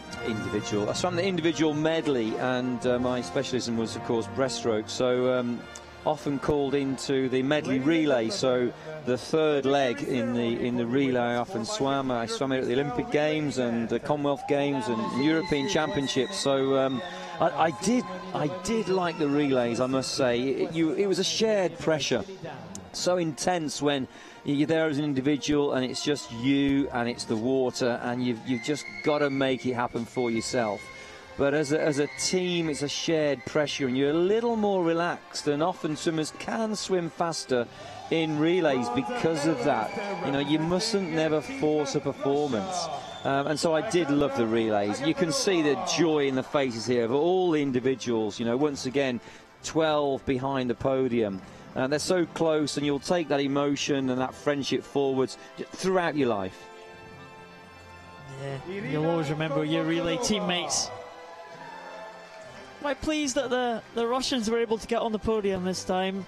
Remember, well, you'll remember last year in the London Paralympic Games, it was the women's 4x100 relay. 4 teams touched within something like 5/100ths of a second, and it was the Russian team that finished in 4th position out of the medals. And the young lady that was anchoring the team in London was Oksana Guseva, who's just receiving her medal now. So she's waited a year, but she's finally got her hands on that relay medal. She was just touched out by a matter of hundredths of a second, so I'm very pleased to see her getting a medal for the Russian Federation. But we didn't see the lead change quite as often as we've seen in the past. They weren't quite dramatic. You always knew where it was going to go this evening, and it's quite nice to know where it's not going to go. It can chop and change, but tonight was a bit more sure. But these relays are always very exciting. But tonight, well, the favourite teams dominated, really.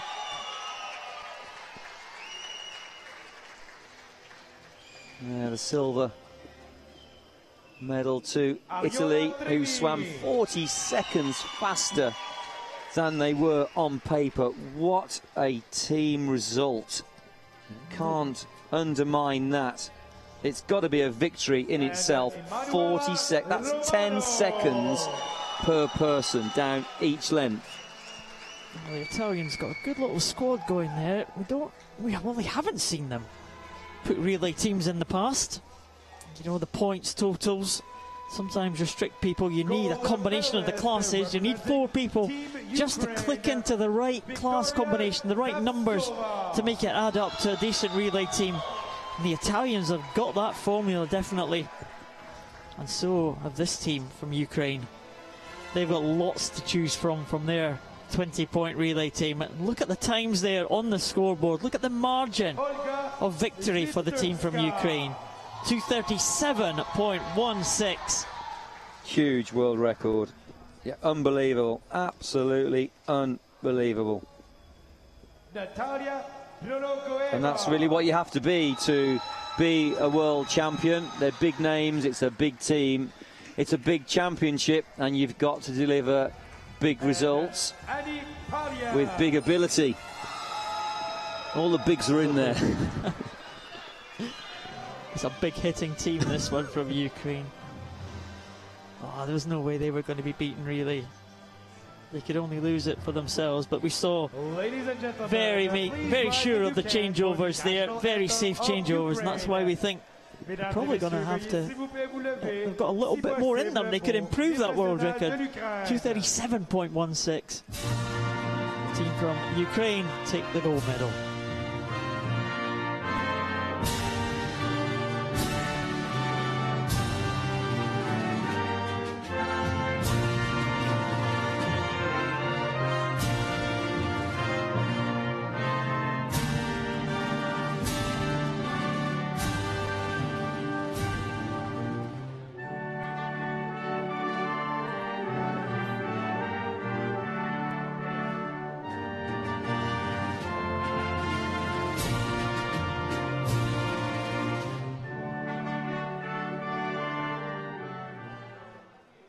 Ladies and gentlemen, your emotional scenes there. Olga Slavtovska in the back there. That cerebral palsy swimmer, almost constantly on the move there. Getting a little bit emotional at the back of her teammates. It's just kind of the disabilities that they've got to contend with on a daily basis. 3 wheelchair users and the cerebral palsy swimmer at the back there. It's great to see them making the most of their ability and swimming these sensational times. As the swimmers leave the pool deck, there's confirmation of the final set of medalists: Ukraine, Italy and the Russian Federation. So we hope you all join us tomorrow here in Montreal for the IPC Swimming World Championships. It is Day 4. It's been my absolute pleasure once again. My name is Nick Gillingham. Please do join me and Paul Encyclopedia Noble for tomorrow. The finals will be brought to you live tomorrow evening. See you then.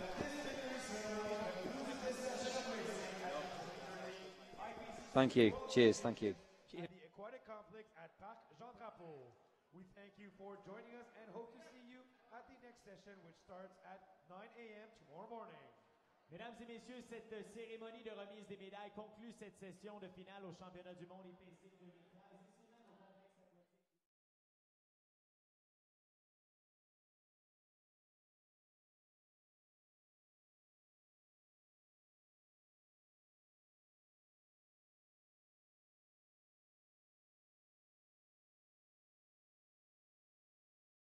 To his Adami of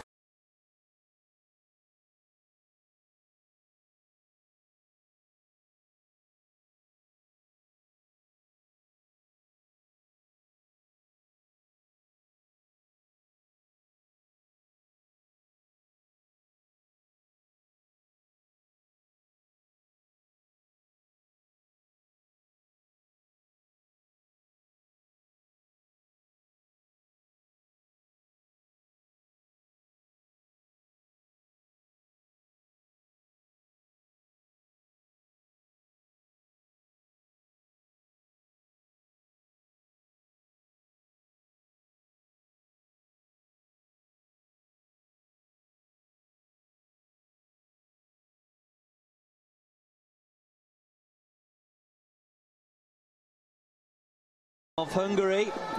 But the gold medal is going to go to Lisa Vesey. Let's watch the time. My goodness, very quick indeed. 1 minute 3:21. Back, but there's still about a metre. It's all going to come down to the touch, and he's going to have a long reach for sure into the finish in lane number 4. We're going to have to check this. Arm amputee, not the best of start for Su and Zheng Chao coming through, and Nelson Crispin for Colombia also in the medals at the moment. Well, Zheng going extremely well. Zu's going to get the gold medal of the world champion, the Paralympic champion. It's tight on the finish.